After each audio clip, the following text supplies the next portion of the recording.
It's truly amazing the number of conditions that respond favorably to cannabis. We're looking at an unexcelled wonder plant, herbal medicine that has no comparison. It would appear that cannabis and hemp are one of the first plants that have been grown in agriculture.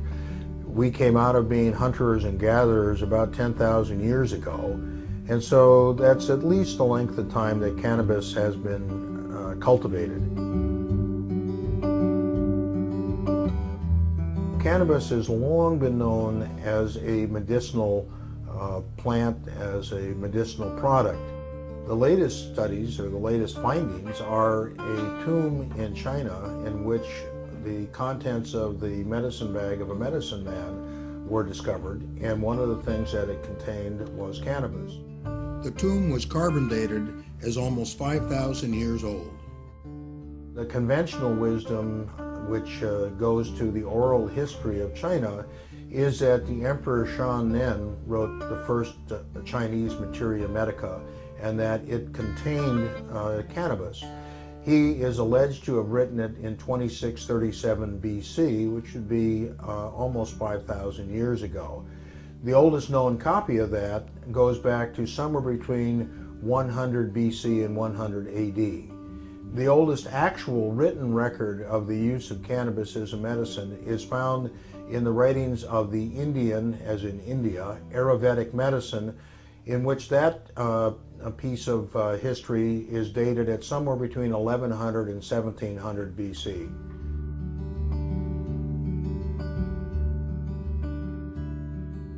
Cannabis is found in every major materia medica that has ever been written. That includes the Ebers Papyrus from Egypt. It includes the writing of Dioscorides, who was Nero's doctor. And his Materia Medica was used for over 1,000 years, and it was included in the United States Pharmacopoeia from 1854 until 1941. Marijuana has been a medicine for a lot longer than it hasn't been a medicine. Evidence suggests that it was used in northern China for either shamanistic purposes, religion, or healing. And the culture of cannabis as medicine moved across the world. India was very big in the use of marijuana, and it was from India that W.B. O'Shaughnessy, who worked for the British East Indies Company, picked up cannabis and brought it to the United Kingdom, where apparently it was Queen Victoria's favorite treatment for her menstrual cramps. Ultimately, it came to the U.S., and in the early part of the 20th century, most of the major drug companies in this country were actually producing cannabis medicines. Up until the beginning of the 20th century, cannabis was probably the second or third most commonly used medicine in the world. Cannabis was found in patent medicines that were manufactured by such familiar names as Eli Lilly, Squibb, Merck, Parke-Davis, Smith Brothers, the Smith Brothers cough drops. And it was available powdered, chopped, whole, and as tinctures. It was only in 1937 when Congress enacted the Marijuana Tax Act that imposed a levy of $1 an ounce for the use of medical marijuana that was the beginning of the end for marijuana as a medicine in the United States. It was in 1942 that it was totally removed from the U.S. Pharmacopoeia, or the formulary, but up until 1942, physicians could still write prescriptions for cannabis. So, marijuana hasn't been a medicine for 68 years in this country, but it has been a medicine in the world for 3,000 years. There was the misconception that use of marijuana led to debauchery and physical violence. And for that reason, I guess the investigator, I guess we were probably more conservative than we are now. That's hard to believe. So it was considered the way alcohol was considered back in the time of Prohibition. And so it was prohibited, all uses of marijuana, because it had been used medicinally as well as for recreationally.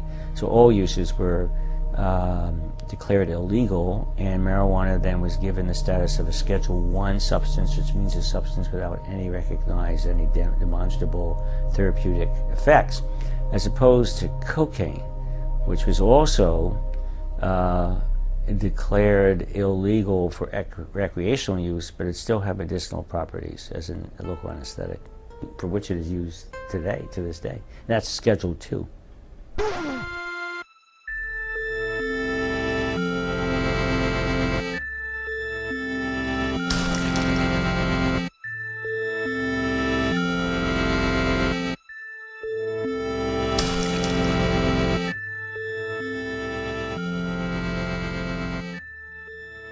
When the Marijuana Tax Act was passed in 1937, immediately Fiorello LaGuardia, who was the mayor of New York, established an august body of scientists to investigate whether the claims that marijuana use was going to increase mental illness and crime in the United States were valid. And the LaGuardia Commission report was issued in 1942, and they concluded that marijuana was a good medicine, and that the claims that its use would increase crime and mental illness were unsubstantiated. Prohibition cannot be enforced for the simple reason that the majority of American people do not want it enforced and are resisting its enforcement. That being so, the orderly thing to do under our form of government is to abolish a law which cannot be enforced, a law which the people of the country do not want enforced. That sentiment was repeated in 1972 when the Nixon Marijuana Commission wrote their report. This was in the face of the admonition by President Nixon that they not recommend the legalization of cannabis for recreational use. Oh, there is a commission that is supposed to make recommendations to me about this subject. The recommendation of the Commission in its first report is that we do not feel that private use or private possession in one's own home should have the stigma of criminalization, that people who experiment should not be criminalized for that particular behavior. Every 10 years or so, our government has sponsored another look into marijuana as medicine. The last one actually now being 1999, when the Institute of Medicine did it. And every 10 years, these august bodies come up with the same conclusion, that there's medicinal value to marijuana, and its adverse effects and addictive potential and gateway drugness are overstated. And for some reason, every 10 years, these reports go, I don't know if they're ignored, but they certainly don't seem to change policy. In 1974, a fellow with glaucoma who was going blind named Robert Randall was arrested for possession of marijuana. He had found that using the marijuana had diminished the symptoms that he was having, and it was later found by both Johns Hopkins and the Jules Stein Eye Institute at UCLA that this was the only thing that would preserve his eyesight. And the federal government then agreed to provide Mr. Randall with marijuana for medical purposes. He had made an agreement, or the government thought he had made an agreement, not to tell anybody about this. Well, as soon as it happened, he told as many people as he could, and began to spread the word, and people began to apply for this program, which was called the IND program. At one time, there were as many as 15 Americans who were receiving 300 hand-rolled marijuana cigarettes a month from the federal government. And there were another 35 people who were approved for the program. In 1989, the first Bush administration decided that they needed to review this. They were concerned that too many people were applying for the program, and if too many people got on it, the public might get the, quote, wrong idea that marijuana actually had some medical value, which of course it actually does have some medical value. Just prior to that time, in 1988, the chief administrative law judge of the Food and Drug Administration issued a ruling recommending that marijuana be rescheduled from Schedule I to Schedule II.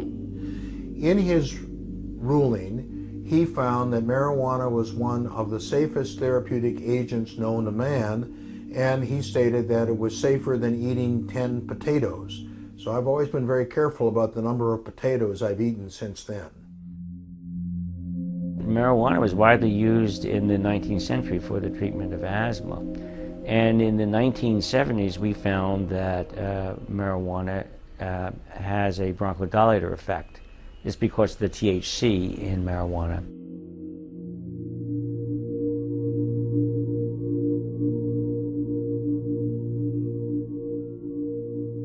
First of all, let's compare and contrast marijuana with the other, even more widely smoked substance in our society, tobacco. The tobacco was used more widely than any other smoked substance, and marijuana is second only to tobacco. Lucy? Yes, dear. Give me a cigarette, will you, hon? Don't say cigarettes, say Philip Morris. Oh? Is there any other kind? Not for you, there isn't. Nothing but the best for Mr. Ricardo.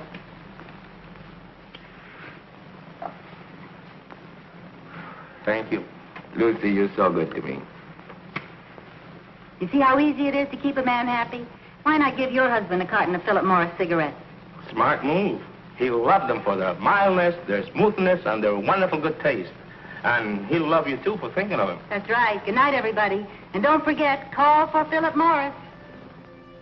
Call for Philip. We know that if you analyze the contents of tobacco and marijuana, they're quite similar. The major difference is that tobacco contains nicotine, not found in marijuana, and marijuana contains THC and about 60 other THC-like substances called cannabinoids, not found in tobacco. But there are a lot of other particulates that are shared in common, and these include carcinogens, such as benzpyrene, the most potent of the carcinogens and considered to be responsible for a large percentage of human cancers. Benzpyrene is found in 50% higher concentration in marijuana smoke than in the smoke from a comparable quantity of tobacco. This has been shown by 3 separate groups of chemical investigators. So the expectation is that if you smoke marijuana enough and on a regular basis, that you would incur similar risks to smoking tobacco. So what are the major health risks for tobacco? Emphysema, which I prefer to call chronic obstructive pulmonary disease, it's the new term, consists of chronic bronchitis and emphysema. But you could have significant impairment in lung function without emphysema. It could just be due to airways disease, what we call small airways disease. But because we can't separate out the 2 components of COPD, emphysema, and the airways component, we lump them together. So that's COPD. So now COPD is the 4th leading cause of death in the US and in the world, and will become the 3rd leading cause in 2020. So it's a very important disease. About 120,000 Americans die each year from COPD. Probably the best evidence for separating out, the best method for separating out a COPD patient from someone else is to look at the rate of decline in lung function. I shouldn't say the best, it's probably the most informative. But it's more difficult to do because you have to make measurements every year for a number of years. And so you get a slope of the rate of loss of lung function over time. We did that. We actually measured lung function every year in our marijuana smokers up to 8 years. And we found that the slope of the decline in lung function was almost identical in the marijuana-only smokers compared to the non-smokers, where it was accelerated in the tobacco smokers. So just one other piece of evidence that marijuana is not a risk factor for the development of COPD. I think I'm convinced of that. And the other major health consequence, pulmonary health consequence of tobacco, is lung cancer. Cancer is the 2nd most common cause of death in the U.S., and lung cancer is the most common form of cancer. And the major risk factor for lung cancer is tobacco smoking. About 160,000 Americans die each year of lung cancer. So the question that came to my mind and that of my colleagues was whether or not there was any evidence that marijuana would at least qualitatively share some of these health risks with those of tobacco. And that was the rationale for initiating our studies back in the 1980s. What is the evidence that marijuana smoking, habitual marijuana smoking, can lead to lung cancer? With respect to the development of lung cancer, we found no evidence of any increased risk of lung cancer occurrence in association with marijuana smoking alone. The marijuana smokers, if anything, had a reduced risk for developing lung cancer. Not a significantly reduced risk, but reduced less than one-fold, so that means reduced. Whereas the tobacco smokers had a markedly increased risk. If those who smoke more than 2 packs a day had a 20-fold increase in the risk. That's 2,000%. Those who smoke from 1 to 2 packs a day had an 8-fold risk. It's 800%. So that contrasts with no risk, no increased risk, or a slightly reduced risk with the marijuana smokers. THC actually has an anti-tumoral effect. And these are studies that were done both in experimental animals and in cell culture systems, and for different kinds of cancer. For lung cancer, breast cancer, thyroid cancer, prostate cancer, gliomas, brain cancer, that the development and growth, or the growth actually of the tumor is suppressed by THC, and metastases are also suppressed. So how can that be? Well, THC impairs protein synthesis, and it's what we call anti-mitogenic or anti-proliferative. You need, so tumor cells don't as readily proliferate in the presence of THC. They're also anti-angiogenic, so they interfere with the growth and development of new blood vessels that are necessary for metastatic spread. And they also are pro-apoptotic. What is apoptosis? Apoptosis is programmed cell death. So when cells age, there is a mechanism whereby the cells die. It's a non-necrotic death. They die off the old cells and we get rid of them before they have an opportunity to develop mutations that would lead to cancer. So enhancing apoptosis diminishes the risk of the cells becoming cancerous. So marijuana turns out, THC rather, turns out to be pro-apoptotic. So those appear to be the mechanisms that might account for these anti-tumoral effects of THC.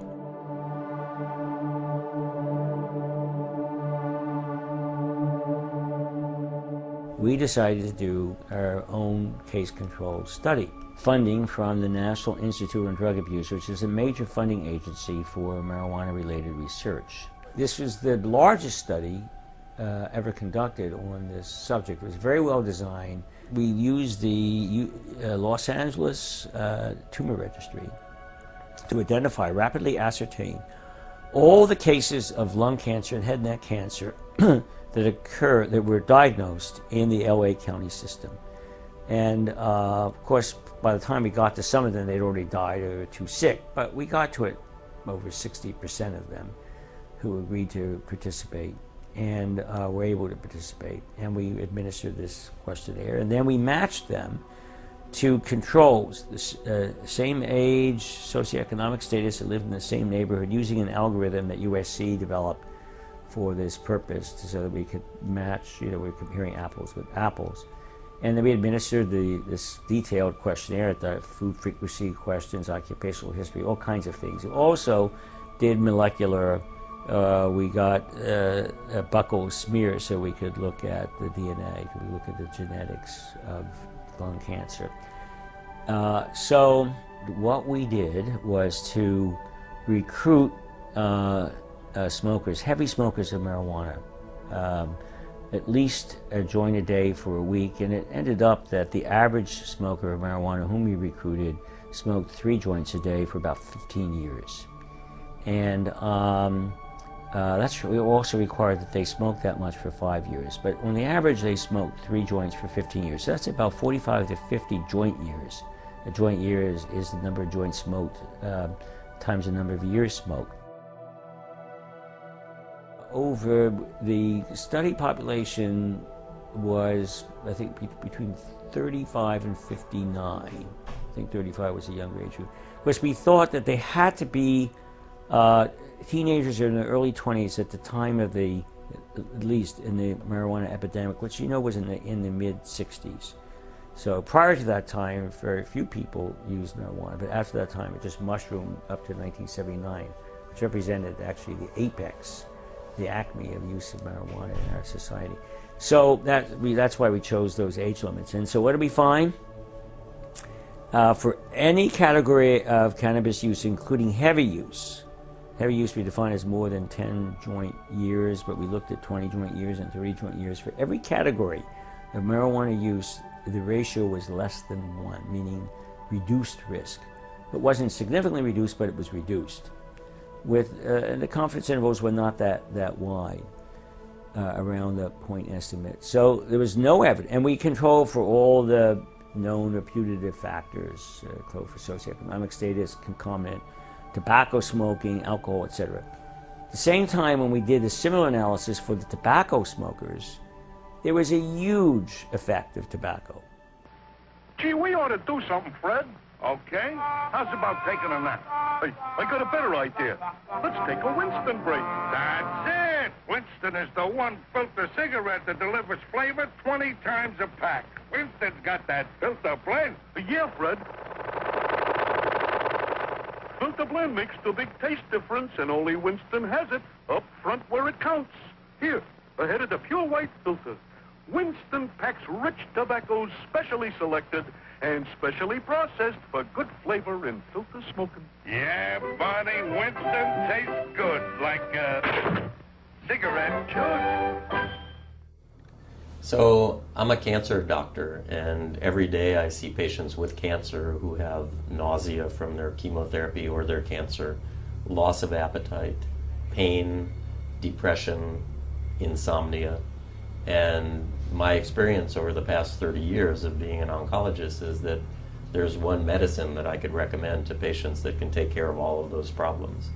Instead of writing 5 different prescription drugs, all of which have side effects and addictive potential, I can tell my cancer patients to try marijuana to take care of any combination of those symptoms.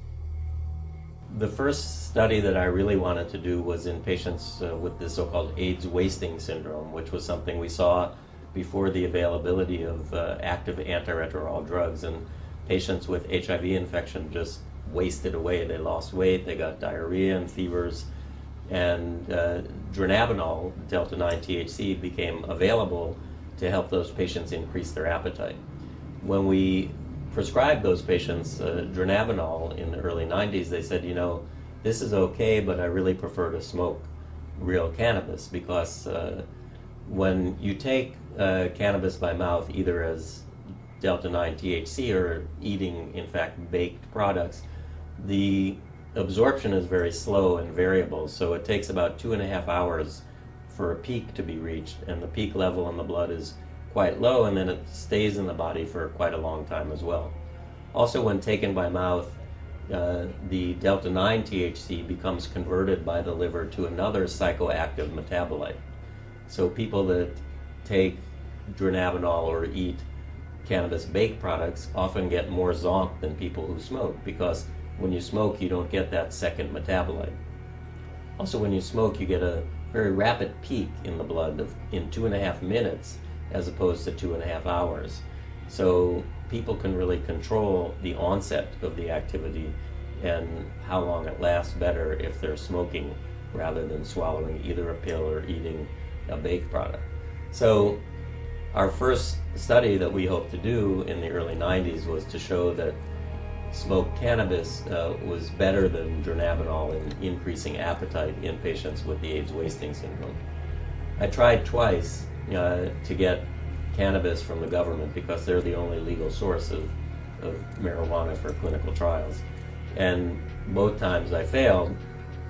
I then went to Alan Leshner, who at the time was the head of the National Institute on Drug Abuse, and he explained to me, in fact, that the government, NIDA, the National Institute on Drug Abuse, has a congressional mandate only to study substances of abuse as substances of abuse. So my request to have marijuana to study it as a potential therapeutic agent could never be granted by the government because, again, Congress says you can only study these substances as substances of abuse and not as treatments for disease. So in 1996, the terrain changed when we got HIV drugs that actually worked and we didn't see the wasting syndrome anymore. But these drugs were broken down by the liver by the same pathway that metabolizes some illicit substances. And there was a report in the literature of a patient dying from an ecstasy overdose who was on one of the AIDS antiviral drugs who took ecstasy at the same time. So I said, a little light bulb went off. I said, maybe I should study to see if it's safe for patients on the AIDS antiretroviral drugs to smoke cannabis. And so I submitted that grant to the government, and that worked within their schema because I was looking to see if it was harmful. And with that application, I finally succeeded and got $1 million and 1,400 government cigarettes to study in patients with HIV. Now, these patients didn't have the wasting syndrome anymore, but the endpoint of our study was, is there a change in the amount of AIDS virus in the bloodstream after 21 days of exposure to either 3 government cigarettes a day or 3 dronabinol capsules or 3 placebo capsules? And so we looked at the change in the HIV virus, and it didn't change at all. We also looked at the interaction between the cannabinoids, either smoked or oral, and the amount of AIDS drug in the bloodstream, and that didn't change clinically significantly either. We also knew that people were concerned that marijuana might have an impact on the immune system that could be negative, and we looked at that very carefully in these HIV patients, and we found no evidence of any negative effect, and perhaps some evidence of benefit in the immune system in patients smoking even more than taking the capsules. In my opinion, the whole plant is the medicine that nature provided, and it's the best medicine. It's truly amazing the number of conditions that respond favorably to cannabis. The number one condition is pain. Cannabis is useful in relieving people's pain. It's particularly effective in relieving pain from connective tissue disorders, from arthritis, from fibromyalgia, from systemic lupus, from reflex sympathetic dystrophy, a whole host of conditions that we don't really understand very well. People seem to get good relief from cannabis. People are able to decrease the amount of opiates that they're taking, and in some instances to stop taking opiates entirely for pain control. The first modern research that was done on cannabis was done in 1949 that demonstrated its usefulness in treating epilepsy. I have a number of people who don't have epilepsy when they use cannabis regularly. The founder of modern medicine is a physician named Sir William Osler, who was prominent around the turn of the 19th to the 20th century. He wrote the first textbook of internal medicine, and in that textbook he said that cannabis was the most effective medication for the treatment of migraine headaches. And I certainly have a number of people with migraines who get substantial relief or even prevention of their migraines by consumption of cannabis. Other conditions that commonly respond favorably to marijuana include depression. It helps people with sleep, it helps their appetite. It's also very good in treating GI symptoms, nausea, diarrhea. It's excellent for treating Crohn's disease. We did a little study of people with Crohn's disease and found that Many of them were able to stop using steroids and stop using other medications that they had taken for their Crohn's, that they had less diarrhea, they had less abdominal pain. It was a true miracle for them. There's a list here of conditions that was originally developed by Dr. Todd McArea, who was a pioneer in terms of medical marijuana. He actually worked for the National Institute of Mental Health, and his job was to give out grants for doing studies on cannabis. He thought he was there to find out how cannabis was useful to treat medical conditions. NIMH thought he was there to hand out grants to see how dangerous it was. This was a marriage made in hell, and he did not stay with the National Institute of Mental Health for very long. Cannabis is seen as a neuroprotective agent, and we have found that it has provided benefits for people with multiple sclerosis. It certainly treats their neuropathic pain and their muscle spasm, but more importantly, people who were placed on Sativex, the tincture of cannabis, in early studies in Great Britain have remained on it for years and years. And rather than progress, their multiple sclerosis has stayed the same, suggesting that cannabis may not only be effective in reducing the symptoms, but also in slowing the progression of disease. It's helpful in dealing with the anxiety of people that have Alzheimer's disease. It's helpful in dealing with the muscle spasms that are associated with Parkinson's disease.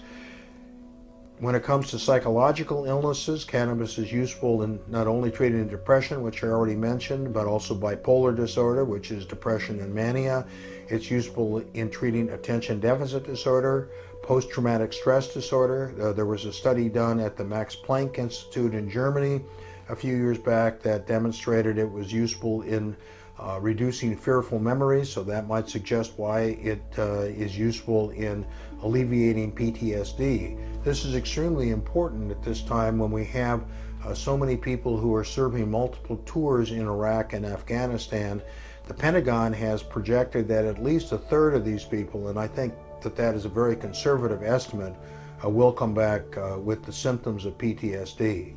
As a matter of fact, in regards to PTSD, both the Israeli government and the Croatian government have given their troops cannabis for treatment of PTSD. The list just goes on and on. Many conditions cause pain, serious conditions. Ankylosing spondylitis, which can actually turn you over, make you bend over in a crippled position. People who have failed back surgery. People who have herniated discs, people who have chronic dislocated shoulders. All of these people get relief from cannabis, and they find that the cannabis provides that relief with fewer side effects than the opiates do. Another thing that is sort of counterintuitive where cannabis is useful is in the treatment of asthma. You may have seen the ads for Advair that say it's both a bronchodilator and an anti-inflammatory. Well, so too is cannabis. This is why there were numerous marijuana cigarettes on the market in the 1920s for the treatment of asthma, specifically for the treatment of asthma. So, as I pointed out by holding up this list, the list of conditions for which cannabis is useful is extremely lengthy. That's a quick overview of some of the conditions that cannabis is useful in treating. Most people tend to take cannabis at least in the evening. Some people take it more often than that. And the reason is that many of these conditions interfere with sleep, and then there are some people who just have sleep problems, have insomnia difficulty, and cannabis is very useful in assisting people in going to sleep. Now, if they have difficulty staying asleep, in addition to smoking or vaporizing or using it sublingually, they should also use it as an edible or drink it, because it will kick in 45 minutes into their sleep and it will be effective for about 5 to 6 hours. There are a number of different ways of administering cannabis, of getting it into the body. Smoking and vaporizing cause the chemicals to get into the body upstream of the liver. So you have unmetabolized cannabinoids that are going to the brain. Now, this doesn't mean that when the cannabinoids go through the liver that they are inactivated, but it means that they're different. 85% of the cannabinoid is metabolized on its first pass through the liver. The other thing is that when it goes to the brain immediately by the respiratory route of administration, the effect will be in 15 to 30 seconds. Whereas if we wait for it to go through the GI tract and through the liver, it will take 45 minutes before it's effective. Now, each one of those routes of administration is going to give you a slightly different mix of chemicals, because when you smoke it, you are oxygenating the cannabinoids and the other chemicals that are in there. So while you may be vaporizing the cannabinoids that are immediately behind where the flame is, you're also burning the cannabinoids that are right at the junction there. So that smoked marijuana is not identical to vaporized marijuana. With the vaporized marijuana, all of the volatile oils will be volatilized by the time you get to 340 degrees centigrade. And you will have removed or be exposed to about 70% fewer irritants than when you smoke it. It also has a somewhat different odor. It doesn't have the characteristic classic burnt rope odor, but it has more of a nutty odor. Now, when you eat marijuana, you're going to have metabolized 85% of the cannabinoids. People who eat it talk about having a body high as opposed to a mind high, and that is because you're being exposed to a different combination of cannabinoids. Now, some people have found that an under-the-tongue spray, which is what Sativex is. Sativex is an alcohol extract of the whole plant, which combines extracts from two plants, one that's high in THC for its therapeutic value, and the other that's high in CBD to keep down the euphoria, its anti-euphoria effect. And when you spray it under the tongue, it will be effective in about 15 minutes, but it will go to the brain first before going through the liver. On the other hand, there are many people in Canada where Sativex is legal that find that they still prefer cannabis to Sativex. Now, Sativex is prescribed in Canada, and it appears as though the British government and or the Spanish government may also approve Sativex in the near future for sale as a pharmaceutical in their country. The U.S. Food and Drug Administration found that Sativex, basically liquid marijuana, was safe enough to be tested on Americans, and they approved a phase 3 clinical study. Phase 3 just means with human beings, in December of 2005 to determine whether or not this under-the-tongue tincture spray was useful in relieving intractable pain in people with cancer. This study did not get started until 2007 and is still ongoing. There have been numerous studies with cannabis and tincture cannabis and pain that have shown that it is useful in relieving pain. Now, we've talked about under the tongue, we've talked about smoking, we've talked about vaporization. There's also the synthetic delta-9 THC can be taken orally, just like edibles can be taken. And the main problem with edibles is that it's hard to tell whether you're going to get a dose that is going to just deal with the therapeutic needs that you have, whether it's going to give you euphoria or whether it's going to give you dysphoria. And you need to have a regular supply so that you can be fairly certain that you're going to take an amount that will be the therapeutic dose and not an amount that will give you dysphoria as a side effect. Lastly, the curanderos, who are lay healers in southern Mexico and Central America, have used tincture of cannabis as part of their therapeutic armamentarium for at least 200 years. The topical application of tincture of cannabis is useful, particularly on the small joints, the fingers and toes, in dealing with pain associated with arthritis. And the reason for this is that cannabis is both an analgesic, a painkiller, and an anti-inflammatory. And we know this not only from the anecdotal evidence that we have, but also from thousands of studies that have been done around the world mainly with animals and sometimes in tissue culture. The International Cannabinoid Research Society has been around for about 20 years, and they have conferences each year that last for 3 days in which researchers from all over the world talk about the results that they have gotten doing basic science studies.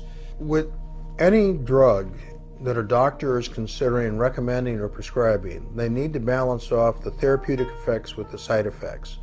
When you talk about the treatment of pain, for many people, the opiates are very effective painkillers.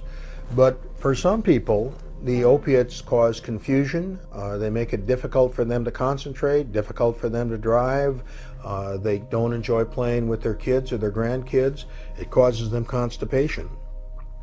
With cannabis, for many of those people, they find that it certainly does not give them constipation and does not cause them confusion, provides them with sufficient relief from their pain that they can go about their activities of daily living, they can drive their car without interference, and more importantly, they can have fun. They can play with their children, they can play with their grandchildren. So I wouldn't necessarily say that across the board cannabis is to be used instead of opiates, but I would say that for many people it can be used instead of opiates, and for others it can be used in conjunction with opiates, and they can use a lower dose of the opiates and hopefully have fewer side effects. Now, any therapeutic agent that we know of has some side effects, and marijuana is no exception. The main side effect to the use of marijuana is from smoking it, and that's cough. So that can be completely avoided by eating it or drinking it, and it can be largely avoided by vaporizing. One of the things that's talked about a lot is that you can have a panic reaction, and that is certainly possible. It most commonly occurs in people who are novice users, particularly if they've been exposed to a plant that is very high in THC. Another thing that people sometimes have is paranoid thinking that the police are after them. I've noticed that this is not nearly as common since it's become legal, because the police aren't after them. And so it may not be paranoia that people were experiencing, but an exaggerated perception of reality. And one of the things that we've lost as a result of the propaganda and misinformation that has been spread about cannabis is the fact that it has legitimate therapeutic value, and we have discouraged research. We have dramatically discouraged research in this country, and numerous other countries, including England, Israel, Spain, and Germany, are far ahead of us in terms of the quantity of research that they're doing on the medicinal value of cannabis. And this is particularly alarming in these economic times, when we certainly could use the economic stimulus, the economic boost that would come from having pharmaceutical cannabis available in this country as it is now in Canada, and as it possibly soon will be in England and Spain. Jefferson said that this country would be in dire straits if we had laws that interfered with what we put into our own bodies. Are we not in control of our own bodies?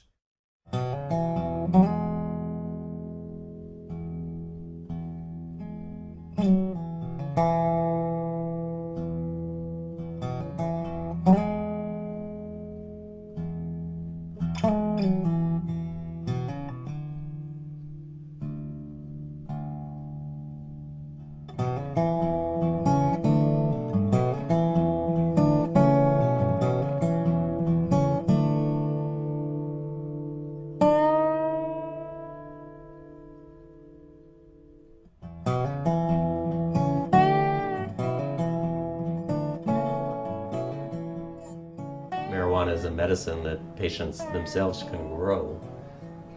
For people with cancer who may be facing thinking about the end of their life, to be able to grow a plant and work in the garden and produce their own medicine is very empowering and something that, I think does the patient a lot of good. Marijuana is illegal and the government doesn't sponsor this kind of research. Now, in view of the fact that large numbers of people are using marijuana medicinally, I think it's a shame that there is no investment in this kind of research. I think there's a very bright future for medical cannabis in this country.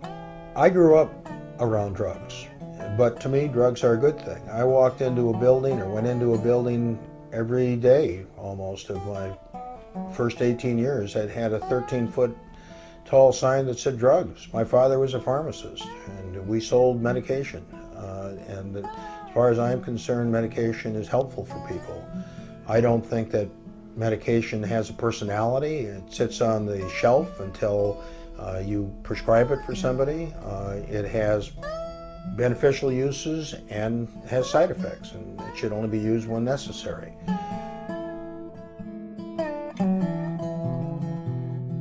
Ecstasy that man's nose.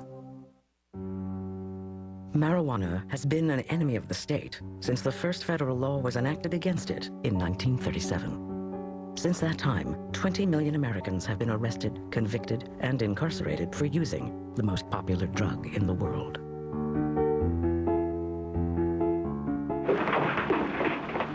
Your Honor, in this case, the state waives trial of the defendant, Ralph Wiley. It is convinced that he is hopelessly and incurably insane, a condition caused by the drug marijuana to which he was addicted. The law is only one deterrent, and not that effective. The government relied on something else: education films. This harmless-looking cigarette is cloaked in many innocent disguises. But light the match, inhale the smoke, and it becomes an invitation to your own murder. They had to now control something that was growing all over the United States as a weed. So they relied mostly on words because they didn't have many other resources to devote to it. I think a lot of people have seen Reefer Madness. I know you like that, really will. I'll just take a puff. Though marijuana is now a household name, there was a time when it was an obscure drug, used only by the fringes of society. That, some argue, is the reason why it was criminalized. Drugs are illegal because they do cause problems. The ones that are illicit drugs, health problems, crime-related problems, violence-related problems, but it's also true that none of the drugs currently became illegal before they were most closely associated with what were commonly regarded as deviant groups. One of the girls was telling me about a new cigarette that peps you up. Oh, you mean reefers? Yes, that's the name of them. Would you like to try one? Sure, why not? I'm supposed to be on the loose. Okay.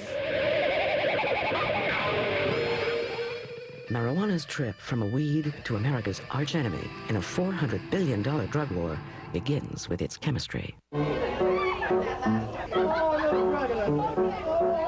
Smoking pot draws the active ingredient delta-9 tetrahydrocannabinol, or THC, into the lungs and onto the brain. There, it suppresses the neurons, causing a distortion of perception and time, a lack of coordination, and sometimes uncontrollable hilarity.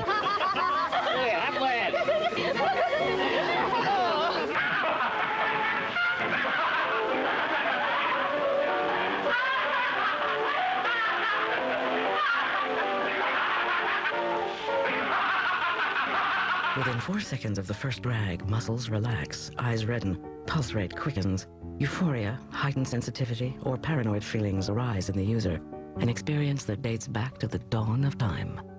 Herodotus records some of the earliest uses of cannabis by the Scythians. And what they did was they would build a big bonfire in the middle of the camp, and they would heap a bunch of marijuana on top of it, and then they would throw a tent over it, and they would all go under the tent and breathe the smoke. And that way they consumed it. Next to opium, marijuana is one of the planet's oldest medicines. Ancient Chinese herbalists applied it to stomach pain, menstrual cramps, malaria, and consumption. According to Indian mythology, Shiva, the Hindu goddess of creation and destruction, endowed man with the plant for a joyful pastime. An apt legacy for the drug of the generation that preached free love, challenged authority, and was out to change the world. Cannabis grows anywhere but the Arctic Circle. The earliest record of its use begins in ancient China and India. From the east, cannabis migrated to the rest of the world. Arab traders brought it from the Ganges Valley to North Africa and Spain. From Spain, the conquistadors carried it to the Americas. It was a prized source of fiber for rope and canvas, essential ingredients for ships. In fact, the word canvas comes from the Latin cannabis. But it was another conqueror who introduced the plant to Europe. 1804, Napoleon Bonaparte triumphs in Egypt. During the conquest, his army is introduced to an intoxicant unseen in Europe. Unlike in France, where intoxicants are drunk, this one is smoked. The soldiers fancy cannabis over brandy because it doesn't cause hangovers and carry it back to France as a spoil of war.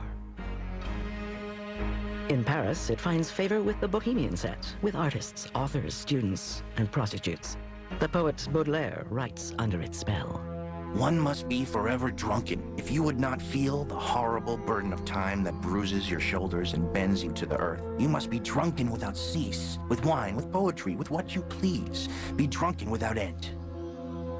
From Paris, it travels to London as a smoking substance and an extract in medicine. Ladies of high society eat hashish confections to lower fevers, ease stomach pains, or any ache at all.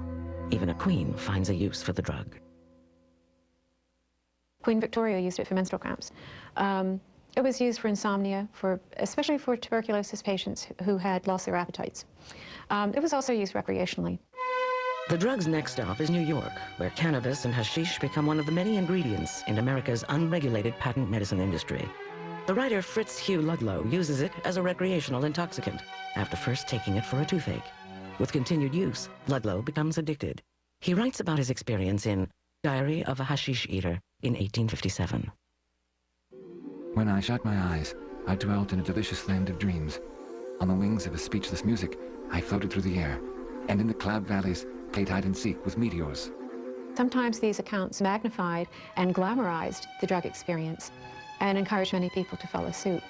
Interestingly enough, Fitzhugh Ludlow became one of the most ardent and earliest supporters of drug regulation through law in the 19th century, writing quite a few stories for Harper's and for various popular magazines on drug addiction in the United States, trying to bring awareness to it. Congratulations, now you'll start living.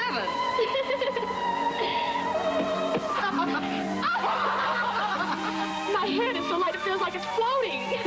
That's because your troubles are all gone. Try another puff. In the 19th century, marijuana was far from the recreational drug of a future time. By and large, its only use comes from patent medicines. Americans know little of smoking it as an intoxicant, a custom widespread in the East. That is until Abdul Hamid II, Sultan of Turkey, makes a very special birthday gift to the American people. 1876, a World's Exposition is held in Philadelphia to celebrate the 100th anniversary of the Declaration of Independence. On display are the wonders of the modern world, among them the telephone and the personal printing press, otherwise known as the typewriter. The industrial age has arrived. At the Turkish pavilion, the Sultan Abdul Hamid II makes a gift of a rare and exotic treat. The crowd is introduced to smoking marijuana in what may have been the first pot party in the United States, and perhaps the biggest, until Woodstock 93 years later. The Sultan's gift ignites a wave of Yankee ingenuity. Seeing dollar signs in another idle pleasure, entrepreneurs open Turkish smoking parlors in the north. Sometimes people would go to these places in great secrecy, sort of as a lark, and there'd be society matrons as well as prominent businessmen, and they would either smoke hashish or eat hashish-laced confections. At a time when the temperance movement is trying to ban alcohol and close saloons, smoking parlors could have been the alternative way to get high. But the parlors close. Liquor, not cannabis, continues to be the country's drug of choice, until a constitutional amendment bans booze and America rediscovers marijuana. New Orleans, 1920. America's second largest port is America's #1 party city. In this brawling place, where blacks, French, Cajun, Spanish, American, Europeans, and Chinese live, work, and play, a new music emerges out of the constant clash and commotion of culture. The music is jazz.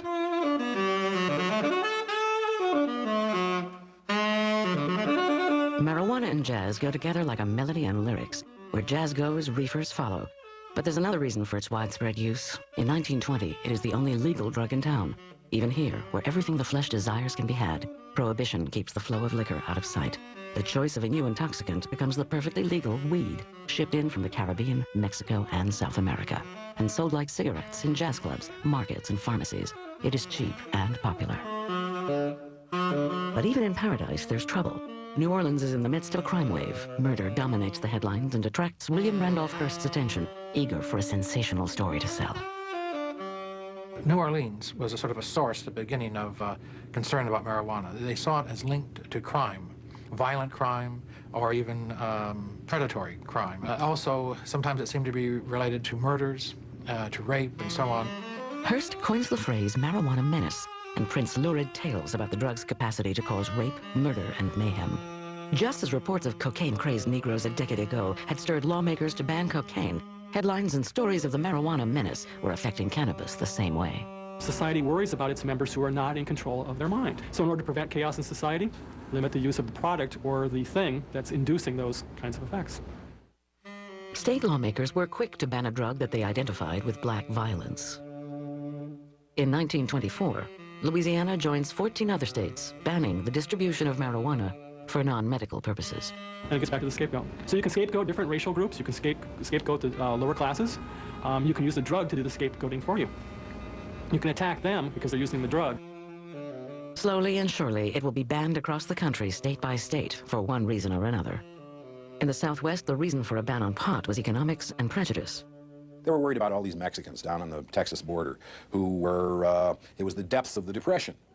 And these Mexicans had been a very useful labor force in the 20s when we needed them, but now as the Depression, you got all these gringos in the breadline. You sure as hell don't need all these Mexicans. So how could we stigmatize them and get rid of this cheap labor force and get them out of here? According to the San Antonio Gazette, quote, "The men who smoke this herb become excited to such an extent that they go through periods of near frenzy and worse. It is always aggressive as the crimes which have been committed in garrisons, armories, barracks, and the humble suburbs of Mexico." In 1931, Mexican repatriation becomes law. Mexicans who don't go quietly are subject to varying forms and degrees of harassment. Many are charged with vagrancy. Others are arrested for violation of new state marijuana laws, laws that are often an excuse to drive Mexicans out of the country. So in Texas, for example, if you got caught with one joint, you could get sent to jail for life. In fact, there were campaigns in some of the states for the death penalty. And there are cases of people serving many, many, many years, decades, in jails for possession. Except for a handful of states in the Southwest, marijuana is still legal in the United States. But that will change soon after Harry J. Anslinger, the nation's top drug enforcement agent, takes office at the Federal Bureau of Narcotics. But first, Anslinger must convince Congress to do something it has never done before: outlaw a weed. His chief tactic is to convince Congress and the public that a weed is the cause of sex and murder. A message that scares an already fearful Depression-era America. I had to kill him. Before they kill me! I had to kill him! Can't you understand? I had to kill him! They kill me unless I kill him! Can't you understand? The History Channel now returns to Hook, illegal drugs and how they got that way.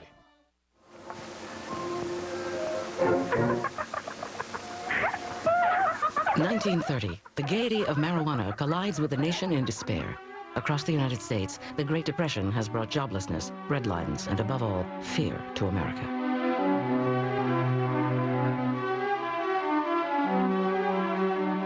Let me assert my firm belief that the only thing we have to fear is fear itself. But the nation's fear is not just economic. There are fears of crime and gangsters, unions and communists, immigrants, and even alcohol. Since 1920, alcohol has been banned by a constitutional amendment. But after 14 years, the law is repealed. The government now focuses on narcotics under a new federal bureau. The Federal Bureau of Narcotics was unprecedented in that it was the sole autonomous bureau charged with enforcing narcotics legislation in 1930. It is headed by a 38-year-old Harry J. Anslinger. He had had no particular experience with drugs, but he came in, and what he was a complete bureaucrat. That is, he wanted to protect his agency. He wanted to keep his budget going. To Anslinger, there is nothing glamorous about fighting drugs, but soon he sees that it is one of the most important issues of his time, endorsed by some of the country's most powerful men, like publisher William Randolph Hearst. Anslinger went to visit Hearst at San Simeon Castle. I guess it was one time. And Hearst told him that he personally wrote all of the anti-drug editorials in the Hearst newspapers. And I think that Anslinger himself felt that this was a kind of a disgusting subject, like maybe being commissioner of garbage or something like this. And he was just astounded that anyone would, you know, who's really important would care about it. The Bureau's efforts have been aimed at fighting heroin and cocaine. But with Anslinger's arrival in 1930, marijuana is the new drug problem born out of the trouble in the Southwest with Mexican migrant workers.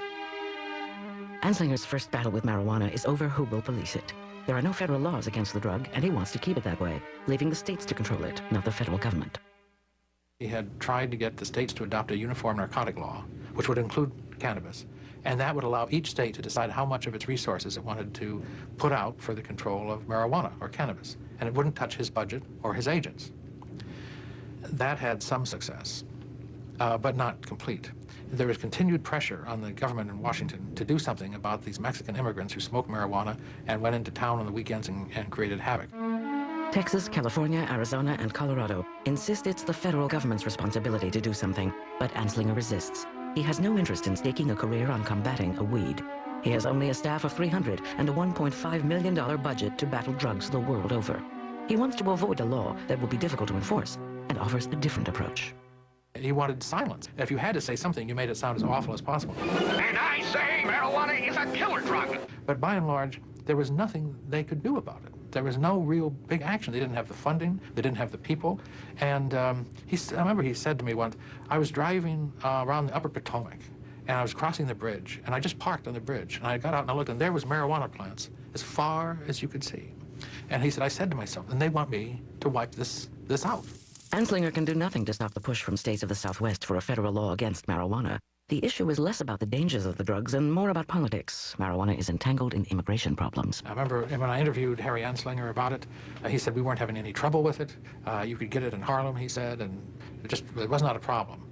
But the pressure came from the Southwest and the West, where the Mexican immigrants were seen as a unnecessary and dangerous surplus population. And so there was a tremendous campaign to try to push the Mexican immigrants back into Mexico. And marijuana got mixed up in that, because there was no question that they grew marijuana and smoked marijuana. In the end, the southwestern states prevail upon Anslinger to do something. Hesitant as he may have been, the pressure is on for Anslinger to use the power of the federal government to control marijuana. Ever the bureaucrat, Anslinger changes his position and becomes a leading warrior against marijuana. The Treasury Department intends to pursue a relentless warfare against the despicable, dope-peddling vulture who preys on the weakness of his fellow man. His chief weapons are movies that express exaggerated dangers of the drug. The truth is that every reefer is loaded with immorality and bestial perversions, brutality, murder, sex crimes, insanity, or suicide. While the propaganda war against marijuana is underway, Anslinger begins working to draft a law. But what kind of law? Like all federal drug prohibition in the early 20th century, the Constitution stands in the way. He finds a way around that in a new law passed to ban machine guns. A law was passed called the National Firearms Act, which said that you could not give, borrow, or transfer a machine gun to anyone without a machine gun transfer stamp. And it turns out the government would not make any machine gun transfer stamps. So this went up to the Supreme Court on the grounds that this couldn't be a legitimate taxing measure because they weren't doing anything to get the taxes. It was actually just a way to stop machine guns being distributed. The Supreme Court ruled the National Firearms Act was legal, and its use of stamps, even though purposely not available, was legitimate. Anslinger now has a model for a national ban against marijuana. Anslinger told me that the general counsel of the Treasury Department came into his office holding this decision by the Supreme Court, saying, look, we have a way to go after marijuana. Anslinger's idea to make marijuana illegal is simple. Anyone involved in its use, distribution, sale, or transfer will be required to get from the government a marijuana tax stamp. But the catch is, the government will only make a token number of tax stamps available. But can he convince Congress that a weed is as dangerous as a machine gun?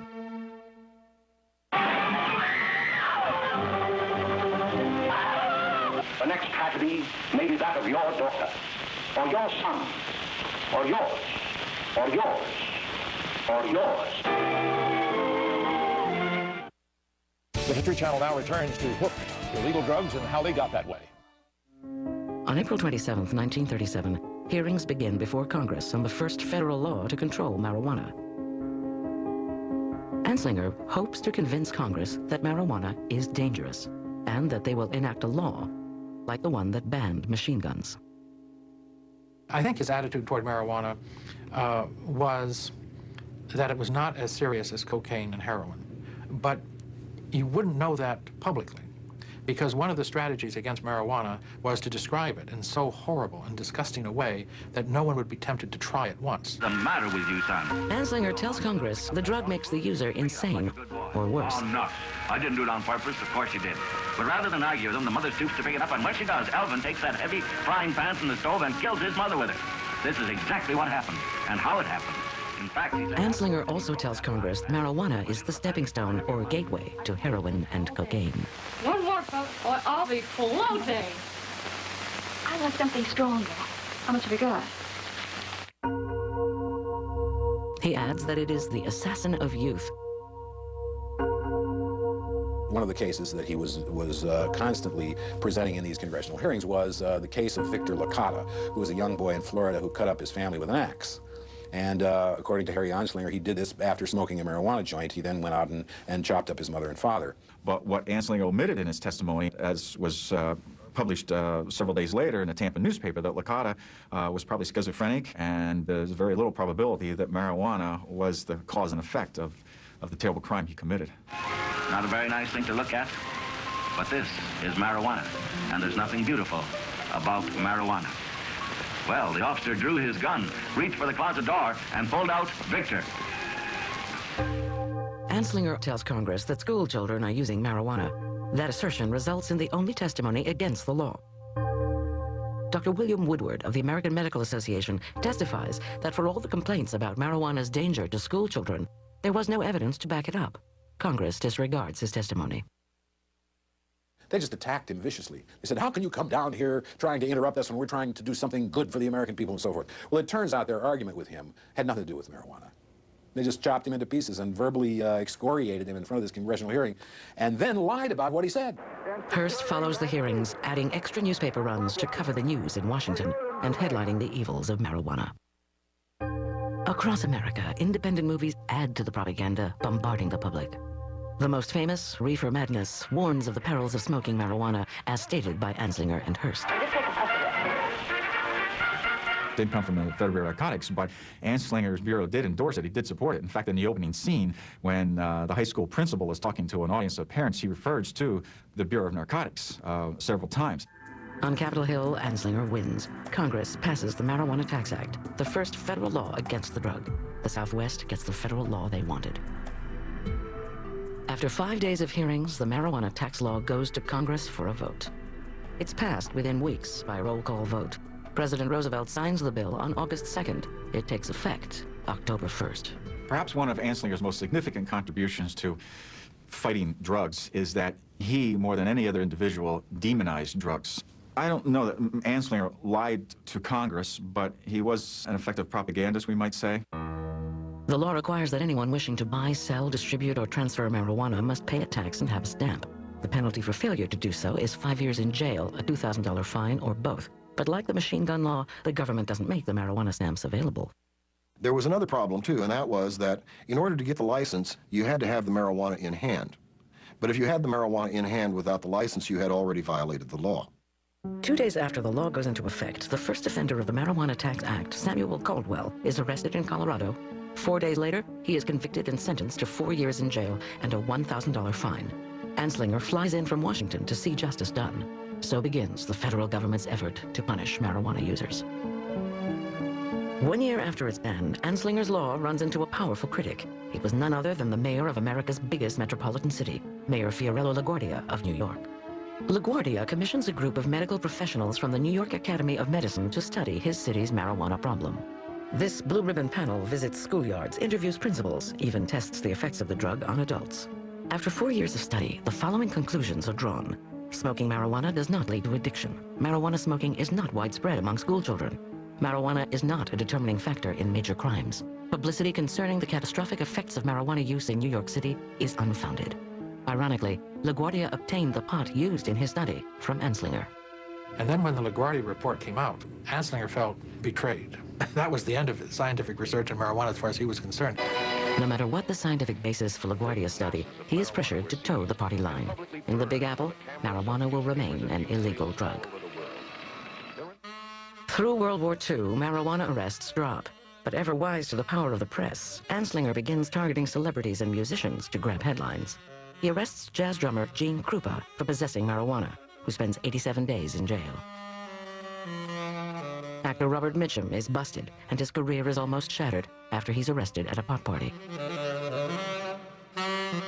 But there will be new drugs to combat. One other, legal for the time being, is making history on the battlefields of World War II. The History Channel now returns to Hook, illegal drugs and how they got that way. Of all the new technologies Germany uses in the Second World War, one touches the common soldier and the Führer alike. It is the synthetic chemical amphetamine, more commonly known as speed. The Blitzkrieg could just as easily have been called Speedkrieg.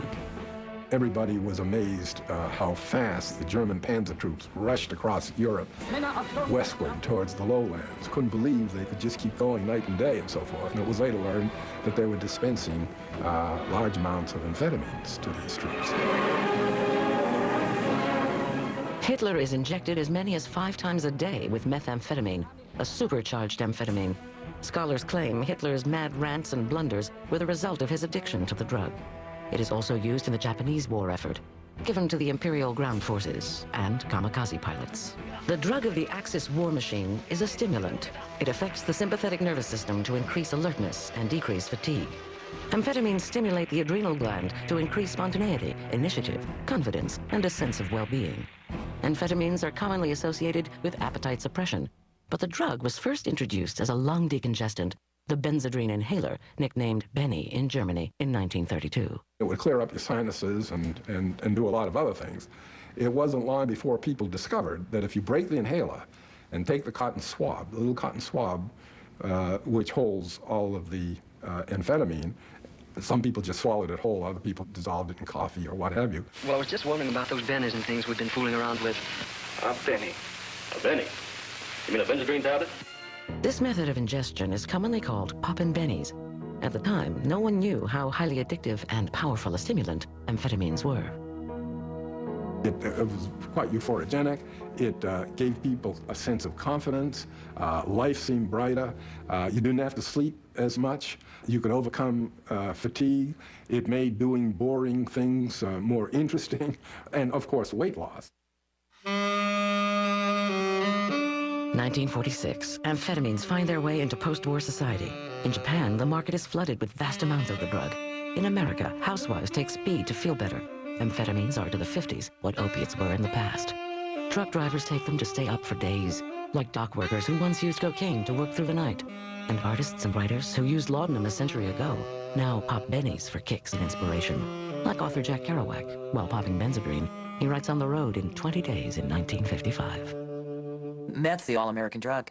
Meth was invented for Americans. It really embodies all of the values that we hold dear. Industriousness, hard work, basically enthusiasm for accomplishing tasks. It was the most widely prescribed drug in America's history. The appeal of amphetamines cuts across all walks of life. One of the most famous users is the newly drafted Elvis Aaron Presley. In October 1958, Presley begins a tour of duty in West Germany. As an Army GI, a sergeant introduces him to speed. From this point on, the king of rock and roll is hooked for the rest of his life. Drugs must be prescribed by a doctor and prepared by a licensed pharmacist. And physicians were the real pushers of this drug. You're a little depressed? Here, let me prescribe some form of amphetamine. You want to lose weight? Here, let me prescribe some amphetamine. You say you don't have enough energy? I mean, the reasons were legion. In 1946, a physician by the name of W.R. Bett published a paper in which he claimed there were 39 medical reasons for prescribing amphetamines. And they were everything from hiccups to schizophrenia. By the 1960s, amphetamine use was a hidden epidemic. On the other hand, marijuana once kept behind closed doors, is openly used. Unlike methamphetamine, a legal drug, marijuana has been outlawed by the Marijuana Stamp Act of 1937. Users face fines and jail sentences under federal law. But it is the latest drug fad, the favorite of baby boomers, despite these potentially harsh penalties.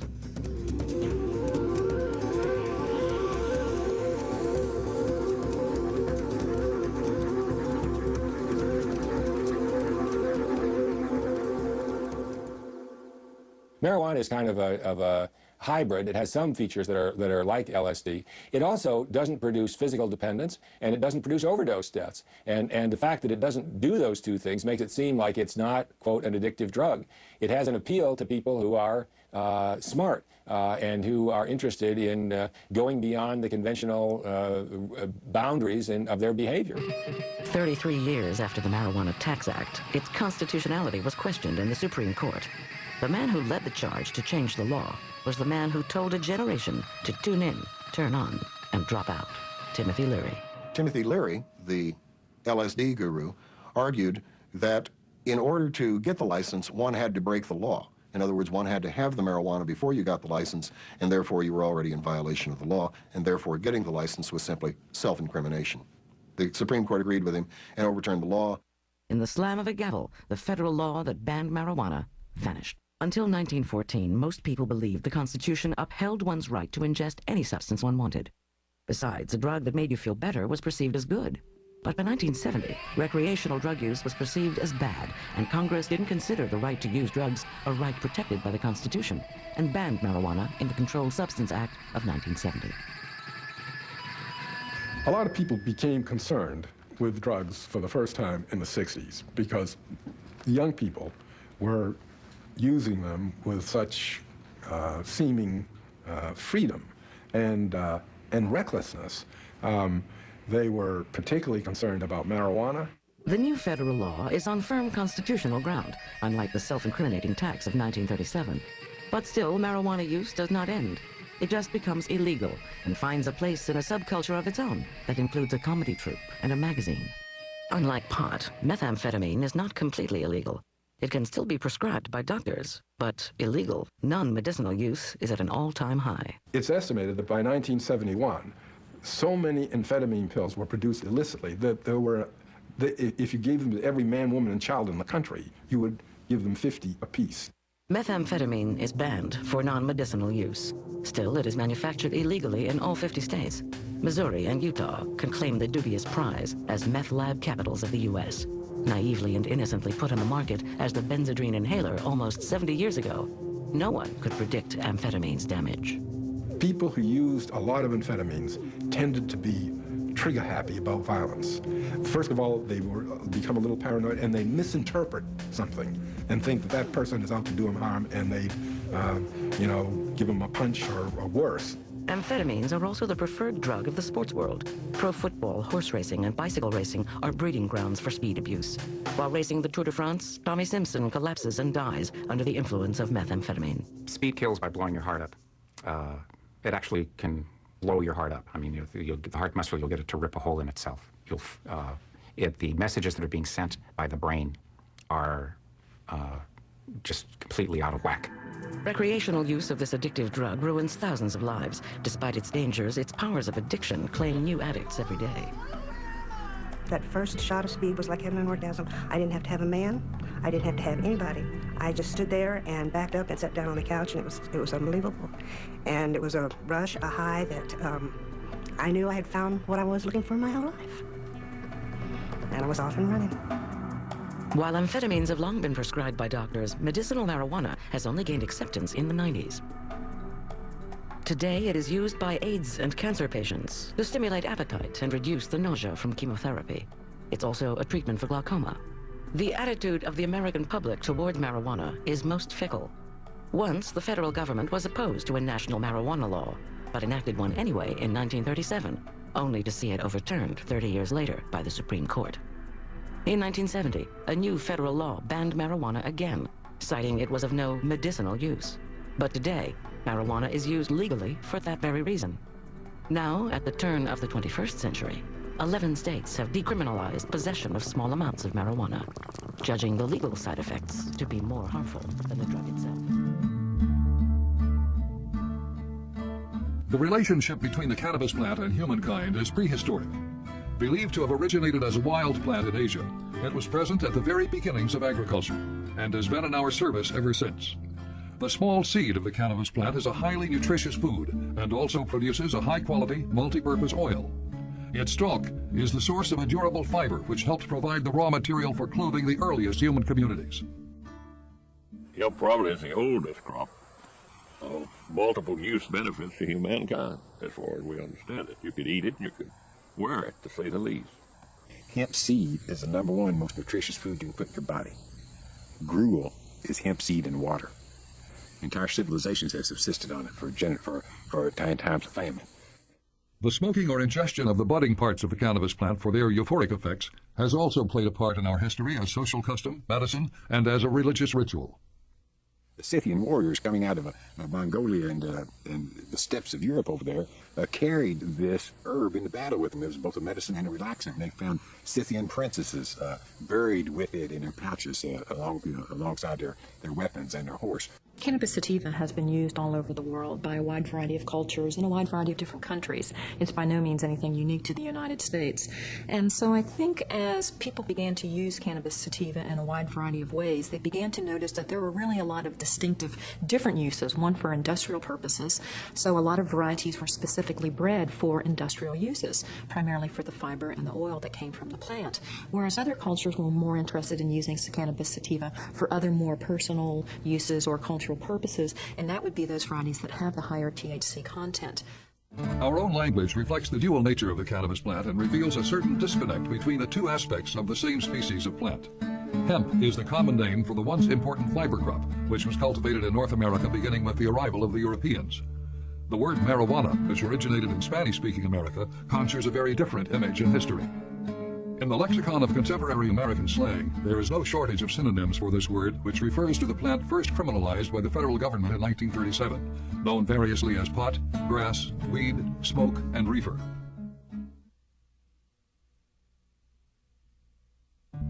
The history of hemp in America begins with the first agricultural endeavors of the colonial period. Hemp had been an indispensable article of trade throughout Europe since earliest times, and had been used virtually all over the world to make all types of fiber-based commodities, from clothing to fishing nets to writing paper. In England in the 14th, 15th, and 16th century, there were provinces and areas of England where it was mandatory that the people grow some block of hemp for the kingdom. Despite the need, a less than prolific hemp culture existed in the British Isles, resulting in a chronic reliance on imported fiber. That dependency caused considerable anxiety for the British, especially whenever war threatened to cut off their supply. With the establishment of colonies in North America, the English were eager to introduce the seed and strongly encouraged the colonial farmer to plant hemp alongside his other crops. Key to their enthusiasm was that no other fiber was as well suited for transformation into the strong, flexible sails, rope, and rigging so important to the British Navy. Hemp was excellent in this regard as it resisted the corrosive effects of salt water, and when it did begin to fail as rigging, it was picked apart and used for caulking the hulls of the wooden ships. Hemp was an essential commodity for a nation which wished to expand its influence and its wealth by dominion over the world's oceans. For all its utility, hemp culture expanded very slowly in colonial America. In the South, it lagged behind tobacco, which became a very profitable article of trade for the colonists in Maryland, Virginia, and the Carolinas. Despite persistent urging from England to produce more hemp, the Southerners were content to rely on tobacco as their chief money crop. In 1700, Massachusetts attempted to encourage her fledgling hemp industry by requiring all manufacturers of rope to use only fiber grown within her borders. The early shipbuilders along the northeast coast, whose industry had always been dependent on imported hemp, saw the value of a ready supply of good fiber on their side of the Atlantic. George Washington, a hemp farmer himself, saw great potential for the Virginia farmer, but lamented the glut of foreign fiber, mostly Russian hemp, in the colonial market. Despite the many years of inducements and prodding, Americans remained dependent on foreign hemp even as they achieved their own political independence. Freed from the constraints of their colonial past and looking for new and greener pastures, the more adventurous citizens of the new nation began to leave their homes along the eastern seaboard and follow the wilderness road through the Appalachian Mountains, or sail down the Ohio River into the rich, abundant lands of the West. The stories of the rich rolling lands and flowing waters of the central plateau of Kentucky enticed many across the mountains, as did the generosity of the Virginia legislature, which offered to deed 400 acres to those who would make settlement in Kentucky by building a cabin. As added incentive, those who planted corn would receive 1,000 more. Land was being worn out back in Virginia. There were all sorts of political and social problems developed in that on the eve of the Revolution and then in the Revolution itself. And the land became a magnet that drew people west, almost in a frantic population movement. They dreamed, and I don't, historians have discussed this, I don't actually know how firmly most of them knew about this or dreamed of the Eden of the West, that here they would get away from their troubles back east. Here they would certainly make their fortunes in this good land. The first documentation of hemp being grown in Kentucky was in 1775, and that was by Archibald McNeil in Boyle County, and he grew a small crop, not for sale, but probably just for home use. Hemp can be grown in a wide range of climates and conditions, but factors like the length of the growing season, soil quality, amounts of rainfall, and proper drainage are critical to the strength and length of the fibers the plant will produce. The dark, fertile soil and mild seasons of central Kentucky seemed particularly well suited to the task and produced tall, healthy stands with strong fibers and a minimum amount of wood in the stalk. If you direct plant seed in the soil, it comes up, it's a weed, just like tobacco's a weed. They both grow very quickly, and the hemp seed will grow and the other weed seeds come up, but hemp is such a vigorous plant, and the way we raise it, it's so thick, it'll outgrow all the other weeds and kill them. It shades them, and they die. The plant's natural hardiness and resistance to disease helped it proliferate on the frontier, despite the primitive farming methods. A farmer could sow as much seed as he had available, and in a good season be assured that he would have a substantial crop in just a few months. Once harvested, the fiber suffered very little from spoilage, making it ideal for storage and transport. The chronic shortage of cash money on the frontier also made hemp a valuable commodity for farmers who could exchange their crop in payment for needed goods. In 1788, the first newspaper in the West, the Kentucky Gazette, established in Lexington the year before, offered to take bundles of raw hemp in payment for subscriptions. By 1800, Kentucky's log cabin economy had been transformed into a diverse and thriving agricultural economy, and the pioneer's little hemp patch had become a profitable and extensive enterprise. John Wesley Hunt, the state's first millionaire, made a substantial part of his fortune in the wholesale trade and manufacture of hempen products. In the five-county area surrounding Lexington, it appeared that the American hemp industry had found a place where it might flourish. And indeed, for many years, the bluegrass region of Kentucky was the center of hemp production in the United States. Making his way from Lexington to Frankfort or down through Versailles to Danville, a traveler in the post-Revolutionary War period in Kentucky would have been struck by the recurring sight of dense stands of leafy plants that stretched across the wide fields. At summer's end, the plants would stand 10 to 12 feet in height, and the traveler would have seen workers, mostly black slaves, bent in the fields, cutting the stalks, tying them in bundles, and stacking them in shocks. In the late autumn, the bundles would be broken up and the stalks spread across the fields, exposing them to the early winter rains and freezes. The process, called dew retting, frees the desired fiber from the resin which holds it to the woody center portion of the stalk.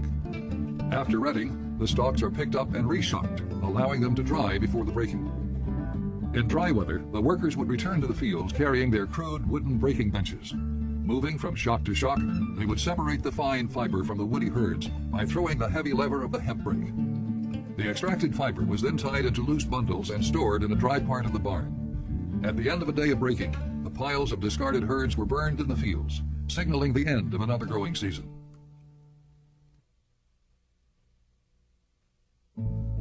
Along with the expansion of hemp cultivation, the manufacture of hempen goods had been progressing in the state since the days when the first settlers had spun crude hempen cloth on their spinning wheels as an improvement on the nettle lint and buffalo wool they had been using to make fabric. The very earliest huntsmen came in here had to wear skins for clothing. Coonskin cap, everything they had on coonskin leggings, and their feet were made out of animal hides. All right, you bring your family, they're going to wear animal hides until one of about 2 or 3 things. You either can manage to have a sheep, you can plant flax, or you can plant hemp. Hemp was actually spun in the home. You could do the entire process to actually end up with clothing or textile fabric right in the home itself. The hemp might have been grown on the farm, and then of course you would do the retting or the rotting of the fibers, and then on to the hackling and the spinning, and then the weaving, and then making something into cloth. So that was easily done as a process right at home. Cordage of various kinds was another necessity of frontier life, and smaller types of twine and rope could be produced at home without the aid of special equipment.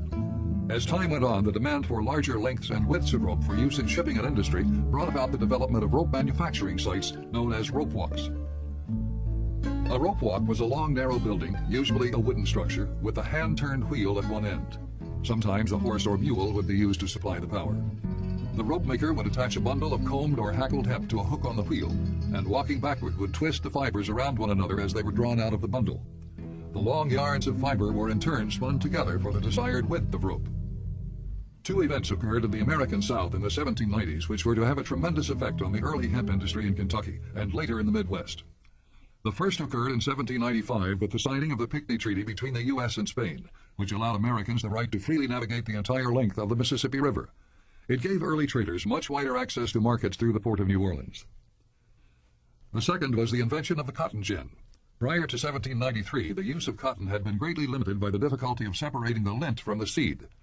The development of the cotton gin in that year revolutionized the cotton industry and gave birth to the new king of the South.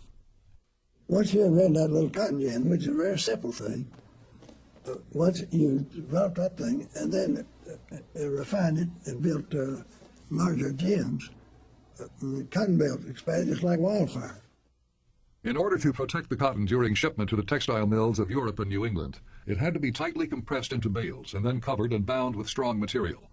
Durable hemp bagging and cordage from Kentucky provided the answer. For each 300-pound bale of cotton, 15 pounds of hemp bagging and rope were required to suitably clothe the king. By 1802, 250,000 pounds of cordage alone was being shipped from the port of Louisville down the Ohio River to the Mississippi and on to New Orleans. In 1810, a visitor to Kentucky named Thomas Joines noted, "The inhabitants of Lexington now turn their attention almost entirely to the cultivation of hemp, for which they find their soil adapted and which is more profitable than anything else they can grow." It appeared to many that for as long as this mutually beneficial relationship continued, the hemp industry would surely prosper right alongside King Cotton. The early years of the 19th century also saw the expansion of the American shipbuilding industry along the Northeast coast, as well as the growth of the U.S. naval fleet. Both were large consumers of hemp for marine use. A three-masted frigate like the USS Constitution required 30 tons of hempen rigging, tow lines, caulking, and sailcloth to be properly outfitted. In the West, Kentucky hemp was playing an important role in the development of the riverboat trade, but the large and potentially lucrative seaboard market to the east remained out of reach. It was very difficult to transport anything overland or upstream. Anything in volume, it was nearly impossible to transport it out of this region. All heavy stuff had to be shipped downriver, and if it was going to some other place, picked up by sailboats that traded up the Atlantic coast. The shipbuilders of Boston, New York, and Philadelphia, who had enjoyed reliable access to foreign sources of hemp in Europe and India, saw the situation change in the early 1800s. War in Europe and a second war with Britain in 1812 caused the U.S. Congress to enact embargo and non-importation legislation which tightened supplies. As prices began to rise on the East Coast, the Kentuckians saw their opportunity to become competitive and perhaps even replace the foreign suppliers in the eastern market. Led by their able statesman Henry Clay, the Kentuckians became great advocates of the tariff on hemp and demanded that Congress leave it in place, even after the hostilities had ceased. Clay's eloquence, as he argued for protectionism and America's commercial self-reliance, won him the nickname the Prince of Hemp and became the foundation of his 1824 bid for the presidency. Clay, as a state legislator, had a suit made out of hemp and fiber, and he appeared in the Kentucky legislature dressed in a hempen suit, advocating for the protection and production of the crop. In spite of the efforts, the Kentucky farmer was never able to claim more than a modest share of the northeastern market, even at the height of protectionism. An underlying reason for this may have been the practice of dew-retting his crop in the field, a practice that many in the marine industry felt resulted in an inferior product. It appears that though the Buy American idea was always politically attractive, Russian hemp, which was rented in the early snowfalls of the Baltic region, was perceived by most Navy men to be more consistent in strength and better prepared for market than its American cousin. But with all the political clout that Kentucky had in Washington, Henry Clay and others, they were never able to capture that naval market. Politicians from Kentucky and Missouri always protested, but the Navy continued to purchase most of their hemp abroad, even when forced to pay a higher price. The quality issue was never settled, and as time went on, it became less relevant. The advent of the steam engine was slowly doing away with the great sailing ships and reducing the need for anybody's hemp.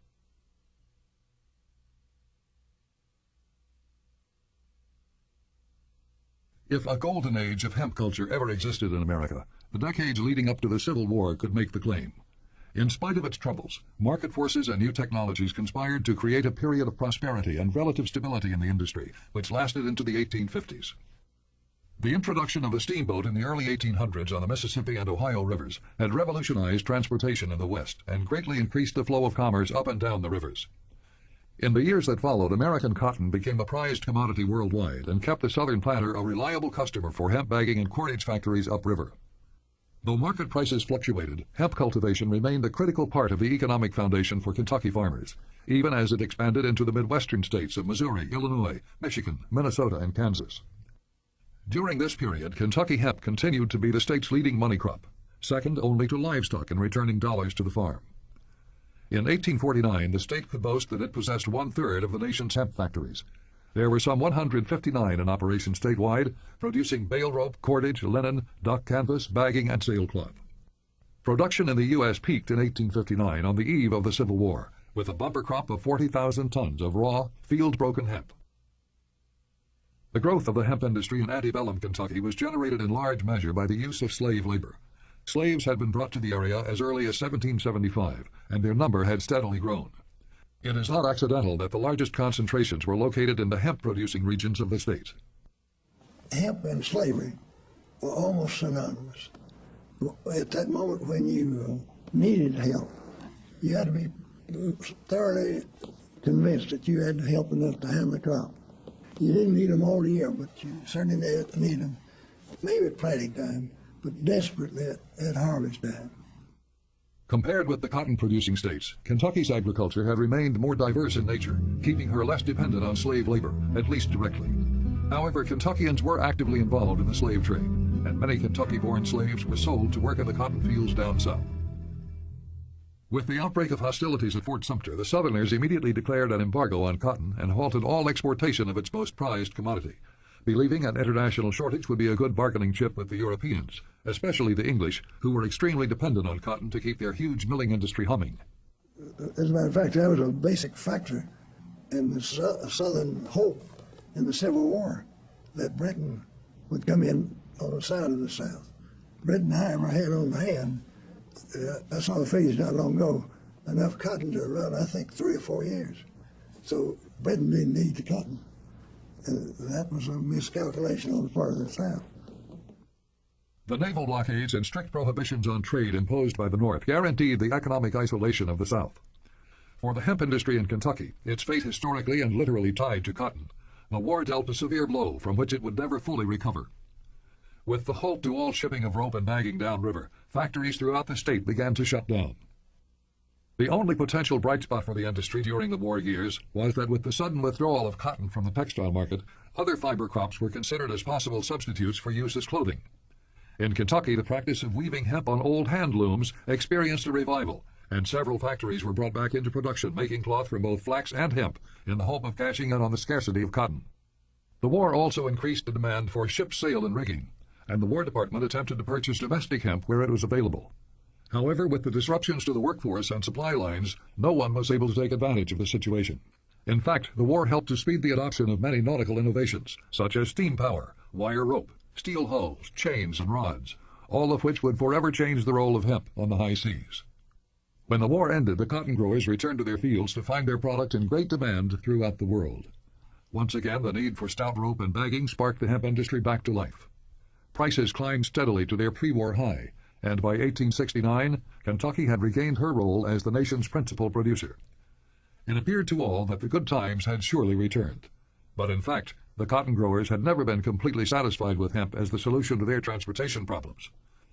The Southerners had long been unhappy with the cost of hemp, and many complained that the ropes tended to expand, causing the bales to come apart, creating extra work and expense on their part. In the post-war years, cheaper imported materials began to find their way into the cotton markets, and by 1870, a system which combined stronger iron hoops with cheaper bagging made of jute from India rapidly displaced hemp in the baling of cotton. Once you introduced steel ties into buying cotton bales, you killed off the market for bale rope and just dead. Seemingly overnight, the hemp industry, so dependent on the southern market for its lifeblood, looked as if it were about to vanish from the American landscape. From its peak levels of some 40,000 tons just before the Civil War, U.S. production dropped by 90% to just over 5,000 tons by 1878, with almost the total amount coming from Kentucky. The last decades of the 19th century saw the further retreat of hemp culture in America as the market became dominated by an abundance of cheaper, imported fibers like alpaca from the Philippines, sisal from Africa, henequen from Mexico, jute from India, and hemp from Russia and Italy. In 1900, Kentucky's famous novelist James Lane Allen published a poetic remembrance of the industry. In his novel The Reign of Law, subtitled A Tale of the Kentucky Hemp Fields, he revels in his boyhood days in old Kentucky and laments the fall of the one-time great crop from its place of honor. The Anglo-Saxon farmers had scarce conquered foothold, stronghold, freehold in the western wilderness before they became sowers of hemp. Away back in the days when they lived with wife, child, flock in frontier wooden fortresses and hardly ventured forth for water, salt, game, or tillage, hemp was growing tall and thick near the walls of the fort. Hemp in Kentucky in 1782, early landmark in the history of the soil, of the people. Cultivated first for the needs of cabin and clearing solely, for twine and rope, towel and table, sheet and shirt. By and by, not for cabin and clearing only, not for tow-homespun, fur-clad Kentucky alone. To make way for it, a forest the like of which no human eye will ever see again was felled. The roads of Kentucky, those long limestone turnpikes connecting the towns and villages with farms, they were early made necessary by the hauling of hemp. For the sake of it, slaves were perpetually being trained, hired, bartered, lands perpetually rented and sold, fortunes made or lost. What phase of life went unaffected by the pursuit and fascination of it? Thought, care, hope of the farmer oftentimes throughout the entire year. Upon it depending, it may be, the college of his son, the accomplishments of his daughter, the luxuries of his wife, the house he would build, the stock he could own, his own pleasures also, all these depending in large measure upon his hemp, that thickest gold dust of his golden acres.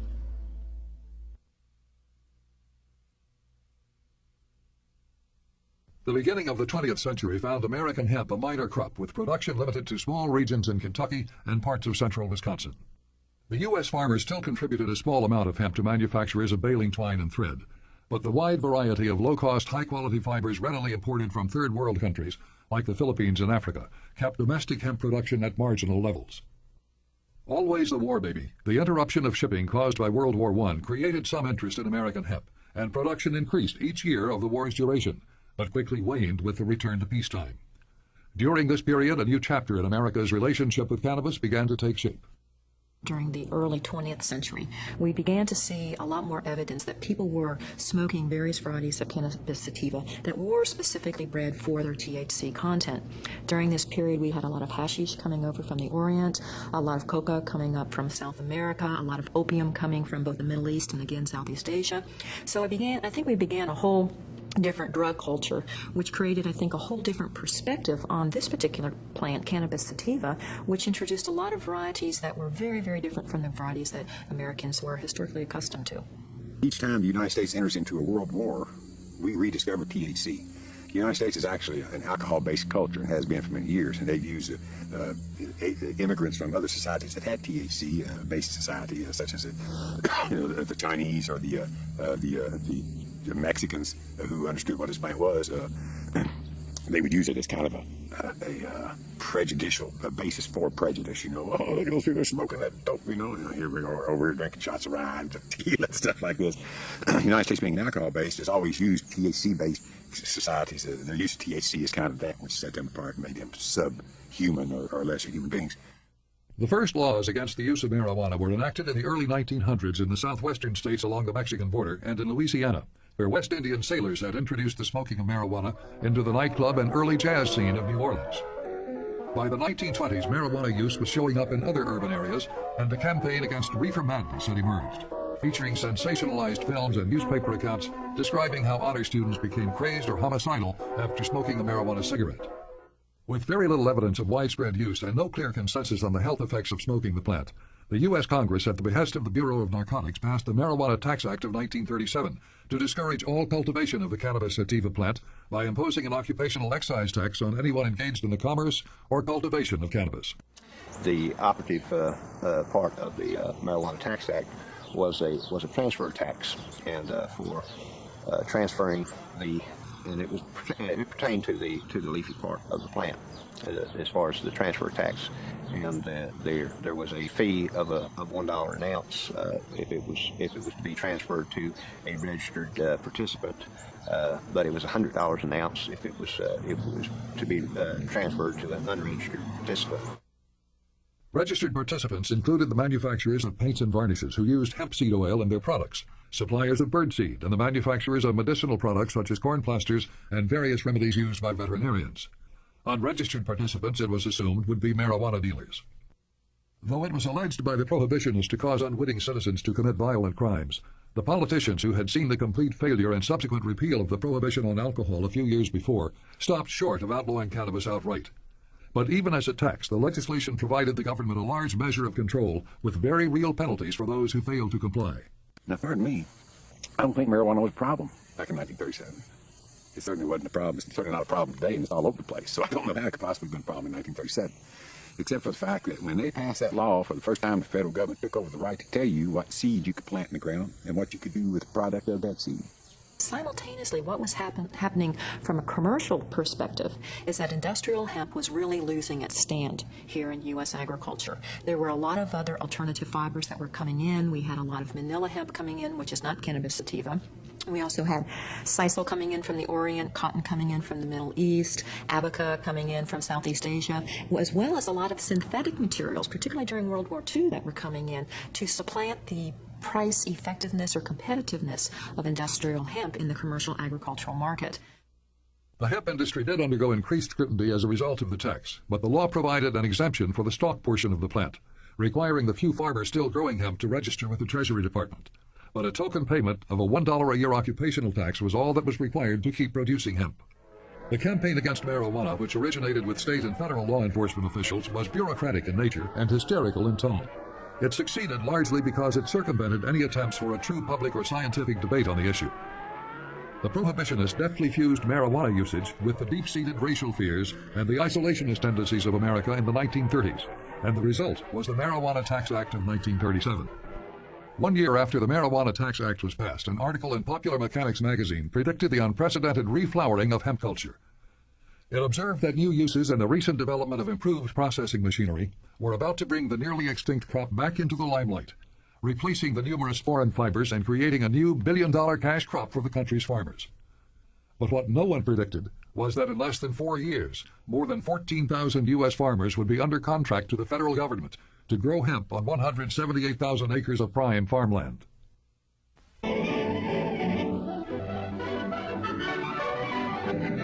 Like the First World War, the outbreak of World War II halted the importation of hemp from Russia and Italy, and once again hostilities somewhere in the world caused a resurgence of America's hemp industry.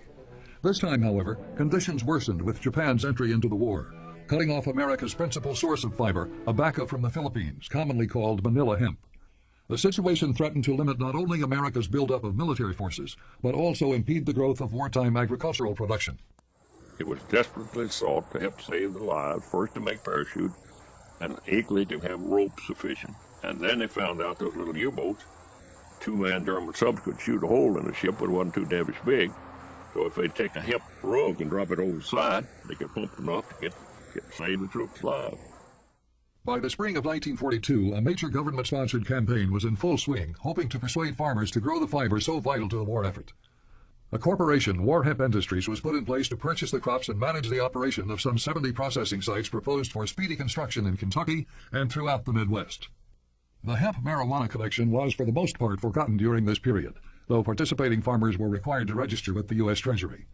By the end of 1943, the world shipping situation had eased to the point where large amounts of sisal were being imported from British East Africa, and U.S. stockpiles of fiber began to return to acceptable levels. With the emergency over, the government began dismantling the hemp program, and production quickly decreased as foreign fibers began to dominate the market once again. Since the participating farmers had not invested heavily in the venture, there was little resistance to ending the program, and most simply returned to growing more profitable crops like corn and tobacco. In the span of a few years, the U.S. government had gone from condemnation to adulation in their public relations campaigns for and against the cannabis plant. As the war came to an end, The crop, which had been cast as both criminal and war hero, looked as if it were headed toward extinction once again. After World War II, because the U.S. government had reauthorized industrial hemp production, although it had failed to a certain extent in terms of helping, quote, the war effort, several farmers continued to raise industrial hemp for commercial purposes through the 1950s and even into the early 1960s. However, at this time, because of the growing awareness of the drug problem, growing trade in drug use, growing evidence of drug abuse here in the United States, we made the production of industrial hemp illegal once again. This first happened in the 1950s, but some of the laws that were put in place weren't very clear. There were some loopholes around them, etc. So farmers continued to raise industrial hemp for the next couple of years, but commercially it was a failure, and legally they continued to get themselves into trouble. So it really pretty much collapsed in the early 1960s. 67, Kentucky threw the baby out with the wash. They just said, boom, anything to do with hemp, including the plant of the seed, is wrong, illegal. Then the feds got smart and came along, what, 70, 68, 70, somewhere. And you wonder why the people quit roaming and looking for it in the country. They found out they got more headaches than they did highs, because it was a feral plant or a wild plant which came from the seed. The seed will stay in there or something for a very long period. It wasn't doing them much good. That's the reason it's become the largest of all crops in America, but it's treated horticulturally rather than agriculturally. Exactly where it came from, and how it got to be a part of our society from the 60s on is it's unclear. Some people theorize that it was the soldiers who came back from World War II. A lot of them had served in the South Pacific and in a lot of the tropical and subtropical countries where marijuana was still a part of life there. It was part of their religion, part of their customs, and so when the soldiers came back, some of them brought that custom back with them. At the end of the Korean War, World War II, it really came down on life in prison for a joint. They really suppressed it. They didn't want all these soldiers discovering THC and coming back here, having discovered it. Same thing at the end of the Korean War. And at the end of the Vietnam War, not only did they lose their control of war-making apparatus and the way to make more war, their inability to control the Vietnam War was also mirrored by their inability to suppress this plant that the soldiers they discovered over in Vietnam. And so they brought it back and turned on my generation to it. I was turned on to marijuana by a very good friend who was an airplane mechanic in Bangkok, Thailand during the Vietnam War. He came back with a duffel bag full of it and says, "Here, try this." And I trusted him. He later became a doctor. I knew he was smart. I knew he knew what he was doing. He turned me on to marijuana, and bless his heart, saved my life. When I was in college, in the graduate school down Stanford, going through the writing program, we lived in a little community called Perry Lane. And one of our good friends and neighbors was a guy that was enrolled in the drug experiments that were going on in the VA hospital. He didn't really want to do it. Psychologists, by their nature, are cowards. They wouldn't be psychologists. So he said, "Here, you go and do it for me. You get $20 a day. You have to go in every Tuesday at about 8:30. They give you something, and then they test you with you test your urine and your blood sugar. They test your reflexes. They see you can add and subtract. About every hour, they come through and do this stuff. And where they were doing it was on the ward in the old Menlo Park hospital, a VA hospital. And when I looked out through this little window, those little windows that have chicken wire inside the glass, and looked out there at the ward and saw these people out there, I realized that these people knew something that the doctors didn't know. They were crazy and they were in pain, but they were enlightened in some way. And the villain that they were seeing, and they could sense the thing that was driving them crazy, it didn't have anything to do with Freud. It had to do with America. And they had all followed the correct lines. They'd all been vets. They all had good jobs. And something wasn't working. Something was haywire. And they knew it. And either they had to become unpatriotic or just go ahead and be crazy. In the 1960s, it was a really interesting time period because there were two different cultures that were running parallel to one another. And in many ways, they were really parallel because rarely did they cross. And when they did cross, it usually created some sparks.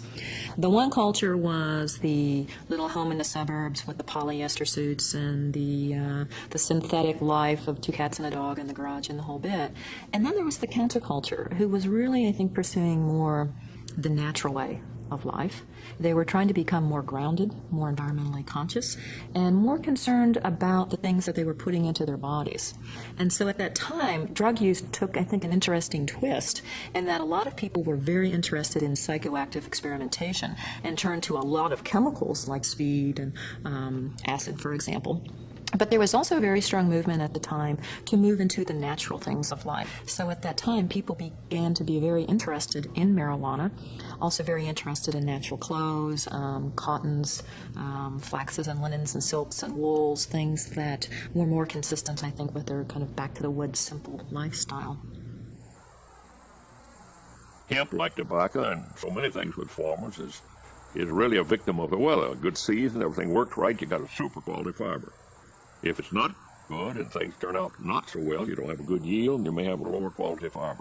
But as it used to be, and we think now would be a use for any of the fiber. It is an oil crop. I think it's, you look in the botanical files, it's under the oil families.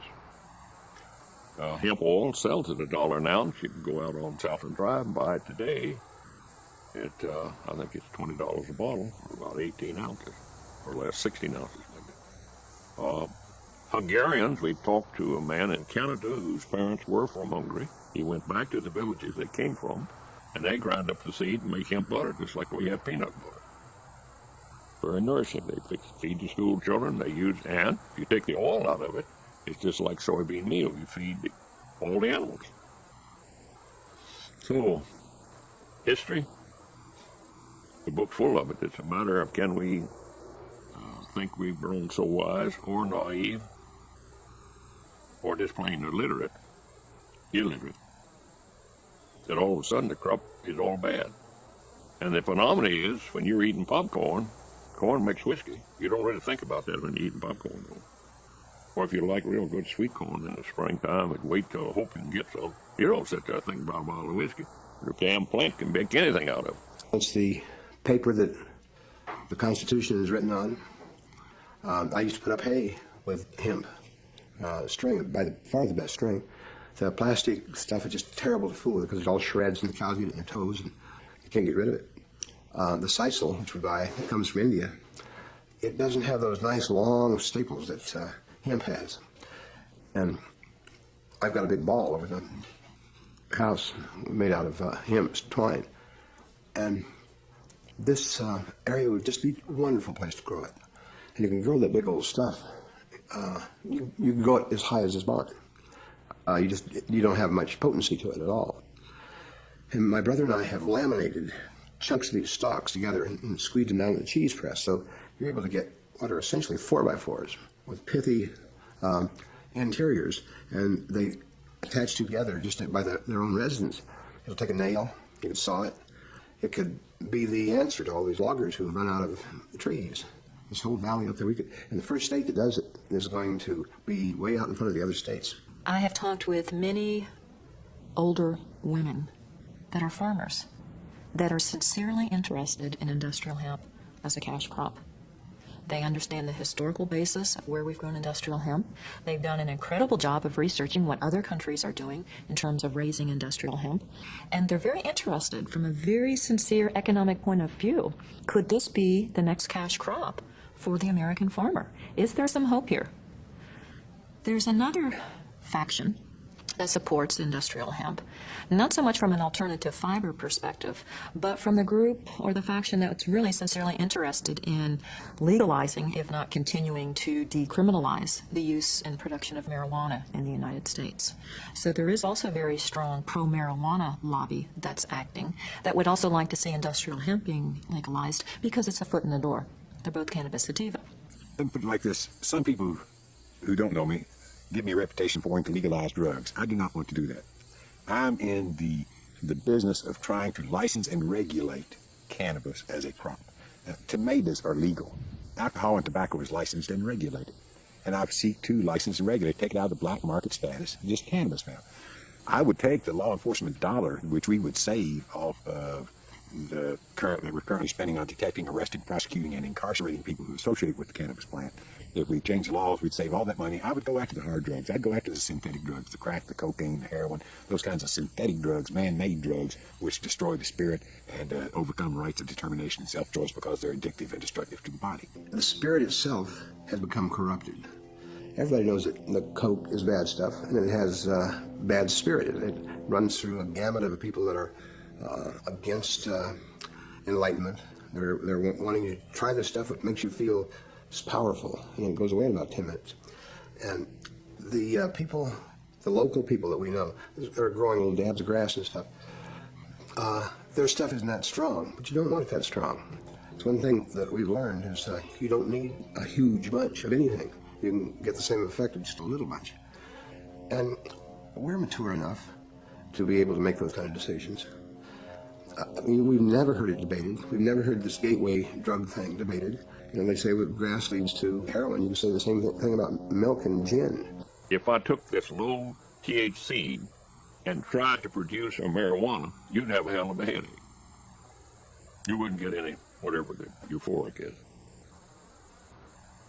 There's no question that people in Canada can testify they've had no problem with any plot of this stuff, either in England or Canada or some of the other, Germany. Germany had enough intestinal fortitude in when they took East Germany, they paid one fellow $750,000 to quit raising it. And less than 10 years now, they've turned it loose. Any German farmer can raise it. They learned. They were willing to say we made a mistake. Bam, go on and do something to raise the fiber to help mankind. Did you hear that plane go over a little bit ago? That's a sheriff's deputy's plane.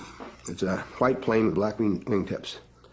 And it starts about this time in May and continues to fly over our place every day until way late in the fall. And the guy knows I'm not growing anything. And I know he knows. But that's not it. There's sort of a Indian wrestling going on here. The Drug Enforcement Agency really has continued to fight this issue very, very hard. And from a legal perspective, the U.S. government continues to make no legal distinction between industrial hemp and marijuana. However, interestingly, in terms of our international trade treaties that we have signed, for example, through the GATT or through the World Trade Organization, we do make a legal distinction between marijuana and industrial hemp. And that's why we permit the importation of industrial hemp products in the first place. For the industrial textile aspects of it, I would let the market control what happens to it. Since it doesn't have any drug content to be reckoned with, it has some, but it's negligible. It won't get anybody hire anything. I'd let the market control that and take the European example and let anybody grow as much as they could as long as they had a contract to sell it to somebody, which gives the market a self-regulatory perspective. You know, there won't be speculation in it. You know, your large landowners won't just go out and just plant acres and acres of it just so to keep the smaller farmer from doing it. If they don't have a market for it, they can't grow it. They got a market for it. The industry wants to buy it, get a contract for it. Yeah, you can grow it. It's not the money alone that's causing it furor. It's this emotional attachment, this very spiritual soul attachment to the land and its products. And that can run pretty deep. But that also can end very abruptly, too. I also think in terms of the people who like this as a fad, is that they sincerely believe that we need to get back to a more natural state of things. And industrial hemp is currently being touted as something that's environmentally safe, if not environmentally conducive to having a saner society, to be able to raise and produce products that are sustainable. That we're no longer raping and pillaging the earth. We're no longer cutting the trees down. We're raising a sustainable crop. We're no longer relying on the petrochemical industry, but we're raising a sustainable crop that's environmentally friendly. Now, whether these allegations are true or not, and how environmentally benign industrial hemp actually is, the economic realities, can we really replace wood pulp with hemp pulp? The realities of, can we really gear up all the cars to run on hemp oil rather than petrochemically based products, is irrelevant. The general public doesn't know, and for the most part doesn't care. What they're doing is buying into, I think, a symbol and making the statement that even though they don't quite understand the complexities of the world market, they're making a statement that they really want to do is go back to a more natural created environment and go back to a more natural market. I personally have no desire to support either side. If it could be produced without the narcotic, that side of it, then I'd say glory be. But I think, I'm not in a position to make this official statement, but anyway, I don't think it'll be the economic success that the advocates seem to think it might be. No, I just think we're going to be sucking the hind tits if we don't get busy and do the. If we could do the seed research, ideally we could come out and be the best source on the Americas, all up and down there, from Canada all the way to Brazil, Argentina. I'm afraid Canada's already picked up on that seed being in the profitable end of it. Now, climatically, I think we still have a better edge on it if we can get going quickly. Ideally, we'd bring seed here from all sources all over the world and quickly determine the THC level and the oil level and the fiber quality. You taking lead in your lifetime? Oh, not mine. Not mine. I think my sons will get to see it and daughter. All right, moving to there. Thank you. For as long as we can look back, it's thrown in its lot with us. Marijuana has been associated with human camps as far back into the Paleolithic age as we can look. And that's very interesting. That plant, its destiny and human destiny are very intertwined. And there are a few plants in the world that have been as useful to human beings. It provides an edible seed, an edible oil that can be pressed out of the seed, a very important fiber in world commerce, a medicine which has been very prominent in Europe and America over the years, and finally a psychoactive drug that's used as a recreational drug by millions of people. That's a pretty powerful way for one plant to provide for human needs. But in modern times, to merely be in the presence of this plant is a criminal offence. Millions have been and continue to be arrested.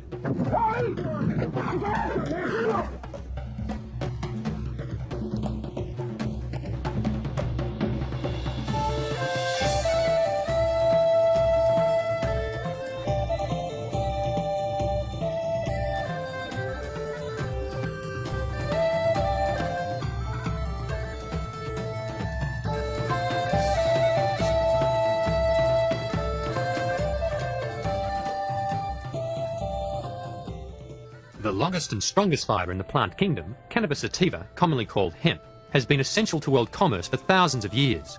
Before the mid-1800s, most ships were rigged with hemp rope and hemp sails.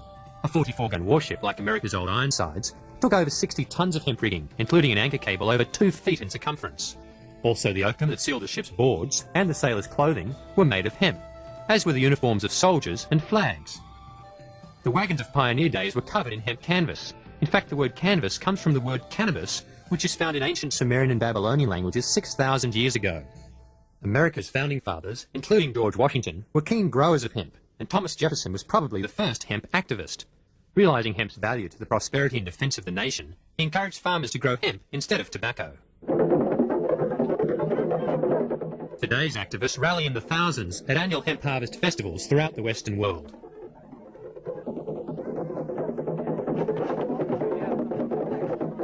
They make some pretty big and enthusiastic claims. Hemp can totally replace trees as far as making paper, all paper, from fine stationery to press board, build houses from it. We can stop cutting down trees. The day hemp's made legal for paper.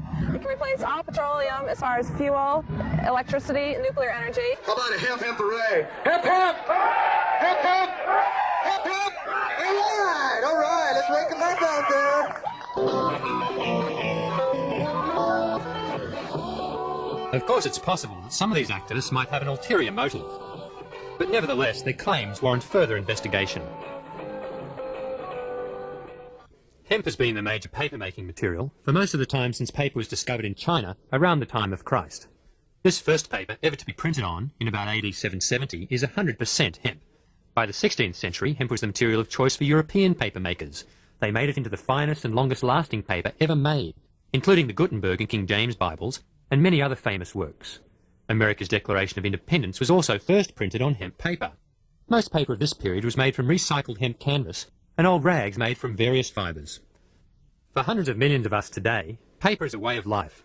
The world consumes hundreds of thousands of tons of paper each year, and to meet this demand, hundreds of thousands of acres of forest are cut down each year. It's a worldwide crisis. In southeastern Australia, vast areas of old-growth forests are being chipped and bought by Japanese companies like Harris Dye Shower. Eugene Collins is a forester turned activist. Most of these forests take in the vicinity of 150 years to mature and to provide habitat for all the arboreals that require the hollows and things like that in them. This operation will be operating on about somewhere between 40 and 80 years, which is about half of what it takes for these forests to regenerate to their full maturity. This is basically a resource grab by an industry that's in trouble. The whole operation is a biological disaster and should be stopped immediately. There's no need to be flattening these forests. We could be doing it with alternative fibres. Hemp and canaf are just two of them. Mommy, Mommy, tell me about the trees. And tell me again about those fish that swam the seas. And why aren't they here for you and me? Why can't we live in harmony? They cut the trees down to the ground. They took the fish together any around. They said it was for you and me. But I say it was for a growing greed.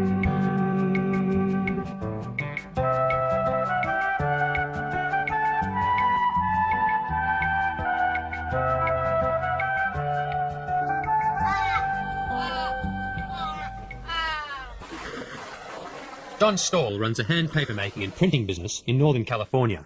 He has found that hemp stalks produce the best fine quality art paper. Wood pulp is used for papermaking not because it's suitable, simply because it's cheap. And it's a byproduct of the whole logging industry. But the available cellulose is something like 30%. It's really not very good. It has to be processed with all kinds of toxic chemicals. Since the invention of the wood paper process around the turn of the century, paper quality has deteriorated, and so has the environment. The water that comes out of the pulp plant, out of the pulp process, has large quantities of chemicals that are potentially toxic to marine organisms that live in the bay. Those chemicals include dioxins, they include chloroform, and a whole suite of other chlorinated organic compounds. Over 2,000 have been identified. Hemp, on the other hand, is somewhere around 77% cellulose and very few impurities, and it really is an ideal material for papermaking. Realising the problems associated with wood pulp paper, the Dutch government has launched a major research project involving 8 different research institutes to study hemp's potential as a fibre crop for paper and other uses. I hope that this research will finally produce a process where we can use hemp to make fibres. It can be used for paper and probably also other products in such a way that we will have a complete clean process, an energy efficient process that causes very little pollution, and that also will prevent the cutting down of trees somewhere else in the world. Hemp is one crop that looks promising because it is a plant that is pretty resistant to a lot of diseases, and it grows well in the Netherlands. It can be used without using pesticides, and it doesn't need very special requirements with respect to soil nutrients. It needs some fertilizer, but not that much. Normally, hemp grows the best in some warmer climates than the type of climate that we have in the Netherlands, but even in the Netherlands, hemp is growing pretty fast. The Dutch are proud of their perfect crop, 3 to 4 metres in height. Commercial hemp is also well established in France, where they have licensed farmers to grow strains that are almost drug-free. L'utilisation papetière avait réellement débuté. Cultivation for the purpose of papermaking really began around 1960. So now there are between 3,000 and 10,000 hectares. It is used to make special paper, and in particular, cigarette paper. In order to make this kind of paper, you need textile fibres that are very resilient. Hemp is one of the few plants in the world that contains fibres of a very high quality. Et le chanvre est une des quelques plantes dans le monde qui comprennent des fibres de grande qualité. The United Kingdom licensed commercial hemp in 1993 and is already producing a variety of hemp products, including this fine writing paper. In Australia, the Tasmanian government has allowed this experimental non-drug strain crop at the instigation of Patsy Harmson. In Australia, we'd be very silly to let a crop like hemp go because it could solve a lot of our problems. One of our major problems is soil degradation, and just like in the old days when hemp was used to repair land after soil erosion, it could just as easily be used these days for repairing our own soil. It's a natural weed suppressant because of the way it grows. It grows on these tall, skinny stalks for good fibre, just with a thick canopy of leaves up above, and that just prevents anything underneath from being able to grow. The other beautiful thing about hemp is its long taproot, and the taproot binds the soil together. The nutrients in the hemp plant are concentrated in both the roots and the leaves and the flower head, and because if you're growing it for fibre, you're only removing the stalk, the roots stay in the ground and the leaves and the flower heads are returned to the soil, which means that you're returning most of your nutrients. You're only removing cellulose and water if you're growing it for paper or textiles. Here in Australia, we're virtually giving away our native forests at a price of, say, $70 to $80 a tonne. Hemp, on the other hand, could be a wonderful replacement and would fetch $400 at least a tonne. Jim Young is one of the few voices in the US paper industry calling for change. He's the executive editor of Pulp and Paper magazine. North America obviously has been blessed with an abundance of wood fiber, but the situation is changing now. We're coming to the end of the line on the virgin timber, and it's time to look at other sources of fiber to be used in the pulp and paper process here. And hemp is certainly one that should be considered for that use in future operations of our pulp and paper mills. The federal government has recognized the need for finding alternatives to wood pulp because we're running out of trees. Way back in 1916, they published Bulletin 404 from the United States Department of Agriculture suggesting hemp as an alternative for wood pulp. They discovered that an acre of hemp would yield 4 times as much pulp as a wood fiber on a sustained yield basis. Not only that, hemp can be grown anywhere. It grows like a weed, so that you could very easily supply the pulp mills with hemp and save the few trees that do remain to us for timber. The textile industry is also experiencing a resurgence of interest in hemp. The beauty of the hemp fibre is that it could be many things depending on its method of cultivation and the method of processing. These can range from coarse hessians, industrial fabrics such as carpet backings, to the finest linens. With special steam treatment, the fibre can fibrillate and produce a cloth of silky consistency, which is indistinguishable from natural silk. It's limited only by your imagination and the technology that's been developed over hundreds of years. The fabrics that we're producing at the moment utilises either pure hemp or a blend of hemp and cotton. The jacket, for instance, that I'm wearing at the moment, 100% 11-ounce hemp linen. It has all the characteristics and appeal of a natural linen. Hey, children, on the land, don't be fooled by the bottom of ways. It will cause sorrow and woe for our people and our land.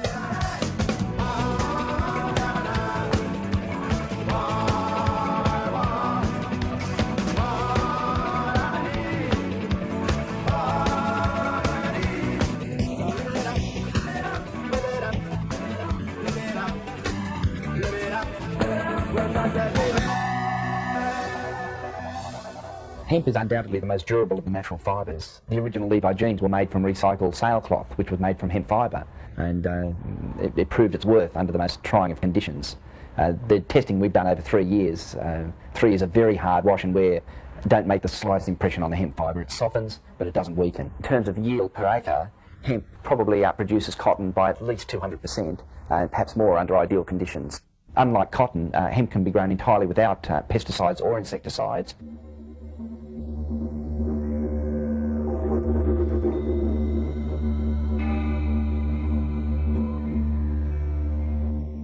The cotton industry is basically a chemical industry. It's highly dependent on the use of pesticides at all stages of production, right from the drilling of the seed through to the harvesting. That's pollution of air, water and soil, and eventually people. Cotton is the 4th largest export earner, foreign exchange earner in Australia. It's the heaviest user of pesticides of any rural industry. The cotton industry's got to change, and there's got to be alternatives. Got to have different sorts of crop rotations, use of various sorts of other fibre crops, etc. So we do have this really, really big environmental problem that they don't want to recognise because of the business implications. The technology is different for processing hemp, so obviously it would cost quite a lot to set up your hemp textile technology. But when you consider how easy it is to grow, how inexpensive it is to grow, because you don't have to pour money into chemicals, and you don't have to do a whole lot of repair work on humans that are getting sick from being in amongst the pesticides. When you consider all of those hidden costs, or pretty glaring costs actually, it's certainly going to be a far more beneficial crop, probably even in the short term.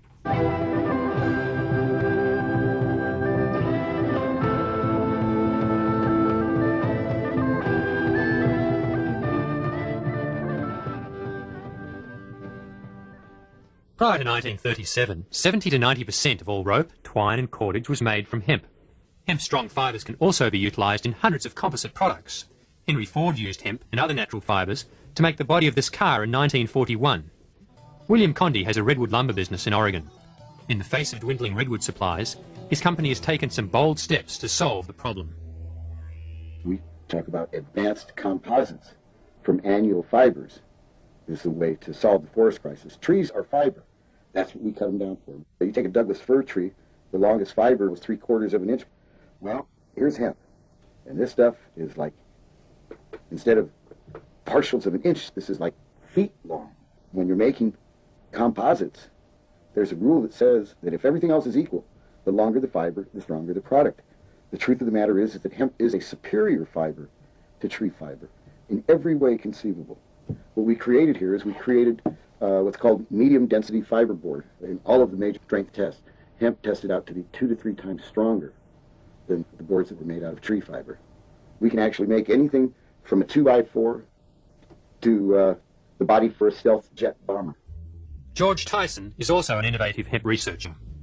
The food industry is looking for a water-soluble, biodegradable materials that they will be able to make food containers with in the future, because their primary concern is to take away the materials that formerly found themselves going into landfills and making material that will fully biodegrade or recycle. We certainly believe we could package hamburgers. The trays may look something like this. If these products were tossed out or ground up and spread on the landscape, they would be nature's fertilizers. There would be no toxic effect. This could lead to fast food places serving you the food in a container of a flavor of your choice, strawberry, mint, or chocolate, and then you eat the container as your dessert. We envision hemp as being a complete new wave of the Industrial Revolution, that there'll be a complete new industry that will come out of this. Actually, there'll be thousands of products that can be derived from this fiber and from the oils of the seed. Hemp seeds contain up to 40% high-quality oil, a combustible oil that has traditionally been used in lanterns. A simple process now allows it to be converted into a relatively clean substitute for diesel fuel. In past centuries, hemp seed oil was also a major base for durable, non-toxic paints. Many great paintings are hemp oil on hemp canvas. In the Ukraine today, hemp seed oil is still a major ingredient in the commercial paint industry. It is a nutritious base for cosmetics and is also a highly nutritious edible oil. Hemp seed oil is unique in having such a high proportion of the omega-3 unsaturated fatty acids with a very strong cardioprotective effect. Hemp seed has been used for millennium as a staple food by many people around the world. It has a near complete balance of essential amino acids, second only to soybean. Well aware of this, Alan Brady is one of the few modern hemp seed chefs. Once it's in this form, it's all roasted and ground up, you can get creative and you can make a million things. You know, it's like I make halva. If you want to make something where any kind of bread recipe, pancakes, anything, just leave out half your amount of flour and replace it with this stuff right here. Get totally creative, make delicious things, and have fun with it. After dehulling the seed, Alan produces his premium delicacy, rich and creamy hemp ice cream. Hemp is probably the world's most economical, ecological and easy way to grow protein. And there is no need to worry, hemp seeds are totally drug-free. If you know a way to save the planet, don't whisper about it, shout about it.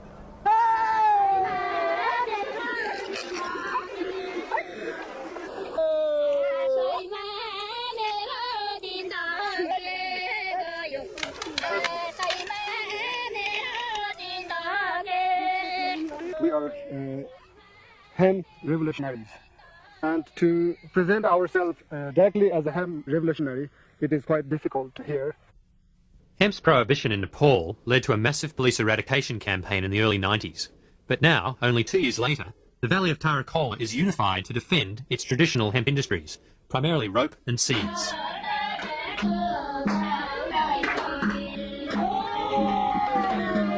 As this region is too high and dry to grow rice, the people depend upon hemp seeds for their survival.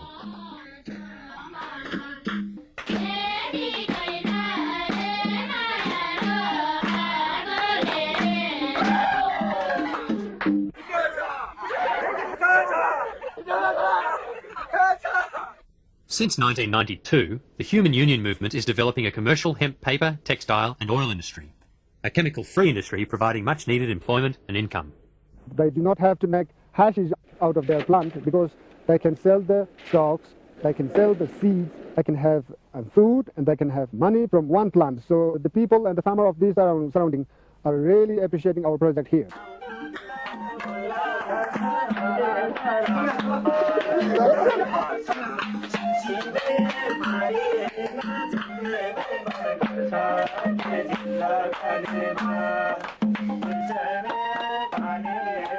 This valley has an abundance of hemp and enthusiastic labour.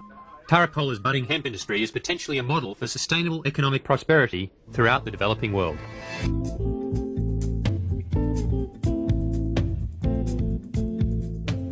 Hemp could be used as a fuel source, an oil source, as well as a paper-making fiber. Could hemp fuel help us to kick our dependency on highly toxic fossil fuels? Carbon monoxide is the leading cause of death in this country from poisoning. It accounts for more fatalities each year than all drug overdoses combined. Over history, it would be hard to predict how many people have died from gasoline that didn't know what killed them. It is a poison-spreading material because it is distilled with benzene, hexene, and xylene, and toluene. These chemicals are all known carcinogenic materials. Could this be the solution? That which fuels a romantic dinner is also a good fuel. Normal drinking alcohol, also known as ethanol, is the cleanest of all liquid fuels. George Tyson is developing techniques to produce ethanol from fast-growing, high-cellulose plants like hemp. We jokingly say this is the fuel that if you were burning it in your car, the reason the dog would chase your car was because he liked the smell of the exhaust pipe. As you can see, there's no smoke emitting from this in this room. Try this with a tablespoon or two of gasoline, and you will have the comparative test. Also, when your engine is through burning on gasoline, take it apart and see how much dirty carbon you find in the engine. We found that running a car 3,500 miles, we couldn't even get a white glove dirty when we took our finger inside of the exhaust pipe. All plants are storehouses of solar energy, and all plants can be fermented to produce ethanol fuel. Plants also produce the oxygen needed to combust the fuel in a car. The emissions, carbon dioxide and water, are reabsorbed by plants.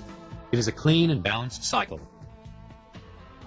When one reviews all of the possible alternative fuels that we may use for transport use, ethanol emerges as about the only one that can achieve significant reductions in carbon dioxide accumulation in the atmosphere. Even the 10% blend, where you only have 10% ethanol in the gasoline, lowers some emissions as much as 25 to 30%. For this reason, blends of 10 or 15% ethanol with gasoline are being used in several states in the US and in Australia as a means of reducing air pollution. Ethanol blends also eliminate the need for lead in fuel. The ethanol is being distilled from sugarcane, grains, or residue starch, as is the case with this ethanol plant in Nowra, Australia. Ethanol produced here is also being added to diesel fuel.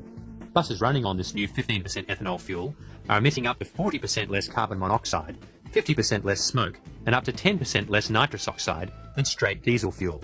In the context of ethanol making a significant contribution to transport fuel needs, we need to think about producing ethanol from cellulose, or more correctly, lignocellulosic feedstocks. All plants are made from lignin and cellulose. Fast-growing plants that are low in lignin and high in cellulose are most suitable for producing ethanol. Things like switchgrass, canaf, hemp has tremendous potential, both because it has many, many products to be produced from it, and also because of the tonnage that can be produced per acre. Ethanol from lignocellulose crops is being developed by Tyson Xylem Corporation and the Solar Energy Research Institute in the US, and APACE Research and the University of New South Wales in Australia. Research is showing that ethanol could be produced economically on a small farm or community level. It could also become one of the world's major agro-industries, replacing the petroleum industry entirely. It's estimated that by the year 2000, we will have demonstrated processes and technologies for the production of ethanol from cellulosics that will be able to produce ethanol at a price competitive with crude oil prices.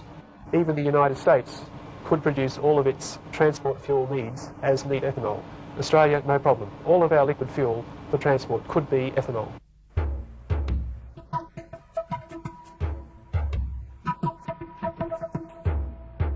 The time has come. The science and technology are complete.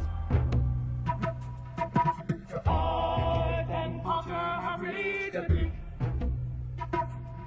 Now work with my energy.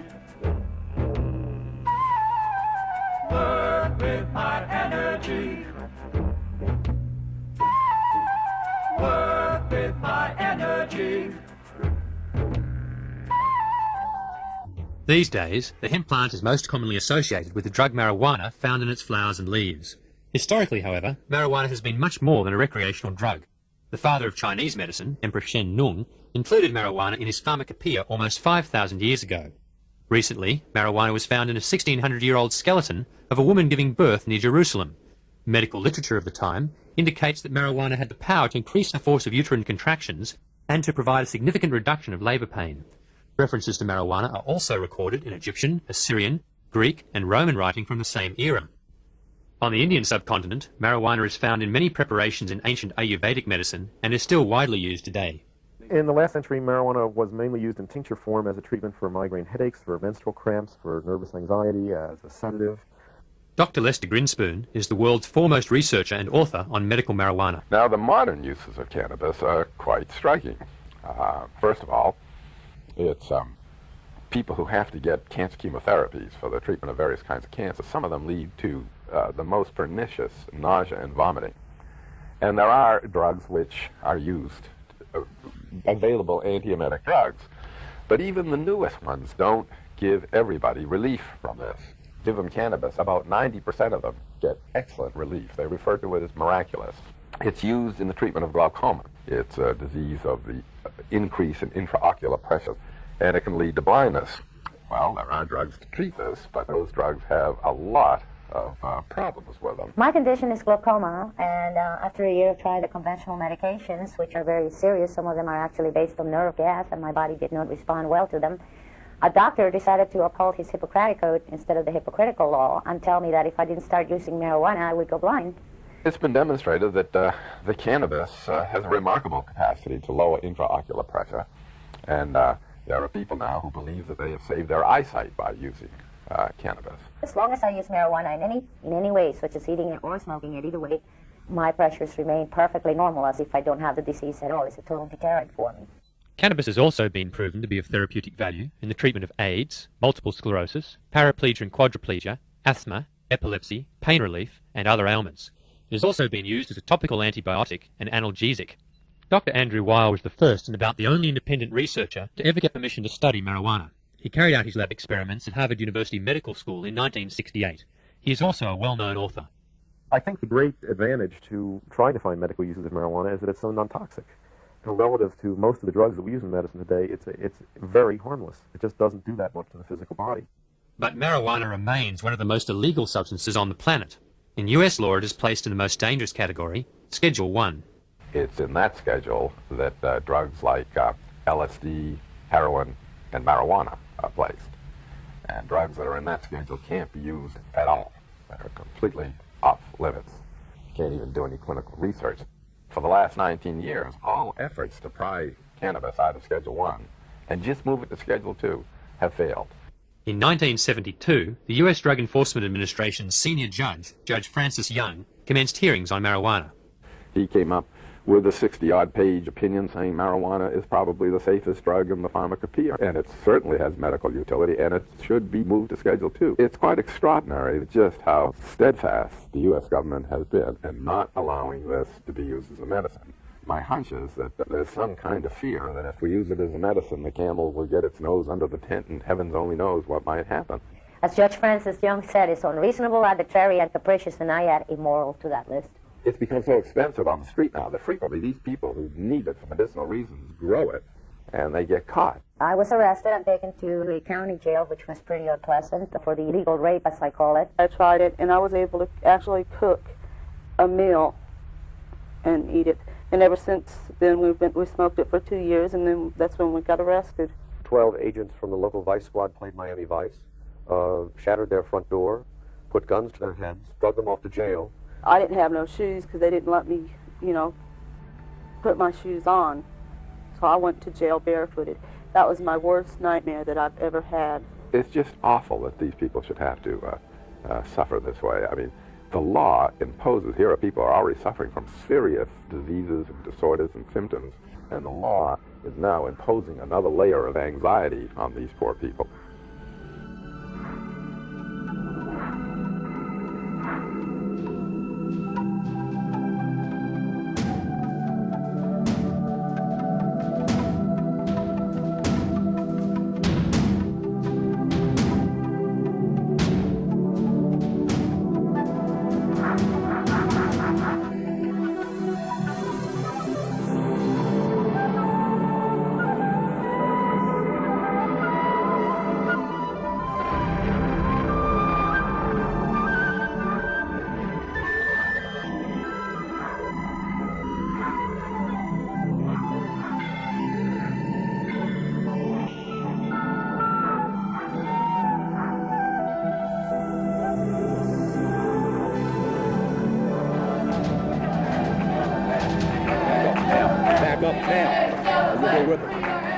The American pharmaceutical establishment and government have been very reluctant to allow people to use marijuana for these purposes, because to do so would be to admit that it had positive uses. And one of the fictions that has to be maintained in the war against this evil plant is that it has no redeeming qualities. And if you establish a therapeutic use for it, that would be a redeeming quality. So instead, the government wants people to use synthetic THC or analogs of THC. In my experience, those substances are more toxic and often do not have as good effects as marijuana itself. THC, or tetrahydrocannabinol, is the active ingredient in marijuana. Ironically, synthetic THC, marketed as Marinol, is legally available for medical use. Doctors, pharmacists, pharmaceutical companies are very threatened by the idea of people having direct access to substances that really work. And so there is a lot of effort to scare people away from natural medicines by telling them they're dangerous, that things out of nature are more dangerous for you than the products of pharmaceutical companies. And I think that is not a good thing to tell people. In my experience, natural medicines are much, much safer than synthetic and refined ones. This realization is spreading. In 1991, Dennis Peron launched a San Francisco citywide referendum for medical marijuana. Proposition P won by a landslide. This preceded similar victories in several other US cities and the California statewide initiative of 1996. Now, in downtown San Francisco, the Brownie Mary Rathburn building is home to the Cannabis Buyers Club that serves marijuana to 10,000 patients. Attempts by the federal DEA to close down the building and arrest Peron and his staff have been firmly blocked by the San Francisco city authorities. 2 million people are infected with the HIV virus. 500,000 people get cancer every year. These people are our brothers and our sisters, our relatives, our aunts and uncles, people we love. I don't think that any of these people, any of these relatives would stand in the way of their brothers and sisters getting a medicine that would help them. Unfortunately, modern usage of the hemp plant centers around only one of its many uses, its ability to alter consciousness. Like the other uses, this is also not a recent phenomenon. The oldest domesticated plants are the drug plants. We have historical evidence that they were domesticated by people before food crops. In various cultures throughout history, marijuana has been valued because it was a doorway to other states of consciousness. It's a blessed plant. It's a blessed plant. It can give you a little happiness. Marijuana has been an important religious sacrament throughout Africa, the Middle East and Asia for thousands of years. In Hinduism, the god Shiva is said to have brought cannabis from the Himalayas for human enjoyment and enlightenment.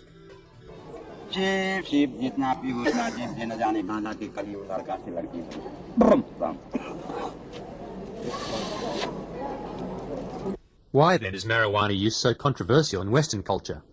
Marijuana cultivation and use in Europe probably was mainly as a fiber plant and food plant. And it's very possible that many people who grew it for fiber and for seeds did not know of its use as a psychoactive drug. Terence McKenna is a leading researcher and author on the traditional uses of psychoactive plants. The absence of a straightforward hallucinogen or psychedelic in the flora of Europe has given Western man a kind of particular horror of the kind of boundary-dissolving experiences that attend these plants. Another factor is the Christian church. The reliance of magical folk practitioners on plants was consistently suppressed by the church. So we have evolved our peculiarly alienated form of science and social polity completely in the absence of any connection back into the magical side of nature that Celtic and earlier peoples were very concerned to cultivate. So this, I think, is the source of our particularly destructive relationship to the earth and our particularly alienated state of social relationships among ourselves. Only 100 years has Western humanity and civilization actually grappled with the dilemmas which these substances pose. So we're at the beginning of making an adjustment which many traditional societies made a comfortable accommodation to millennia ago. Our beginning to make an adjustment has been a rough one. Our nation has zero tolerance for casual drug use. When I was in England, I experimented with marijuana a time or two, and I didn't like it. And didn't inhale, and never tried it again. If you do drugs, you will be caught. And when you're caught, you will be punished. One of the major concerns is drug use among young people. I think marijuana can make kids space out and lose their concentration, and I think the only remedy for that is good drug education, especially aimed at young people, about what are appropriate uses of it and what aren't. And I don't think it's a good idea to be stoned in school, for example. But we don't have any real drug education at the moment because in the present climate, That's impossible. You can't admit that illegal drugs have any positive uses.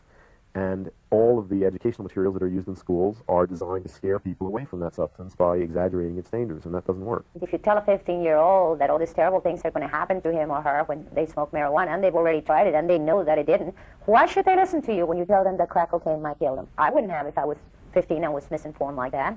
I think that kind of education has a very negative effect. I think it enormously stimulates curiosity on the part of young people to try the forbidden substance. Now, I can imagine a few whispers out there. Maybe you think we'll never get drugs under control, that it's too easy for the dealers to get back on the street. Well, those days are over, too. The revolving door just jammed. Some think there won't be room for them in jail. We'll make room. We're almost doubling prison space. Some think there aren't enough prosecutors. We'll hire them, with the largest increase in federal prosecutors in history. America is now the country with the highest rate of incarceration. Approximately 20% of criminal convictions are marijuana-related. There is no inherent psychopharmacological harmfulness of marijuana, which is anyway comparable to the harm of arresting more than 400,000 people, mostly young people, for marijuana transgressions every year in this country. We will look back on this era and the response to drugs in this country and think that was worse than what happened in the McCarthy era. There's insanity run amok, and there's not a sane voice in the federal government saying anything about it. All this vigorous prosecution of marijuana, for example, has changed a situation where people grew their own, and usually rather mild marijuana, into a situation where marijuana traffic is dominated by organized crime. The cash crop in California that is the most profitable is marijuana in California. A number of other states also depend heavily upon the production of marijuana. In addition to that, you have the profits made by banks through laundering money. What we are doing in the war on drugs is exactly what the most successful drug kingpins like. We are, in a sense, using government money to keep the small-time opposition out of the business, to keep the prices up, and to keep the supply coming from only the most protected sources. Prohibition breeds corruption, it breeds a black market. And we've seen in Australia quite a large number of police officers who have been charged in relation to the supplying of marijuana, and that's the corruption element that's inbred. Lawrence McKinney holds the patent for extracting natural THC from marijuana plants for medical use, but the war on drugs has prevented him from using his patent. The major advantages of the drug war to the Justice Department is that the RICO statutes allow them to confiscate and sell anything they can find that's connected to any person who has any large amounts of marijuana. And the result has been such amount of money, over $1 billion last year, that these drug laws are simply phenomenally profitable to the Justice Department. Fighting a war on drugs is big business now. It is strictly to encourage this society of people who can't imagine themselves in another job other than fighting a war. And when they run out of wars outside of the country, then we're implementing our own military on our own people, and it's just gotten totally out of hand. Law enforcement, whether they are military or not, constantly try to take on more and more of the appearance of military, and it's a psychological tactic as much as anything else. When this happens to someone, the helicopters will come down and they'll hover and they'll direct troops, or there'll be troops traipsing in the woods near your house, and your animals will get frightened, and your babies will get frightened, and you'll get frightened, regardless of whether you're involved in anything illegal. When the walls have begun to crumble, when the laws have begun to burn, when the wind is singing freedom, when the stone begins to turn, when the wind is singing freedom, when the wind is singing freedom, when the wind is singing freedom, when the wind is singing freedom, freedom, freedom, freedom, freedom, freedom, freedom. You have vast amounts of money internationally spent to force other countries to go after their marijuana. Nepal was one of the last countries in the world that had a controlled marijuana marketplace, you might say, that was well controlled by the government. Now, because of the pressure from the United States, they made it illegal. With marijuana suddenly illegal, the trafficking was taken over by criminals. And these criminal smugglers very rapidly began to discover there were things that were more valuable than marijuana to smuggle, and infected Nepal and that whole area with heroin smuggling worse. So it shows you an example of how, just with a few dollars and a little bit of pressure, the United States can take a regulated, non-harmful situation and turn it into a situation of crimes, victims, money, and extortion and death. The repression of Lebanon's ancient hemp industry occurred recently during the Gulf War at the behest of the US government and Syria's President Assad. Now, we are friends with Assad, and the United States is backing his efforts to wipe out marijuana growers in Lebanon with tanks. That's what we do with our marijuana policies worldwide. The United States drug policy in toto affects every country. Eddie Engelsman is head of drug policy for the Dutch government. We think that cannabis use is hazardous. We have a very, I must say, comprehensive anti-smoking policy. But does this harm or this risk of getting any harm justify such draconic measures? We think no. At least our policy shouldn't do more harm than such a drug would do. Every major government study ever publicly funded that studied hemp has come to the conclusion that criminalizing it is a bad methodology. Richard Nixon wanted to really drive the stake through the heart of marijuana, so he appointed a 21-member committee. The Schaefer Commission recommended that marijuana be decriminalized. Nixon just denied the results, rolled right over them. The recent US study, commissioned by conservative California Governor Duke Majan, recommended that adults be allowed to grow marijuana plants for personal use. The embarrassed governor refused to endorse it. It's a similar story in Australia. Since 1970, there have been up to 12 inquiries or royal commissions or parliamentary inquiries into the drug marijuana, and all of those inquiries have recommended decriminalisation, yet no government has been prepared to stand up and say, well, the inquiries have recommended decriminalisation, we will act on the recommendations of the inquiries. All the surveys show that over 50% of the community accept the use of marijuana, and if that is so, then what you're doing is getting a law that is enforcing something that the community doesn't necessarily want enforced. In Holland, the problem, the issue, is considered an issue of health and welfare. So it's not for the police and the courts. One objective of our cannabis policy, if I may say so, not to prosecute people. It is illegal, but to a certain extent tolerated, which has nothing to do with a laissez-faire approach, but we didn't want to push people underground. The sale of marijuana is tolerated in many Dutch coffee shops.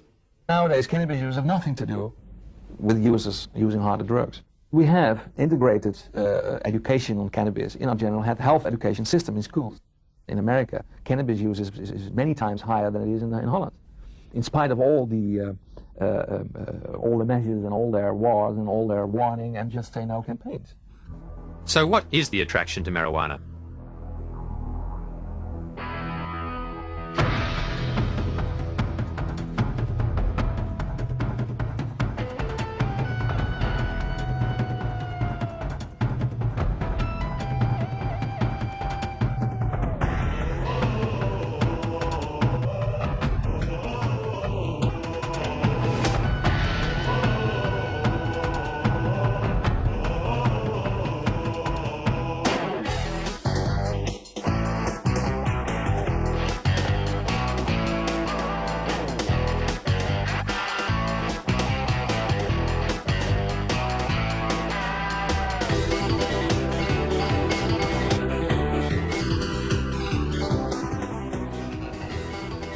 It does carry a fantasy-inducing, thought-catalyzing quality. It allows the mind to rove and scan in a much more expansive domain of information than is normally the case. I mean, if you don't smoke cannabis, you may spend your evening balancing your check accounts. If you do smoke cannabis, you may spend your evening contemplating the causes of the Greek Renaissance. It's a perceptual enhancer. It's like a child seeing something for the first time. There's a little bit of that excitement about the visual world. It enhances the appreciation of music and the graphic arts. I have met many people who I think have experienced increase in imagination and creativity from experimenting with marijuana, who have discovered themselves as physical, sensual, sexual beings on marijuana who otherwise had not developed that part of themselves. They find that it's useful in gaining perspective and insight in their lives. Marijuana creates a receptive, suggestible state which could facilitate certain kinds of therapy. It often increases people's access to their own unconscious, to the images that they have in their mind, to their dreams, to feelings which they otherwise might not be aware of. So I think it could be in the right hands an aid to therapy. Not everybody is capable of using cannabis in this way, but it can be used in this way by people who make an effort to learn to use it in this way. Obviously, Western society fails to offer guidance on how to use marijuana beneficially. I've seen many people who use marijuana addictively, many people who use it all the time, and I think get very little effect out of it. I see people who smoke it and get groggy and doped out. The real problem is that people do too much. They don't understand that the best way to do cannabis is approximately once a week. The desire to have altered states of consciousness is basically healthy and normal. It can have bad expressions, And I think in our culture where there's no recognition of that desire and we don't teach young people how to satisfy it in healthy ways, it's obvious that we're going to see a lot of negative expressions of it. More money has been spent trying to find something wrong with cannabis than any other vegetable material in human history. And what they've come up with is so pathetically thin that I am confident that it amounts to a clean bill of health for this stuff. US government health authorities estimate that there are about 350,000 deaths per year caused by tobacco and around 125,000 from alcohol. This does not include alcohol's involvement in 50% of all road fatalities and 65% of all murders. There are 14 to 27,000 deaths from legal medicines, and over 1,000 of these have been recorded as overdoses of aspirin. There are around 5,000 deaths from illegal drugs, while ailments related to caffeine kill up to 10,000 people per year. But there have been no deaths attributed to marijuana. Cannabis is not a health problem. The problem is that it promotes social values and attitudes which are unwelcome in capitalist market-based society. It's just that simple. A drug like coffee, with a horrendous health profile compared to cannabis, is completely welcomed into the marketplace and the home and the lifestyle of modern people. This is simply that we value certain states of mind and we fear and suspect others. And this is based entirely on value systems that are inculcated from above. Clearly, the discussion as to how society should deal with marijuana is likely to continue for some time. But is marijuana the reason hemp is no longer the major industry it once was? After all, the industrial-grade hemp crop is virtually free of THC. Hemp historian Gatewood Galbraith speaks from his home state of Kentucky. There are 14 of these historical markers around the central Kentucky commemorating hemp as a cash crop in the state. It's pretty self-explanatory. We were the world's largest producer for over 100 years. How did hemp go from being a major crop to almost non-existence in a span of around 50 years? Historical research conducted by our company suggests that it was the discovery of an efficient hemp decorticating machine and the promised resurgence of hemp to industry that led to the imposition of legal sanctions in the United States and the demise of the hemp industry. In the early 1930s, the American hemp industry remained highly labour-intensive long after competing industries had mechanised. Furthermore, other fibres like manila hemp had begun to be imported from underdeveloped countries where labour was dirt cheap. By 1930, the hemp industry bottomed out at 1,000 acres. But hemp technology finally caught up, and the crop expanded to 14,000 acres in the next 7 years. Hemp was poised to become the new billion-dollar crop, as reported in popular mechanics and mechanical engineering magazines written in early 1938. A factory in Illinois had begun producing fine bond paper from hemp fibre. Hemp with its high cellulose content could also now be made into, quote, more than 25,000 products ranging from dynamite to cellophane and all manner of plastics.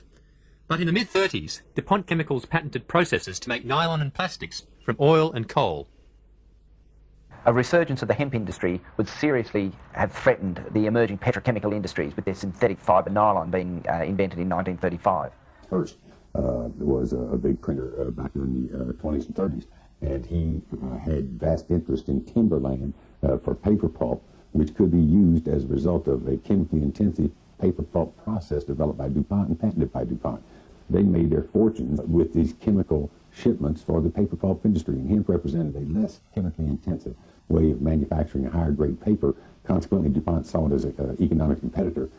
William Randolph Hearst, the owner of the largest newspaper chain in the United States between the world wars, started publishing newspaper articles linking cannabis with violent crime. They renamed the plant marijuana to dissociate it from the hemp medicines, the hemp rope and fabric that Americans have been using profitably for generations. Many stories in his papers told of blacks or Mexicans using marijuana and being disrespectful or violent to whites, or trying to push their drug to innocent whites.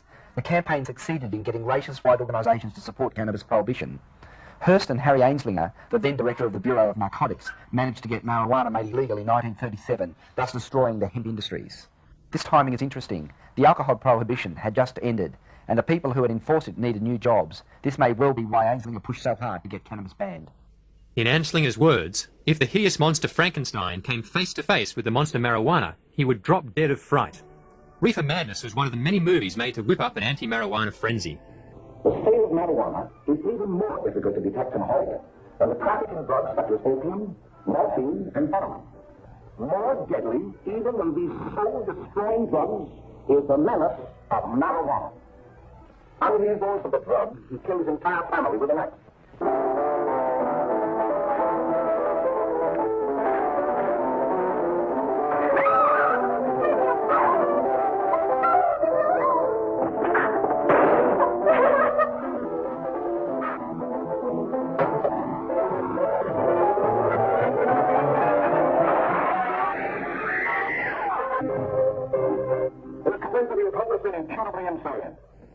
laws where the drug marijuana to which it was addicted. It is recommended, Your Honor, that the defendant be placed in an institution for the criminally insane for the rest of his natural life. The prohibitionist mentality was abhorred by our founding fathers and by Lincoln and by every other great leader in America. They never had the power to prohibit, but they soon gave themselves the power to tax. The laws which outlawed marijuana were not prohibitive criminal statutes. They were tax acts. The 1937 Marijuana Tax Act, where an ounce of marijuana was taxed at $200, and it was selling on the streets for $1. At that time, congressmen voting on this piece of legislation were not aware that marijuana was hemp, cannabis hemp, that country had been using profitably for centuries. The hemp prohibition was initiated by American petrochemical companies in the 1930s to destroy the economic potential of hemp. It has nothing to do with the chemical effects of cannabis drugs or their perceived danger. It's a blatant case of industrial espionage to remove competition from evolving petrochemical substitutes for superior natural fibres. This was why the prohibition was brought in 1938, and this is why the prohibition is maintained. Despite hemp being a major fibre crop in America and the world last century, mention of hemp has been erased from museums and textbooks. This display on the history of American textiles in Washington's Smithsonian Institute contains no mention of hemp. When asked why, museum curator Arkido replied, "Children don't need to know about hemp anymore, it confuses them." Similarly, in the National Textile Museum, there is no mention of hemp, either on display or in the library catalogue. Another example of the hemp cover-up was the attempted destruction of all traces of the US Department of Agriculture's film, Hemp for Victory. This film, made in 1942, was used to encourage patriotic US farmers to grow hemp for the war effort. After 45 years of burial in government archives, it was rediscovered in 1989 by hemp activists. In 1942, 14,000 acres of fiber hemp were harvested in the United States. The goal for 1943 is 300,000 acres. Thus, hemp, Cannabis sativa, the old standby cordage fiber, is staging a strong comeback. American hemp will go on duty again. Hemp for mooring ships. Hemp for tow lines. Hemp for tackle and gear. Hemp for countless naval uses, both on ship and shore. Hemp for victory. Straight after the war, however, the government once again abolished the hemp industry and eventually criminalised the plant. 100 years ago, the farmer produced all of the fiber, all of the medicine, all of the fuel, and all of the food that the society consumed. That's what farming is. You raise those four basic categories, fiber, food, medicine, and fuel, and you sell them in the cities. They're the basic necessities of life. The money flows out of the cities back to the landowner and to the producer, where land is a means of production of wealth. It's been that way for thousands of years. Today, 100 years later, the farmer doesn't produce any fiber. If they do with cotton, which accounts for 50% of the pesticides and herbicides used in the agricultural sector. The farmer doesn't raise any medicine. It's all been monopolized by the pharmaceutical companies. The farmer doesn't raise any fuel. It's all been monopolized by the petrochemical companies. And if you go into a grocery store and look at the ingredients on the package, you'll find out how rapidly the farmer's being displaced from their heritage of food production. It's all been taken over by the synthetic manufacturers who, in producing these synthetic products, create the toxic waste and the hazardous byproducts with which we're having such a tough time dealing. And not only that, it concentrates wealth in the hands of fewer and fewer people all the time, because the means of production of wealth is no longer the land. It is now the factories and the shareholders and the people who own the controlling interest in those corporations.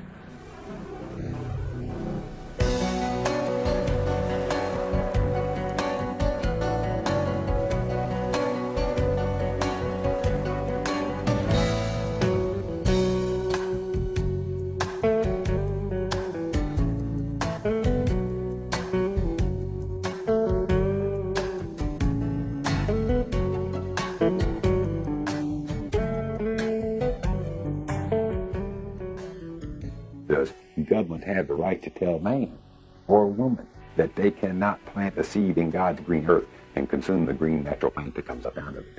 That seems such an inalienable right. That seems such a natural and basic way of communing with Mother Earth and with the natural cycle effects.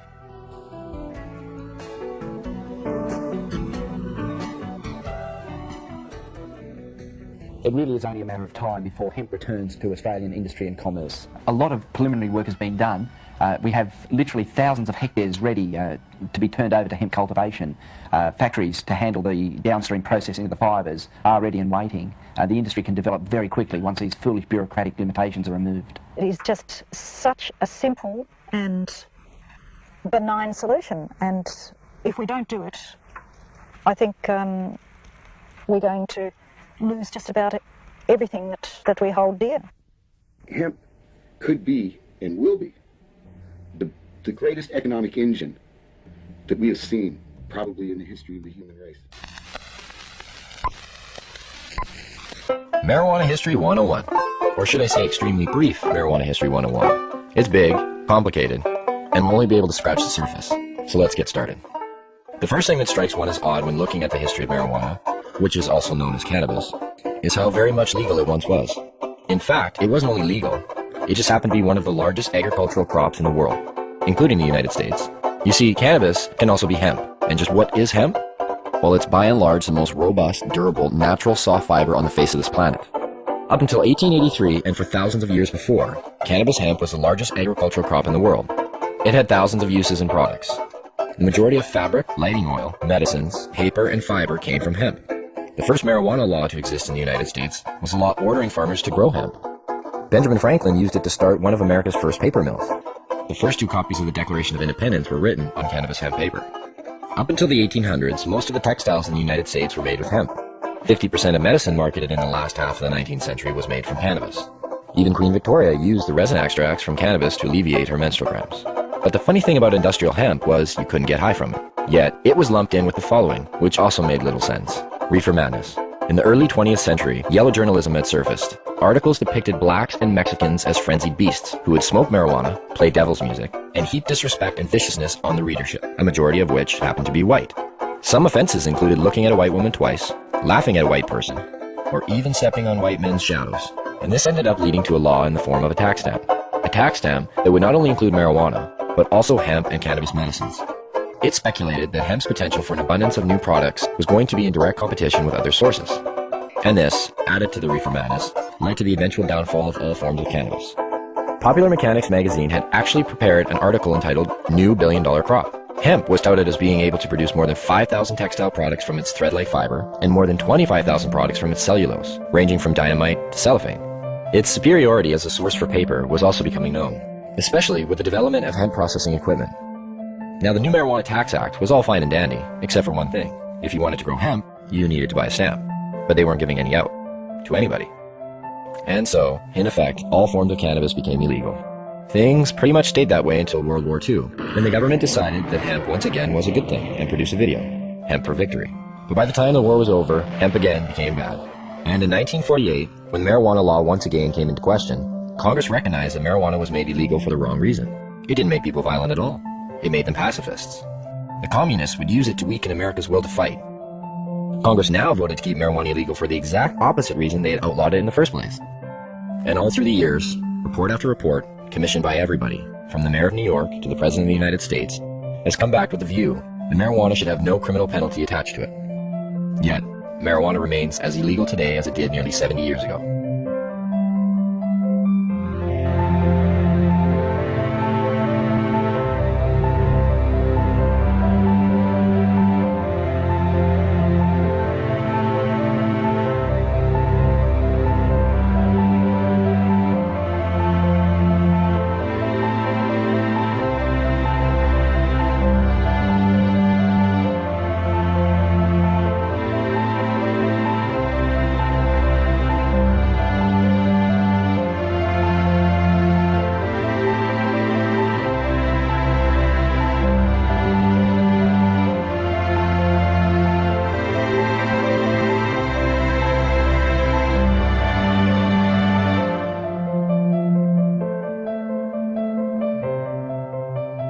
Marijuana. It's become big business. A multi-billion-dollar business, both in Canada and the United States. But why has it become such a big business? Here in British Columbia alone, it's speculated that the illegal BC marijuana trade brings in upwards of $7 billion annually. And up to 85% of that product heads south to the United States. Having become an international issue, when do the lines blur? How does a massive underground market like this survive while remaining illegal? Why is marijuana illegal in the first place? And if prohibition is meant to protect us, I guess the most obvious question is, does the prohibition work?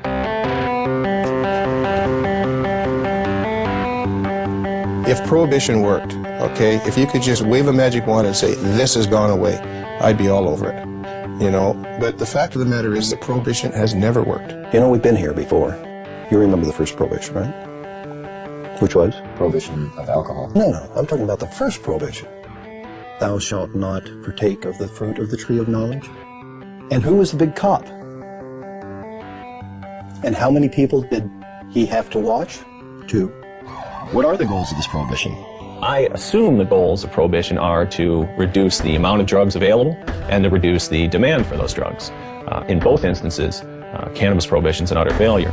Has the prohibition stopped people from using marijuana? You get a phone call that says, I'm from the federal government. I want to know whether you've been using cocaine or marijuana recently. Presumably you might be getting a little bit of an underestimate. In 1937, there were estimated to be 55,000 marijuana users, and now they're estimated to be more than 50 million of them. That's a 100,000% increase. Seems to be quite a few of them. Yes, I'm afraid there are. Whether the drug is criminalized or decriminalized does not affect the rates of smoking of cannabis, either uptake or discontinuation. So what are the dangers of using marijuana? I don't know. I don't know. Gives you like a rapid heartbeat. Smoker's high. I'm sure it has some effect on your brain function, memory. I don't know, it's something unhealthy about moving slowly. It's not good for you. You're not fully conscientious of what you're doing. Thicking some membranes in your brain or something. Well, it's been science. I guess I'm being told it's been scientifically proven that marijuana kills your brain cells. That's the one I remember. Marijuana kills brain cells. I thought the same thing. I didn't start smoking pot until about 5 years ago. I thought pot made you stupid. I bought into it just as much as anybody did. I realized when I was like 30 years old, I was tricked. I was like, you gotta be fucking kidding me. 1974, the Heath Tulin study. Ronald Reagan announces, the most reliable scientific sources say permanent brain damage is one of the inevitable results of the use of marijuana. Monkeys pumped full of marijuana, apparently 30 joints a day, had begun to atrophy and die after 90 days. Brain damage was determined after counting the dead brain cells of both monkeys who had been subjected to the marijuana and ones who had not. This study became the foundation of the government, and other special interest groups claim that marijuana kills brain cells. Here's what they didn't tell you. After 6 years of requests, how the study was conducted was finally revealed. Instead of administering 30 joints a day for 1 year, Dr. Heath used a method of pumping 63 Colombian-strength joints through a gas mask within 5 minutes over 3 months. They suffocated the monkeys.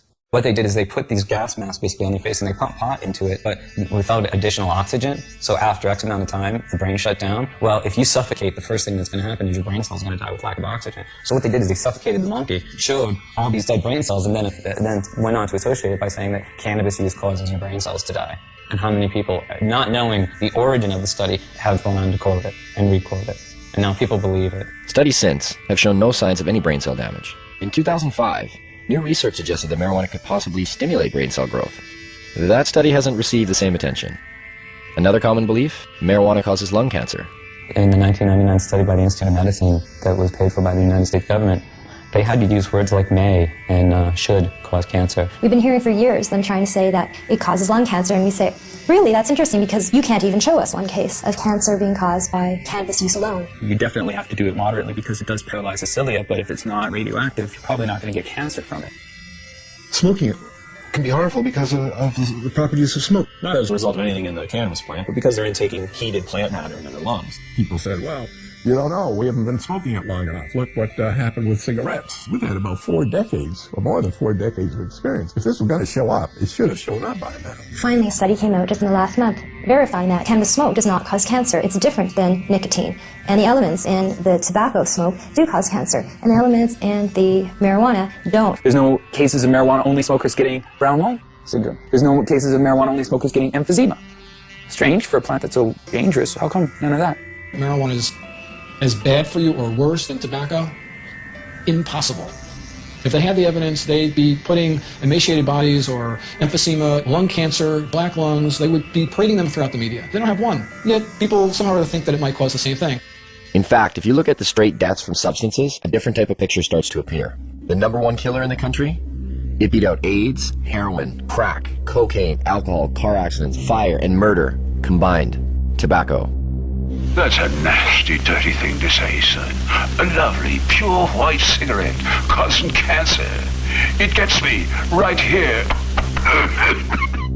With an average of 430,000 deaths per year, considering it's a #1 killer, it's interesting to know that tobacco receives government subsidies and is grown with radioactive fertilizer. Now get out there and sell cigarettes. #2 on the list, if we don't include poor diet and physical inactivity, with well over 85,000 deaths a year, alcohol. As we look much further down the list, there are others that may surprise you. Caffeine comes in with 1 to 10,000 deaths a year. And some of our most popular pain relievers, non-steroidal anti-inflammatory drugs such as aspirin, still make an appearance with over 7,500 deaths annually. Where does marijuana lie in this? What kind of staggering number do we find? I don't know, 50,000? 250,000? 300,000? For marijuana, I'd probably say then 80,000. I would say it would be hundreds of billions. Get ready for it. Here it comes. There are no deaths from cannabis use. Anywhere.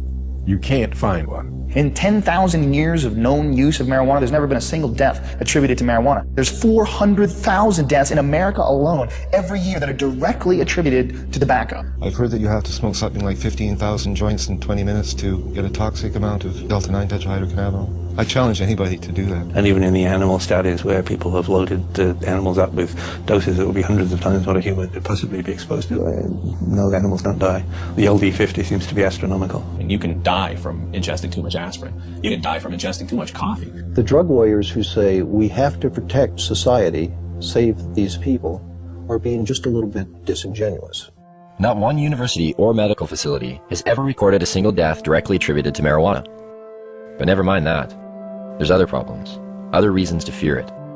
Take addiction, for example. There are more kids in addiction clinics for marijuana than any other substance. This must mean that marijuana is the most addictive substance today. It's undoubtedly true that there are more teenagers and kids in treatment for marijuana than all the other drugs combined. What the DEA never tells you is why that's true. A kid is caught possessing or smoking marijuana. He's taken to court. He's given a choice. Either you some horrible penalty, or you go to a treatment center. Obviously chooses to go to treatment and goes to treatment there, he's considered an addict. But then the DEA gets the point of that stat and say, look at all these kids in treatment for marijuana. God, it must be because today's marijuana is not the marijuana that your parents were smoking. As far as I understand, only 3% of the people in treatment for marijuana are there voluntarily. The other 97% were told to by their guardian or told to by a judge. So you can choose between jail or treatment. A lot of people choose treatment. It provides no basis for speaking about addiction. Anybody who is at all sophisticated about marijuana would rate them the way two researchers were asked to rate drugs in order of addiction. Nicotine was 1, alcohol was 2, then heroin, then cocaine, then coffee, and then marijuana. There may have been a couple of other drugs, but marijuana was at the very bottom, below coffee. This narcotic, unlike the opiates, the synthetics, and cocaine, is non-addictive. What do you mean by non-addictive? By non-addictive, it is meant that the user of marijuana, when deprived of the drug, will not experience the agonies of withdrawal. It is habituating, but its use can be discontinued. Then what is its danger? It's used as a scapegoat for covering up underlying problems in people, especially young people. Here I am, don't ignore me. If you use marijuana on a daily basis for a year or so, and you stop using it, you're going to notice some differences, but nothing like the kind of withdrawal people will experience in withdrawing from either tobacco or heroin. But why would the government and the DEA want to put a statistic like that out there? We'll learn more about that later. The gateway theory. Is marijuana a gateway drug? Yes, I think it is. Kevin. I don't exactly know why, but I know it is. It opens a doorway to other drugs. It makes you want to experience more. It makes you feel good. Yeah. People want to experience something else and, have I guess, more dreams. Its greatest danger lies in the fact that it is a stepping stone to the harder drugs, such as morphine and heroin. That's why there are people that want to legalize marijuana. They figure if they can get the young people in this country onto hard drugs, they can destroy your generation, or in this generation. In the days of Harry Anslinger, it was called the stepping stone hypothesis. If you stepped on this stone, marijuana, you are bound and determined to go on to the next stone, which would be one of the so-called hard drugs. Every time it's been studied and looked at and so on, they have never ever found that there's certainly nothing in marijuana that makes you want to go to anything else. There is no inherent psychopharmacological property of the drug which pushes one toward another drug. I'll smoke a joint. I want a bag of chips and fucking junk food. I don't want to go out and get ripped. I drink alcohol. That's my drug of choice. It could be said I started on milk. I mean, this is crazy. If I use marijuana, why does that automatically make me a candidate to black tar heroin? It's a nonsensical argument. In fact, only 1 out of every 104 marijuana users use cocaine, and less than 1 use heroin. The black market throws the dealers of soft drugs together with the dealer of hard drugs. So if you have a black market, and you have a dealer that's dealing in marijuana and LSD and everything else, and the dealer might say to you, hey, you want to try something stronger? Well, in that sense, because of the black market, because of prohibition, people may be more susceptible to seeing these other drugs and being willing to try these other drugs. And so what you see is that there is a gateway effect. But it's a gateway effect caused by prohibition and the blending of the hard and soft drug markets. Where does this leave us? Oh, wait. What about laziness? You will be useless to society if you use marijuana. But if that's true, well, there are about 50 million people who smoke marijuana in America, and over half of the Canadian population who've tried it. And yet, both societies seem to flourish. And just look who some of these people are. Stephen Jobs developed Apple Computer smoking pot. Ted Turner developed CNN News smoking pot. Still smokes a joint every day. You go through every musician you like, from the Rolling Stones to the Beatles to Led Zeppelin, they all smoke pot. Snoop Dogg, Willie Nelson. Come on, Bill Clinton He didn't inhale, man. He didn't inhale. Don't be so naive. Virtually every presidential candidate has now copped to using marijuana at some time in his or her life. A few times in the Army, I tried marijuana. It was not a significant part of my life. I had a senior law enforcement official tell me that in his judgment, up to a quarter of the White House staff when they first came in had used drugs in the last 4 or 5 years. The people that have personality problems and the people that are going to be lazy and going to lose their job, they're going to lose their job anyway. They're not losing their job because of marijuana. That's just a lie. I love Tommy Chong. I think that a lot of the Cheech and Chong episodes that people believed, not knowing that Tommy wrote and directed the movies, thinking that, you know, that's what a stupid stoner looks like. No, actually, that's what a really brilliant creative genius looks like, acting like somebody you think's a stoner. And none of this is borne out in the research or when you look at people who are long-term users and are happen to be lawyers, judges, doctors, and, you know, writers. But what about the potency of the drug?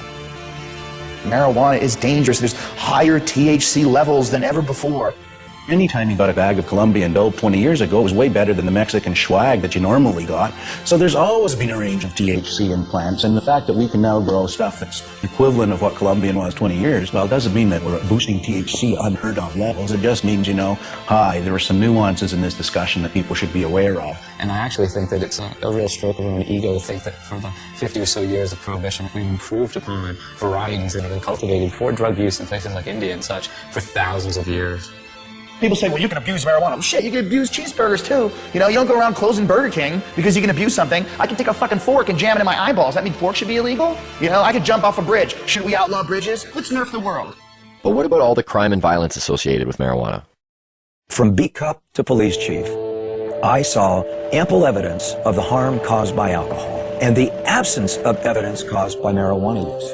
And I mean the complete absence. I cannot recall a single case in which marijuana contributed to domestic violence, crimes of theft, and the like.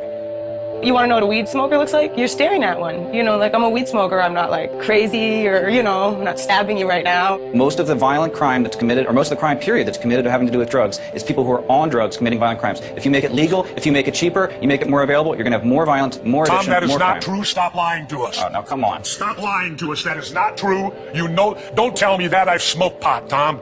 But I've admitted it. I've done it. I've done all of the big three. I've done tobacco, I've done alcohol, and I've done marijuana, Tom. Guess what? Marijuana's the least of the three, pal. You guys prove me wrong or whatever. I want to hear someone that has smoked too much weed and went home and beat his wife and beat his children or whatever, like you see on booze. The only big issue on alcohol is drunken driving and binge drinking among college students. Otherwise, you can drink to your heart's content.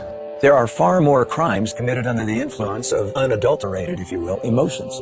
Anger, rage, jealousy. A lot of our understanding is driven by what's in the paper and on the television and the radio these days, and we get extremes, and the black and white thinking is reinforced, I think, by that. If only there was something to compare it to. Something that was prohibited at one time but is now regulated. So we could see what the difference might be. What could that be?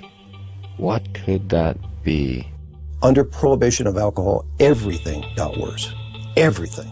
Alcohol prohibition really birthed and gave rise to massive organized criminal groups within the United States. It led to a general disregard for the law and a general disregard for police activity because it was a law that most people didn't obey. Would you have supported the prohibition of alcohol 75 years ago? Well, I'm glad you brought up the alcohol example. I mean, as a governor, you must have known firsthand the cost of alcohol. I hear this argument a lot of times, like alcohol. That isn't what I asked you, Tom. I asked you a specific question. Don't give me spin. I said, would you have supported the prohibition of alcohol 75 years ago?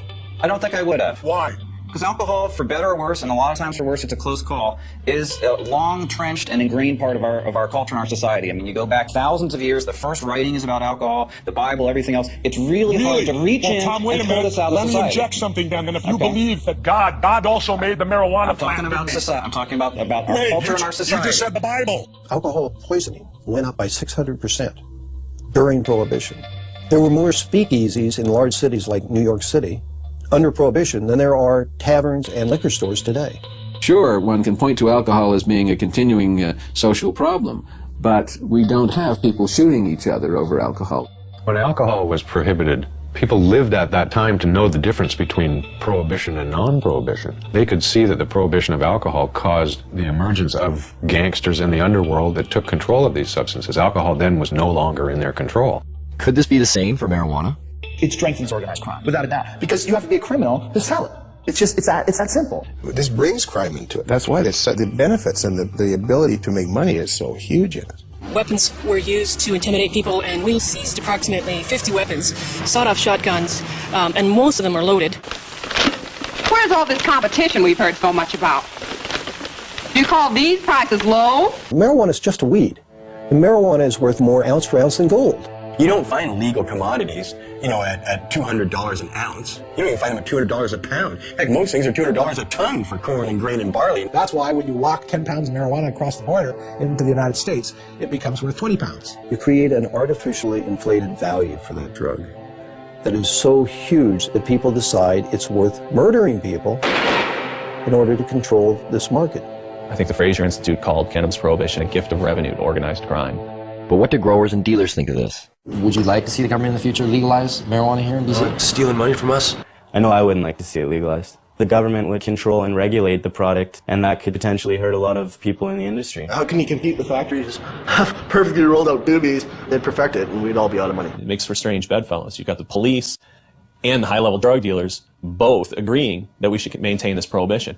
Well, when you got high-level drug dealers saying prohibition is good, you might want to scratch your head a little and think, well, shoot, why would they want to continue prohibition? I can't imagine why a grower who's making $150,000 or $300,000 a year would ever want to see marijuana legalized. I mean, the last thing a grower wants is sensible policy. The madness continues and they continue to get rich. You know, Betty, I'm going to bring this up at the business meeting tomorrow. You make the penalty stiffer? You know what? Good. For those people who are not getting caught, price goes up. See, so not only do we allow them to tell us how much drugs are going to be supplied, the potency of those drugs, who they're going to sell to, where they're going to sell them, just to make sure they get it all right, we let them keep all the profits.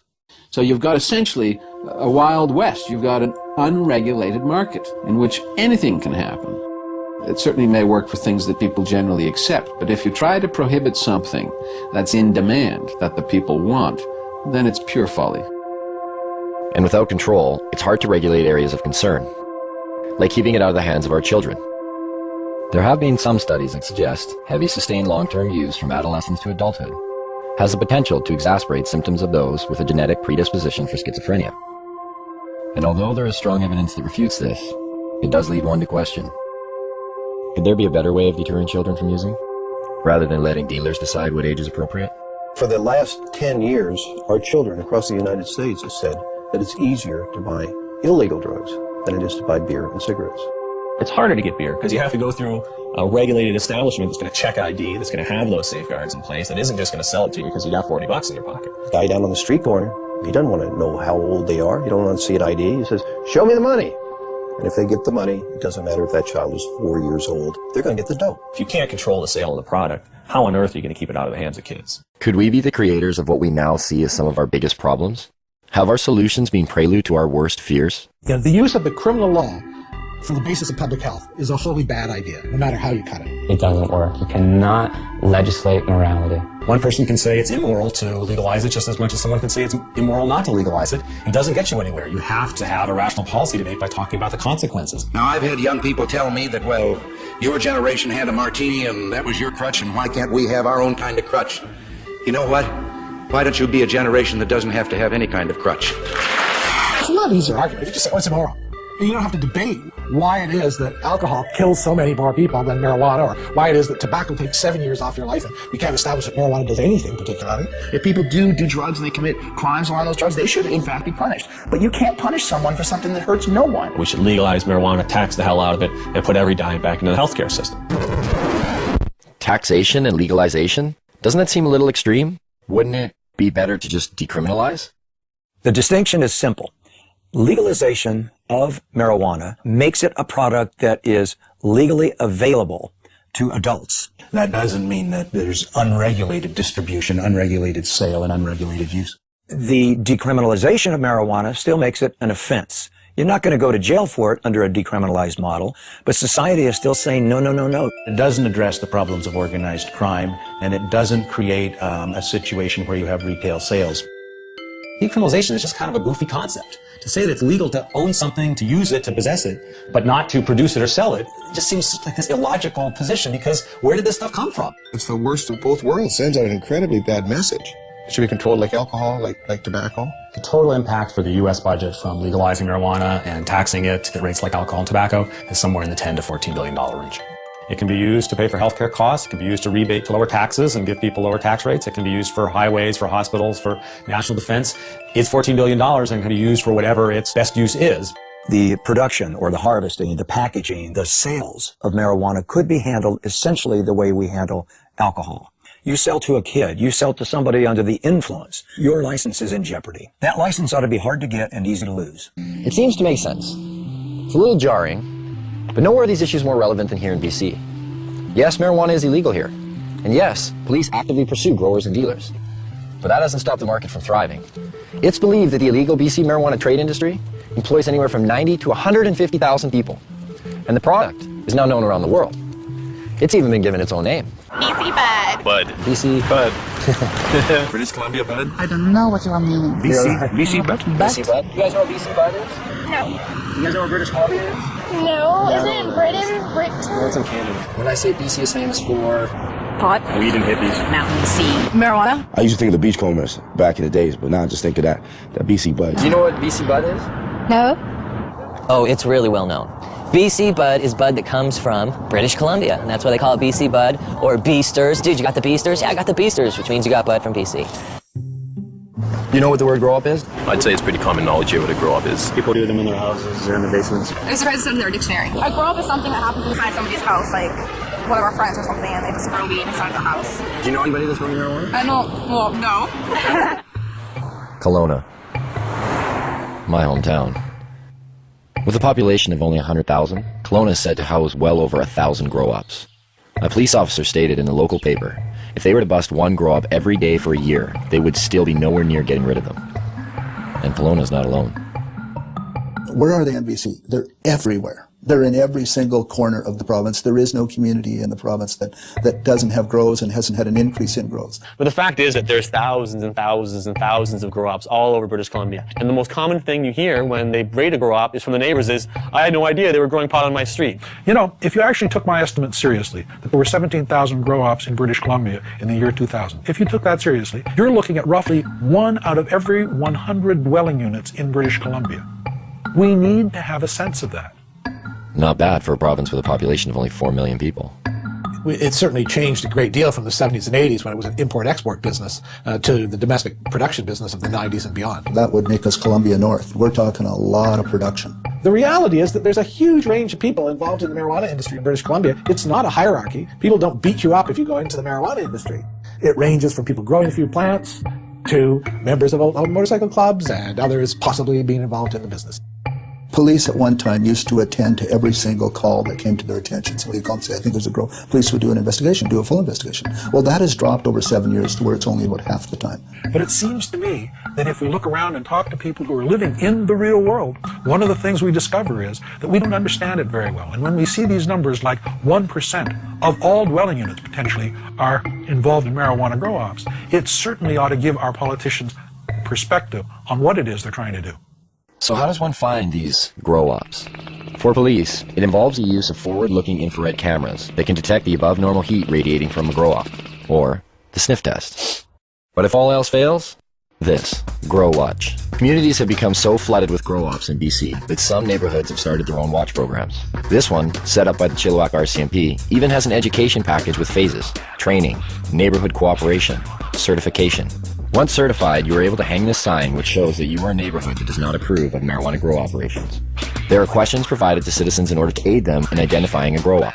Questions like, do the residents keep to themselves? Was the sound of construction heard coming from the basement soon after occupants took over the residence? Is there condensation visible on the windows? Is the yard unkept?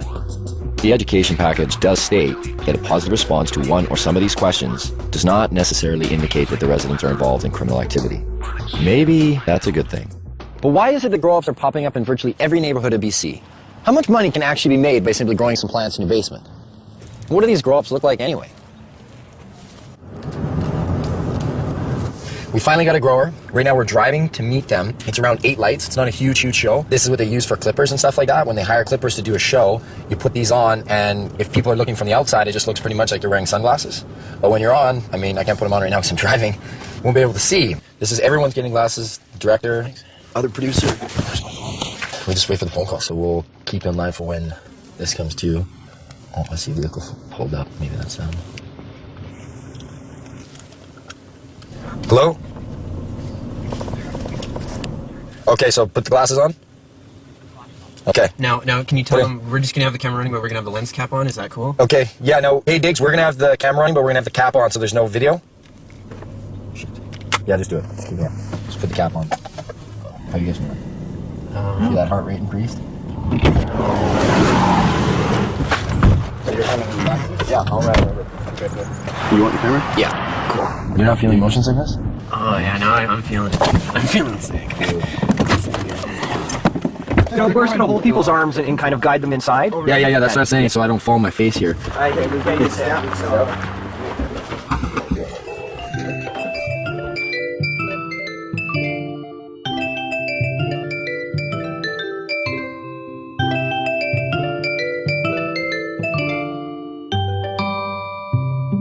A real grow-op.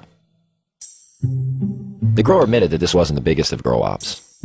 In fact, it was probably on the small end of the scale in terms of size. But I really didn't care. There are just so many things to see.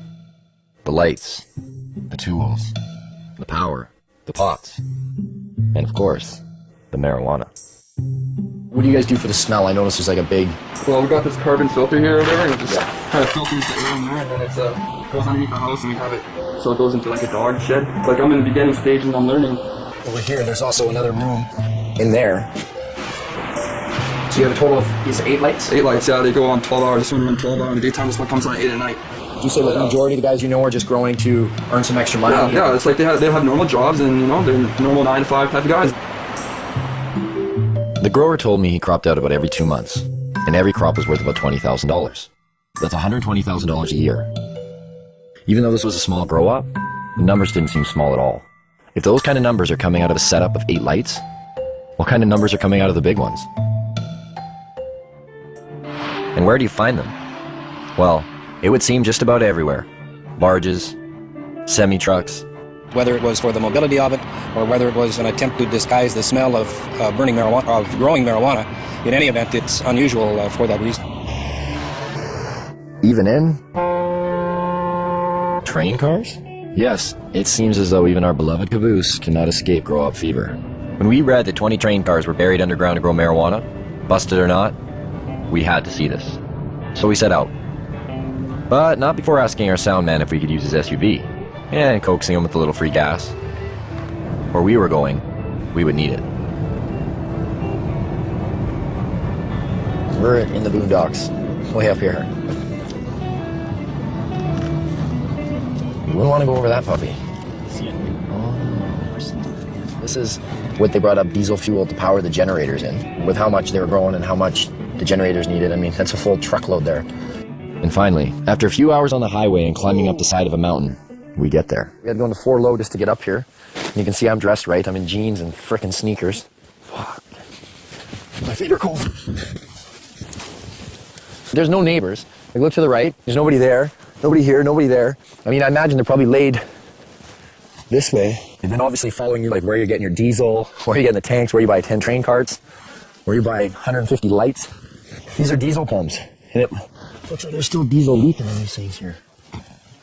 This is how you got down there. Just want to make sure it's okay to down here. I feel like I'm going into a cave. All right, watch your feet there. Not as cold under here. About 8 train carts down that way, I'm guessing. So I can't even see to the end. And then 2 deep. Each one is 2 deep. Down here, 2 deep. Down the next one, 2 deep. 3, 4. There's numbers on the wall. And then what they did is they cut them to make doorways, and that's how you have your hallways going into each one. There are water reservoirs here. And you see 1, 2, 3. You're like, okay, that's quite a bit. But then there's this one, and that one, and another one at the end. Look at these things. Like, one of the cops just left it. Moving this shit would be a pain in the ass. Yeah, those train cards.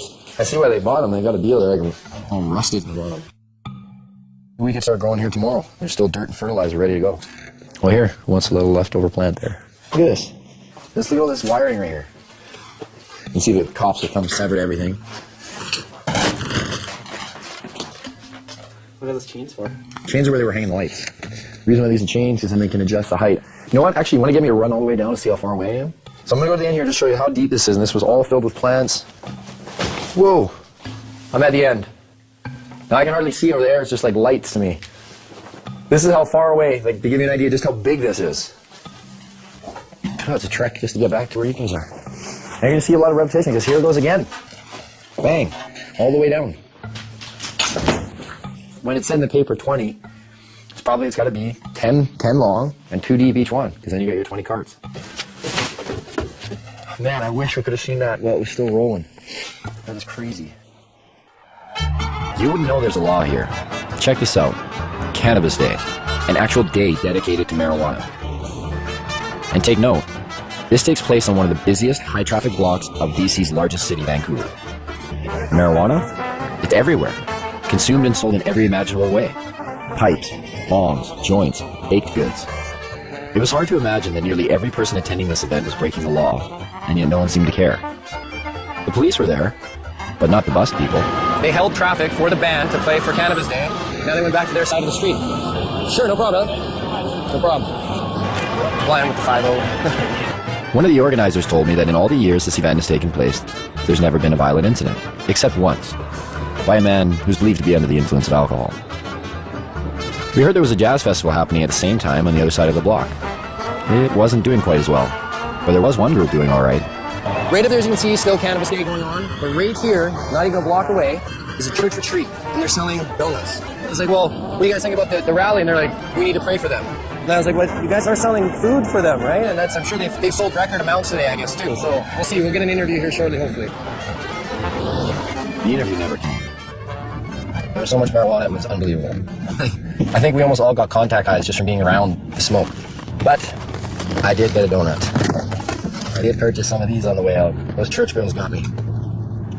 A culture of marijuana has been established in BC. From paraphernalia to cafes, from seed selling to its very own political party, the BC Marijuana Party. Even bakers.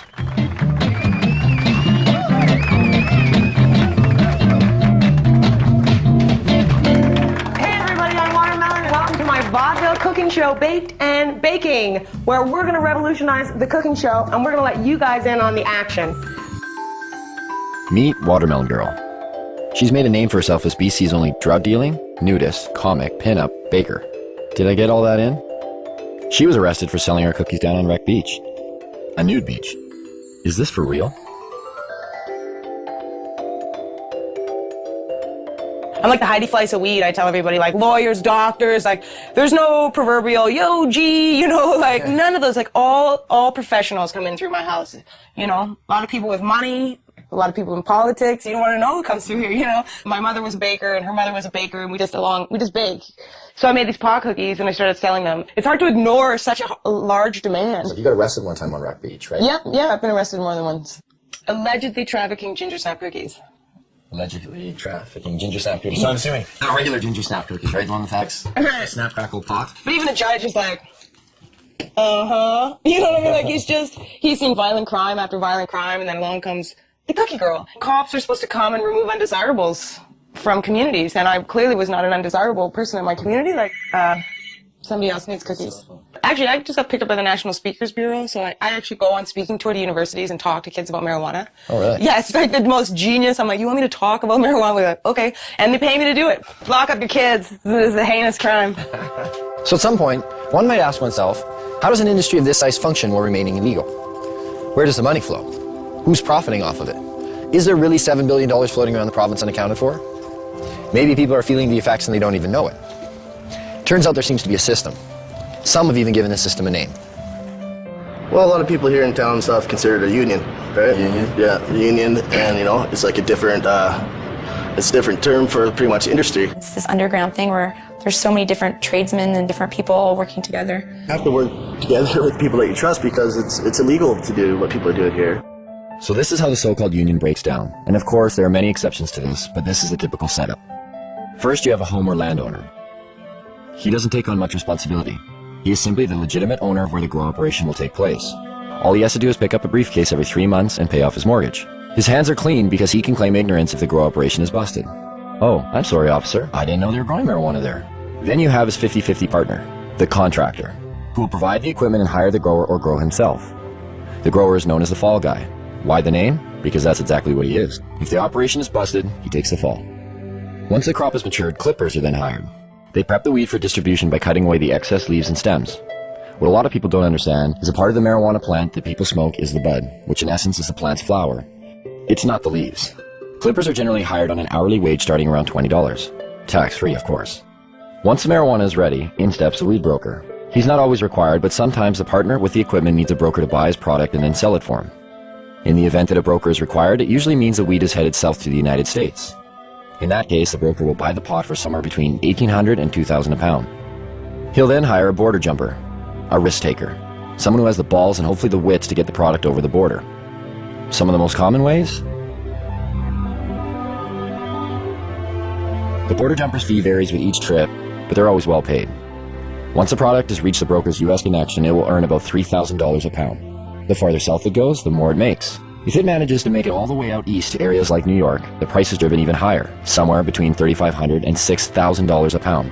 Stricter laws demand higher prices and in turn provide more profits. In Miami, 7 to 8 pounds of BC bud will trade for 1 kilo of pure yayo. Cocaine. That in turn makes its way back up to Canada. And sells for anywhere from $30,000 to $35,000 a key. If the marijuana manages to stay in the province, it will usually sell for around $1,800 to $2,000 a pound, depending on how flooded the market is. This is just the tip of the iceberg. The union embodies a slew of businesses and services, generating profits both directly and indirectly for the province. Some know they are involved and others choose not to acknowledge the benefits they gain from it. Carpenters build tables, rooms, sheds, and anything else that's needed for a grow show. Brand new homes are being built expressly for the purpose of housing a marijuana grow operation. Electricians set up lights, wire the electrical components, divert power if necessary. Hardware stores provide construction materials to build rooms and grow operation structures. Hydroponic stores supply lights, nutrients, soil, and other equipment needed to grow. Seed sellers provide, well, seeds. Clone growers create clones from other marijuana plants to aid in quicker grow cycles. Real estate agencies market houses to growers, unknowingly, but they profit all the same. There are some realtors, though, who are directly involved in the union and will actually cater to growers' needs, finding houses in secluded areas with big basements and power that can be spliced and stolen. Mortgage brokers and lease brokers who help growers with poor credit get the houses they need to start up. Banks who have minimal security to prevent illegal money from being deposited. The way it works now is deposits over $3,000 are sometimes questioned but are left up to the teller to decide whether the deposit is suspicious. If they believe it is, they may put a note on the account. It isn't until a $10,000 deposit that a mandatory FCAC form is filled out and sent away. But it is possible for $9,999 deposits to go through with little question. Oh, you sold some motorbikes. Cool. Oh, you sold your boat. Neat. Thanks for the business. You get the point. Lawyers and law firms provide counseling on how to make grow money legit. They help set up and incorporate LTD companies and holding companies to launder money. They also provide legal counsel to keep busted growers out of jail. The electric company who makes money off of enlarged electric bills due to excess lights. The only time they seem to get involved is when they think someone is stealing the power. Law enforcement receives budgets to fight the cultivation. They create special task forces like the Green Team to specifically target marijuana. Canadians spend $300 to $500 million annually on law enforcement and the justice system to enforce marijuana laws. Police also receive the benefits of seizing growers' and dealers' assets. And last, but definitely not least, everyday businesses. Bars, restaurants, clothing stores, boat dealerships, car dealerships. The money funneled indirectly through various everyday businesses. Growers and dealers like to spend money on everything. These growers, after they crop out, it's like they won the lottery. You can tell the ones who are selling it. The more they sell, the more bling bling they have on them. Do you think they just hold it themselves and tuck it away somewhere? No, they buy houses, they buy cars, they buy boats. They'll purchase restaurants, they'll purchase, whatever they're into. Maybe that's why we got busted. We got too carried away. You can tell yourself you're not going to let it go to your head. But I said the same thing. But when the money comes in so easy, you get accustomed to that lifestyle, and before you know it, you become a steamer, you become a hot rod. And that's what it comes down to. Yes, organized crime moves a majority of the product once it's available on the market. But there aren't a lot of bikers out there watering plants. It's mom and pop operations. It's young guys who see opportunity. It's not easy to make that type of money doing anything, especially if you've been going to school for, the past 4 years and you see this random other guy, watering plants in his basement coming out of it with an extreme amount of money. I'm just saying, you have your degree. Yeah. And then you're in the... Yeah, I made the choice to put that aside and start growing weed. I could be making $33 an hour, which is a great wage, but really, why would I want to do that when I have the knowledge to make in a whole year in 2 months? What have we learned so far? Well, one, the prohibition hasn't reduced the demand, and it certainly hasn't reduced the supply. Two, it's a steady source of revenue for organized crime, which in turn attracts young people because the money is so easy. And three, being an underground market actually creates crime and violence. And yet, the only one paying the costs for all of this are the taxpayers, people like you and me. Even further, this whole deal is over a drug that seems to pose no more of a threat than the substances we already regulate. At the very least, why isn't this up for debate? Dwight Eisenhower once spoke of a military-industrial complex. Have we built up a marijuana prohibition complex? The real war on marijuana didn't start until 1972. And President Nixon said, you know, it's all the Jews smoking pot. And I mean, he really said that. When Nixon got into this with these war on drugs, he had things that he wanted to do. He had an agenda. A lot of the information that was kept and warehoused in the Library of Congress and also at major universities was actually recalled and destroyed. The Nixon report that came out through his administration was called the Schaefer Report. It was by a Republican governor, and when he studied it and gave an answer, you can pick this report up, pick up any page, open it, and if you actually have experience with cannabis, you'll realize they're telling the truth. And then when it came back saying that marijuana was essentially harmless, he totally ignored it, said we're going to launch a war on drugs anyways. And even print as many copies that Congress and the House would have been able to see. 1970, beginning of the war on drugs. 76 New Jersey troopers became detectives. I was one of them. They designated 1/3 of us as undercover. I happen to phone that 1/3. That's where I spent the next 14 years of my life. What we were targeted on was the pot smokers. There was a very good reason we were targeted on pot smokers. Most of them were protesting against the Vietnam War.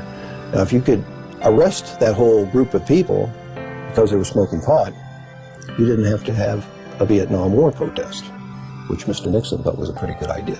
So when President Nixon declared the civil war that we're living in right now, the drug war, in 1972, it was really a war on marijuana. It really didn't kick in until the 80s when Reagan, took over his presidency of the U.S. Ronald Reagan, he said, these young people, they get together, they read books, they smoke marijuana, and they talk. Like these three elements were a recipe for disaster. How do I feel about legalizing marijuana? Am I for it or against it? I am totally against legalizing marijuana. And make no mistake, in the U.S. government, the focus of their war on drugs is cannabis. The focus of their rhetoric is cannabis. It's certainly used as a poster child for all drugs. When you see an ad for drugs, it's always the marijuana leaf that goes up. It's almost like a religious jihad, more powerful than going for the gusto. Causes people to think. When people think, they question. They question things like, say, the war in Vietnam, or race separation, blacks and whites, like they did in the 30s in the jazz clubs, or women's rights, or the Gulf War, oil wars. It's real simple. You put your loafers on, you put your black socks on, you get in your car, you have your briefcase, you say hi to your neighbors, he mows his lawn just like you do, and things keep moving along in the same direction they always have been. That's why marijuana laws exist. There are, in my opinion, people in government, at all levels of government, who know that it's not a winnable war, and yet they continue to pursue it. Acceptance of drug use is simply not an option for this administration. Often we go to debates and it's a police officer debating us. Okay, the police are supposed to enforce the laws. They should not be arguing for or against the law. That's not their job. Well, what is their job? Is it to enforce laws that exist on the books or to determine the policy of the laws that are made? The way to justify the policy is to create a lot of fear and then spend a lot of money combating it. Quite frankly, if you took the using population of all the other illegal drugs combined and you eliminated cannabis from that equation, there wouldn't be a big enough drug problem in either this country or the United States to justify the massive expenditures that go towards fighting the war. The amazing thing is the small amount of enforcement that is necessary.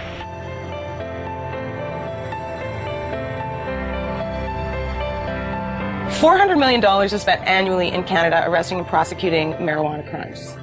The total budget in Canada for all drugs is $500 million. That means 4/5 of the drug budget goes towards arresting and prosecuting marijuana users, leaving 1/5 for crack, heroin, coke, crystal meth, the date rape drug, whatever. The drug enforcement industry is big business. It's self-perpetuating. It relies on taxpayer dollars. And so it's an endless battle that the DEA doesn't win. They participate in. It's like doing a big budget movie, you get $30 million to do a movie, and then The movie comes out and it doesn't make any money. But someone made $30 million. Every once in a while, they'll show a guy, posing beside a big bunch of marijuana, this is the DEA money at work. It'd be like asking loggers about saving trees, you know what I mean? This is where their mainstay of their cash flow comes from. The campaign will continue until every available known plot of marijuana has been eradicated. We've got to live with it, doing the best job we can. Even if it's a bad job? We're all carrying a pretty impossible load, Miss Gibson. There are many, many police officers, however, who believe that it ought to be legalized, regulated, and controlled. They see the hypocrisy between our existing laws relating to alcohol and marijuana in their day-to-day life, shift after shift after shift, and they get it. But they don't want to lose their jobs. They don't want to lose that promotion to sergeant or the assignment to detectives. They want to be a chief someday, and they don't want to piss off the people in power. Judges, lawyers, prosecutors, defense lawyers, prison guards, there's all of those people in the criminal justice industry. Are their interests being protected? Well, in a sense, yes, they are. Defense bar, similarly, we make money. The more things they prohibit, the more money we make. Sorry I'm late, Kent. I was delayed in court.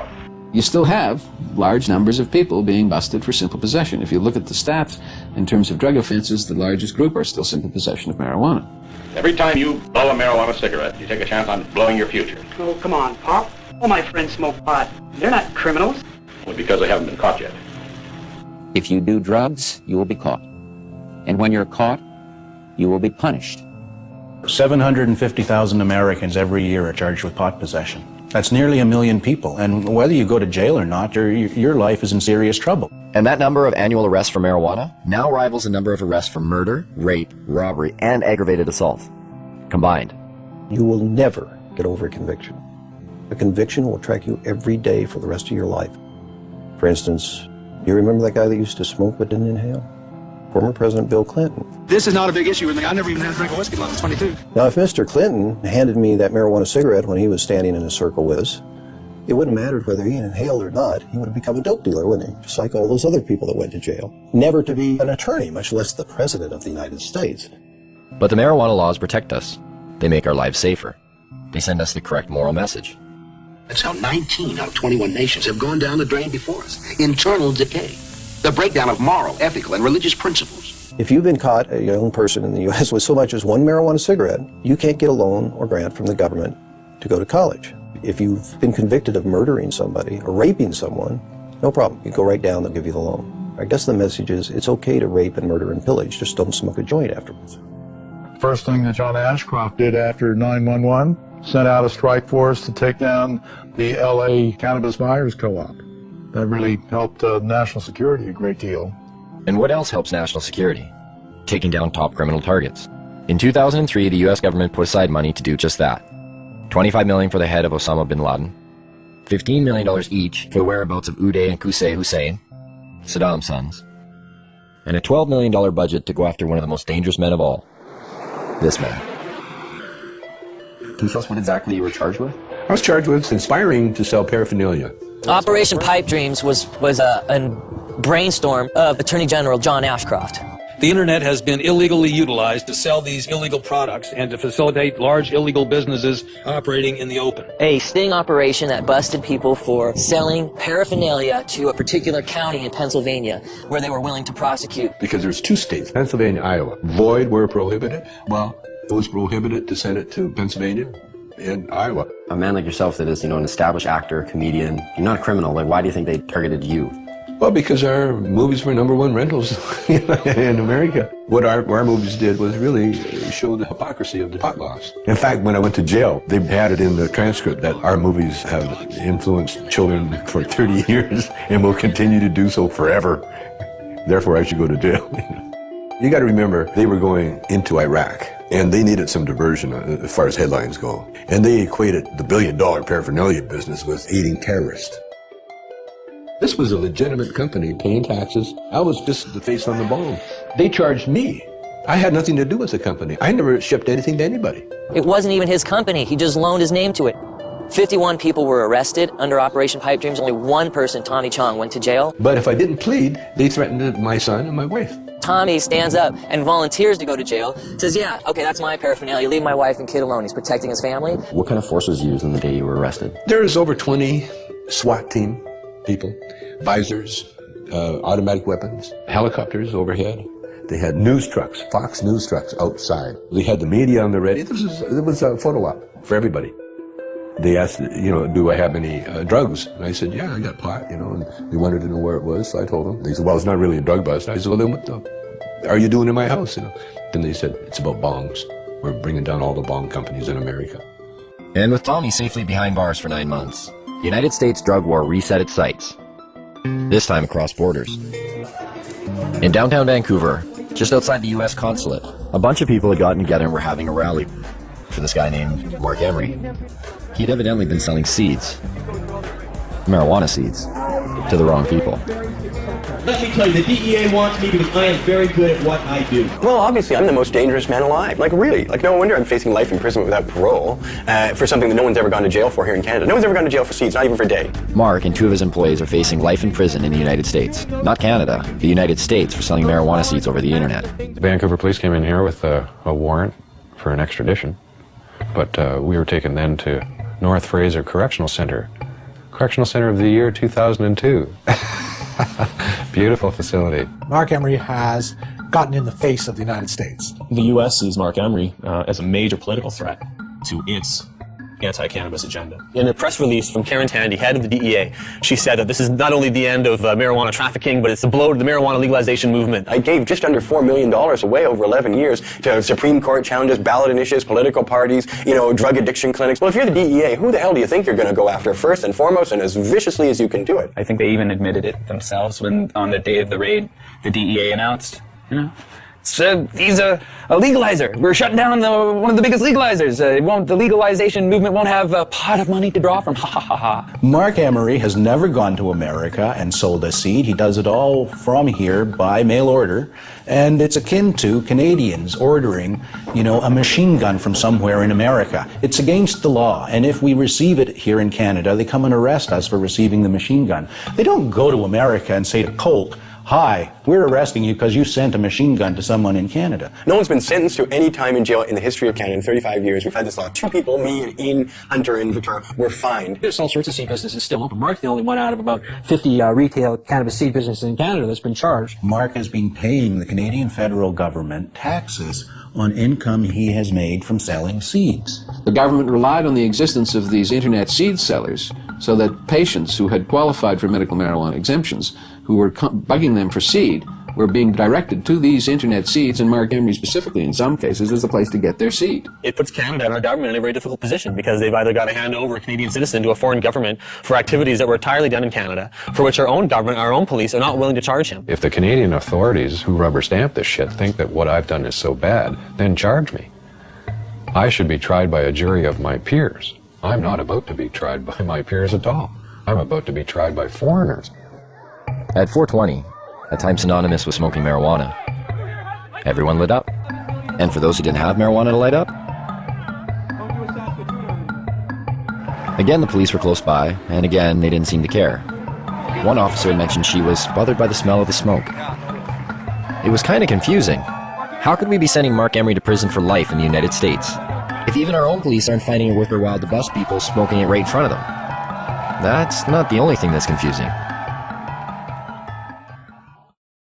The marijuana that's consumed in the United States, how much comes from Canada? I don't know much about Canada. I don't either. Maybe 20%? I'll go with 35. 35%? And a quarter. 50%. 50%. I would say about 60%. 60%? 70%. Yeah, 70, 80%. At least 80% of it. I don't think it's all that much. Most of it is here. We're getting the drug czar saying, BC bud. This was when some of the people in Canada were trying to get marijuana legalized. John Walters went up there and said, what you're talking about is passing a law that will allow you to export poison to my country. When we talk about poison, exporting poison, what do we export to Canada? Cigarettes. 430,000 people die in the United States every year from ingesting cigarettes. 5 million around the world. So who's exporting the poison here? Of the 6 million people who could benefit from treatment and need it in the United States today, 60% are dependent on marijuana. They invited me. I'm sorry. I wasn't sure who invited him and why he came here yet again. He's been here before. He needs to shake his head. So how about him shutting down the cocaine that's coming across the border? How about him shutting down the guns? Sometimes you feel like you've stepped into Alice in Wonderland. You've gone through the looking glass. In fact, more Colombians die from U.S. tobacco than Americans die from Colombian coca products. So what's the drug war really about? Because if you don't want American tobacco in your country, America will go to war in a trade sense with your country. You have Canada engage in cannabis policy reform and taxing and regulating cannabis, and all the scare stories haven't come true. You have an awfully hard time sustaining your own domestic policies. What do you think would happen between Canada and the U.S. if Canada were to legalize marijuana? There's been rumors that, they're like, we'll shut down the border. I don't think so. I've heard that too, but then my question is, would you want LA, in the dark and thirsty? If you do that, then we're not going to ship oil, we're not going to ship water, we're not going to ship electricity. It's not going to happen. We're too important to each other. Softwood lumber people going to stop doing business? Are the fishing guys going to stop doing business? Are the people who manufacture stuff back and forth across the border going to stop doing business because pot's legal here? Business interests aren't going to sit still for losing millions of dollars a day because of border wait times simply because Canada takes a different domestic social policy on cannabis. Yes, business interests. Sometimes they just seem to pop up. And every so often in the most unlikely of places. We have seen an explosion in prison construction that lags only slightly behind the explosion in incarceration. There are more people in jail in America now than ever before. In the United States, it's one of the fastest growing industries. Some major investment companies at one time described private prisons as one of the best investments you could make. So you can make more money building prisons than any other type of investment. They're extraordinarily expensive to build.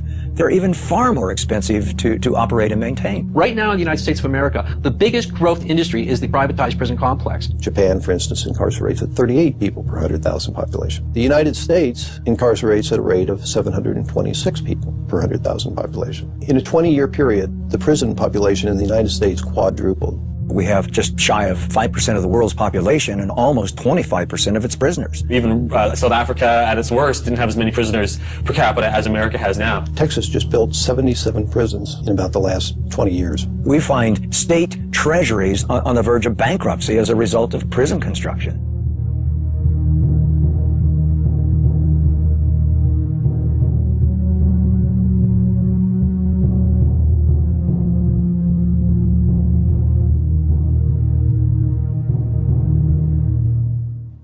Some think there won't be room for them in jail. We'll make room. We're almost doubling prison space. Some think there aren't enough prosecutors. We'll hire them, with the largest increase in federal prosecutors in history. In the late 80s, there were about 5 privately run prisons in the United States. By 2005, that number reached over 260. As soon as you've accumulated a certain amount of capital from building prisons, you can start investing that in ensuring job security, ensuring there'll always be more prisoners around to require more prisons. We have private prisons? What the fuck is that? How did that happen? How can you profit over people going to jail? That's scary. That's a bad, bad sign. Our society is in deep, deep, deep trouble if nobody's looking into that. Correctional guard unions have become powerful lobbying groups, pushing for longer sentences on less serious crimes. California's has become one of the most powerful in the state. The California Department of Corrections budget rose from $923 million in 1985 to $5.7 billion in 2004. Between 1977 and 1999, overall local and state spending on corrections across the country grew 946%, almost 2.5 times the rate in which spending on education increased. And prisons aren't the only thing money's being spent on. There are millions of drug tests per year. There's money to be made on that. It's huge. It started off with people saying, we really need to test people in dangerous occupations. Things like police officers should be tested, pilots in airplanes. Then somebody said, well, our athletes, we should probably test them for drugs too. Then somebody came along and said, well, it's not just the professional athletes. How about the athletes in colleges and high schools? They need to be tested too. Then they thought a little harder and they said, well, suppose we just test everybody that goes out for an extracurricular activity. That should be constitutional because they don't have to do that, So now if you want to join the chess club at school or the French club, you got to pee in a bottle. Now they're pushing to make laws to test all children at school. All the studies show this doesn't have anything to do with whether kids use drugs or not. So it looks to me like this has a lot more to do with the money that's being made for drug testing. Can you imagine how much money will be involved if we can randomly test every child in school? A lot of these places that have been urine testing have refused to continue to do it because the only thing that these urine tests are finding is marijuana. The other drugs that people take dissipate from their systems fast enough to not be found. If they smoke a marijuana cigarette, 28 days later, if they pee in a bottle, they're going to show that they've had a drug. But if they use a hard drug, heroin, cocaine, methamphetamine. In a long weekend, nobody can tell that they've used that drug. So what does that say to our young people? It says if you don't want to get caught, don't use the soft drugs, use the hard drugs. It's not just urine anymore, it's hair and saliva. They'll do blood testing. There's industry there. This is money. They're not doing it for free.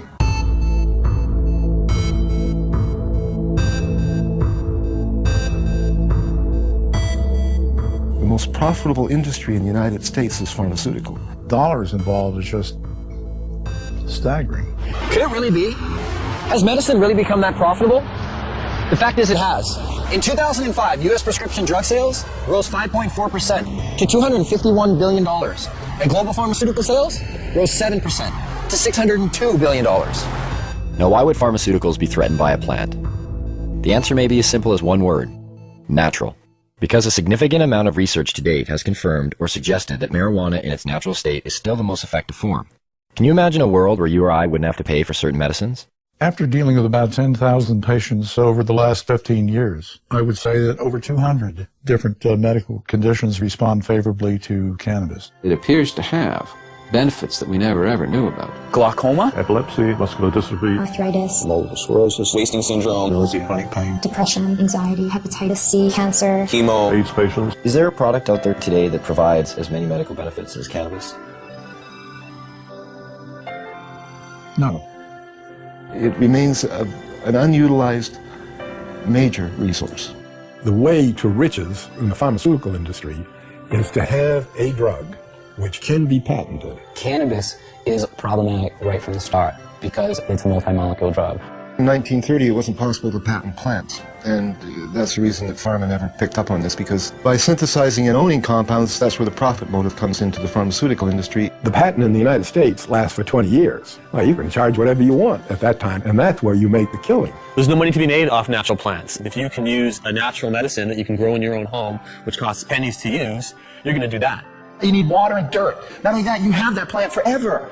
Prime motivation behind any drug company is to make money, and as much money as possible. They're corporations, and corporations, everybody knows that it's like that diffusion of responsibility thing. There's so many people working for corporations that they lose their humanity. So those are potential customers for these pharmaceutical companies that are not there if they're using a natural plant. It's unlimited. You grow more, you get more medicine. Pharmaceutical companies don't want you growing your own medicine. The government supported a small drug company by the name of Unimed to take a synthetic THC, tetrahydrocannabinol, and to put it into capsules to be used as a oral medicine. This became Marinol. This THC in Marinol is exactly the same 21 carbon molecule that's in herbal marijuana. But it's not the same as medical marijuana. It's not a crude mixture of things, and there's no guarantee that you get the same results. You can make a synthetic delta-9 tetrahydrocannabinol in a test tube. It'll have exactly the same number of atoms and the same arrangement. But how in the test tube can you put the electron spins together, the subatomic quirks and quarks, if you like, of that compound in the same way that a biological enzyme system will put it together? It can't happen. In the case of a synthetic compound, if it's only an ingredient from the cannabis, they can formulate that as a drug and make a lot more money out of it. We're confused that if, you keep hearing that there's no scientific proof to medicinal benefits of marijuana, why are there drugs like Marinol on the market? Why do they even exist? Well, that's part of this double talk about it. If we take and change it a little bit so you believe it isn't marijuana, then it's okay. It's a great medicine. They're trying to make marijuana into medicine because it is medicine. Why did the government actually grow marijuana? I mean, the government has had marijuana programs that existed since the 70s. It's impossible for me to believe that the government even believes their own propaganda. What I do believe is this, that you can fool some of the people some of the time, and they're doing an excellent job of that. And for all the claims of these drugs being a more viable medicine because there's no high, we check some of the side effects. For Marinol, dizziness, feelings of exaggerated happiness, drowsiness. Last time I checked, those were signs of getting high. If it is indeed side effects of marijuana that are preventing the pharmaceutical world from accepting marijuana as viable medicine, then they better start paying more attention to the products they've been marketing for years. Every year, prescription medicines kill over 100,000 people.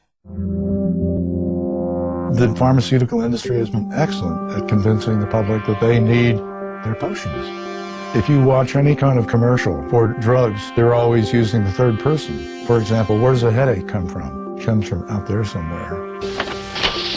Don't sell the steak, sell the sizzle. How many people in this country alone are addicted to antidepressants? How many people who are on antidepressants really have imbalances, and how many of them just got off of a bad relationship and they're depressed?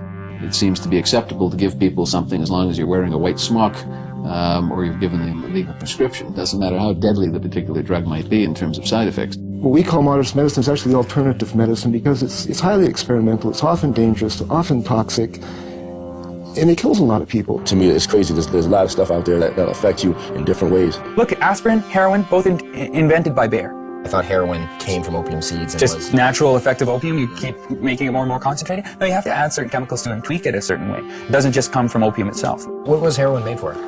As a cure for morphine addiction and coughs. Heroin, the sedative for coughs.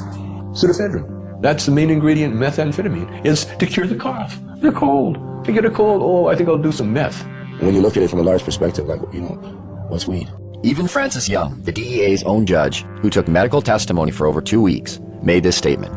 Marijuana, in its natural form, is one of the safest, therapeutically active substances known to man. Yet, despite this, and the ever-mounting number of real-world patient success stories, cannabis remains listed as a Schedule I narcotic. Under that category, marijuana is classified as having no known medical value.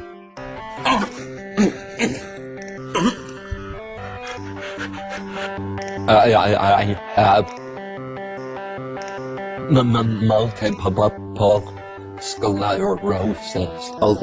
When we first met Greg, his shaking was so severe, he informed us that he would need a few puffs of marijuana in order to participate in the interview. The difference was night and day. What do you say to those that say marijuana needs to be tested and regulated and have the high taken out for pharmaceutical companies to consider it a valuable medicine? That's a pretty, and I only mean this as a measurement as to how much it is actually a pathetic thing to say. I mean, just look at me. Is it not blatantly obvious that I have just enjoyed however many tokes? I look at me. Greg has been using marijuana for years and stated to us that he's never experienced any negative effects. I'm never. I need my marijuana. That's stupid. It takes away my discomfort, let's call it. It does enhance my very being. Where do you think you'd be if you didn't get to smoke it, like dealing with your pain? I would have found a way. How does the training and education of medical doctors today work against the acceptance of prescribing marijuana as medicine? Well, it works against them because they're brought right from the beginning, right into the fold of the pharmaceutical industry. We're reading journals, they're reading these advertisements, or they're reading papers on drugs that were financed by the drug companies, or they're being seduced by the companies. Fancy dinners, a trip for a weekend, would you like to have 18 rounds of golf? And some of them get outright money from the drug companies. I've met doctors who said when they first came out of medical school, they didn't know what to do. It was really overwhelming. They had live patients in front of them who needed help. They were very happy to have representatives tell them what medicines would be best for their patients. So doctors have a bias toward the products of pharmaceutical industries. They do not readily accept the idea that a simple plant or herb may be useful. I don't know if they think it's hocus pocus. I just think they don't feel that there's the kind of testing that they're used to. That's the problem we have. What I try to impress upon these people is we're trying to put the science into it, and yet some people are very resistant to even attempts to do that. All of the funding is coming directly or indirectly from the drug companies, and these people, obviously, for obvious reasons, are determining the agendas. Now think of the lobbying potential behind the most profitable industry in the United States. Think of the power. And do they get their way? Why can't we explore its medicinal potential? Why can't we use it to make more products? To myself and people involved in this business, it stopped making sense a long time ago. The common response is really the medical marijuana is a stalking horse for legalizing it. And so what? What do they want? We should be making use of this plant. And really, that's all I can say. The restriction, the prohibition is all, in my mind, just stupidity. And I don't condone stupidity. And that's a problem. How do politicians, after years of promoting claims of marijuana's harms, pushing for larger drug war budgets, constructing political platforms based on a stance that vilifies marijuana, and being lobbied by big business. How do these same politicians now reverse their stance?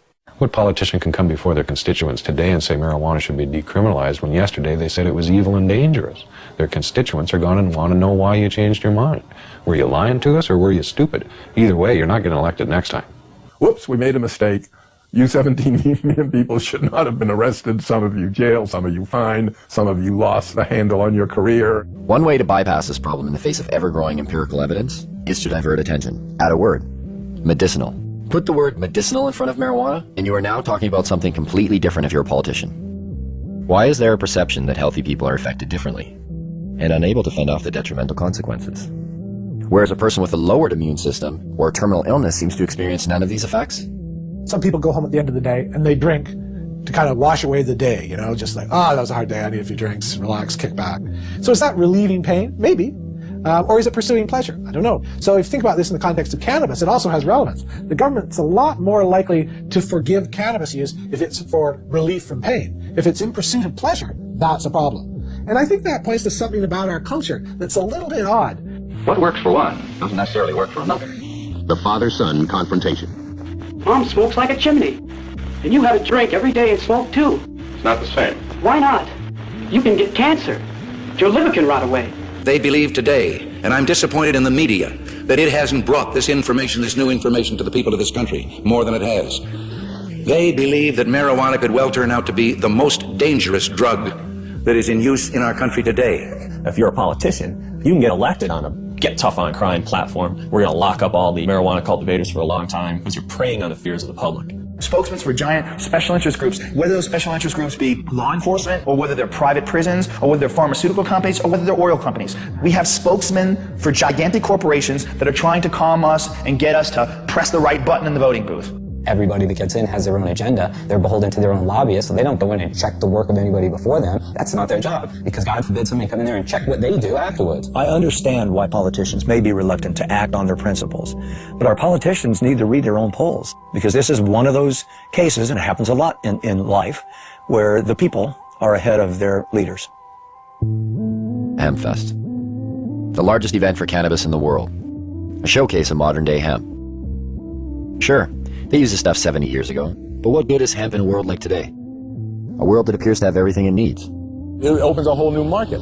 It opens a whole new market on every level. You can harvest out the seeds, you can harvest out the inner pulp and of long stem fibers. The fiber itself is the strongest natural fiber in the world. All the clothes I'm wearing today for this interview are hemp. All the clothes I actually always wear are made out of hemp. Been so since probably '94 when I realized I could buy clothes made out of organic fibers that lasted longer than cotton. You can eat hemp seeds, and it contains all the essential amino acids and fatty acids. It makes fuel. You can make biodiesel out of it. Hemp is an excellent source for biofuel. When you grow hemp for fuel, every crop unleashes a huge amount of oxygen into the environment. In fact, the same amount of oxygen that you lose when you burn it off, you gain back. So it's a closed cycle, ending the greenhouse effect.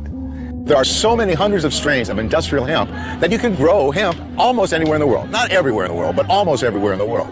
So just that alone makes it a resource for fuel. That is the solution, is to stop using fossil fuels and nuclear energy. Stop using them entirely, and using wind and wave and sun more, and these biofuels. People will get it, especially as the gas prices go up. It's the highest quality paper there is. I mean, it's archival quality. The words tree-free paper don't make sense to people. Hemp paper that you find in the museums that are hundreds of years old haven't even yellowed. To supplement the wood, we could solve the deforestation problem. Why isn't it cost effective to use hemp versus the forest industry right now? The simple answer is because you can't grow the hemp in the United States. As far as human beings are concerned, it's probably one of the most useful plants ever, if not the most useful plant ever, and it's illegal. Industrial hemp is not a drug, though it is of the same species as marijuana. It is a completely different variety of plant, similar to comparing a Chihuahua with a St. Bernard. You can't get high from industrial hemp, but you can get high from marijuana. This is the only industrialized country in the world that doesn't grow industrial hemp. I mean, think how crazy it is that we can eat the product, we can sell the product, we can wear the product, we can export the product, import it, manufacture it, everything, but grow it? We can't grow this thing? It's criminal.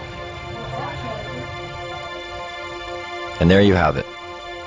After 2 years of research, Our quest for answers has only left us with more questions. And the only thing that really seems to make sense is that none of it makes any sense. It's a weird thing that you do when you make nature against the law. We're worried about things going extinct, and yet the policy on the most useful plants in the world is that they should all be eliminated and driven to extinction. Absolutely, they should still be concerned about youngsters using. But we're concerned about youngsters using alcohol, tobacco, driving automobile, whatever. But that it should be the kind of prohibition that it is now, rather than regulation, it cannot be sustained in a rational society. I believe it would be more ignorant of me to listen to somebody who's trying to oppress me than it would be to just ignore the ignorant and go on with what I think is right. Even now, this interview is being conducted. I smoke pot all morning. This is what I look like high. There's a great quote that life is a tragedy to those who feel and a comedy to those who think. And if you are a thinker and you look at the marijuana situation and you're not laughing, you're fucking dumb. Do you think marijuana will ever be legalized in Canada or the United States? Yes. I don't know about the United States, but it will be legalized in Canada. I won't be alive to see it. I used to believe it was right around the corner back in the 1970s. Check out the gray hair. I confess to being 61. I believe it will happen. I didn't used to. As recently as 2 or 3 years ago, I was convinced it was not going to happen in my lifetime. I wish you didn't ask me that question, but I would say I think it will be. It's always a possibility. It's, there can be breakthroughs to reason. All we have to do to end it is get 50% of Congress plus one human being to say it's over, and it's over. There's a movement in this country, and some people have more faith in it than I do. Maybe from hosting Fear Factor all those years, I've lost my faith in human beings and their intelligence. I think it's inevitable. I believe that the truth will set us free, and I think the truth is infectious, and I think that while cannabis per se is not addictive, learning about it quickly becomes. When I published Marijuana Reconsidered, I, in the last chapter, predicted that once people understood these things about marijuana, the prohibition would be gone. It would be gone in 10 years. Carl Sagan, who was a very good friend of mine, read the manuscript and he said, Lester, you're so pessimistic. 10 years? Well, here we are, 45 years later, and nothing has happened. Nonetheless, it can't help but happen. I mean, you can't sustain a lie like that forever.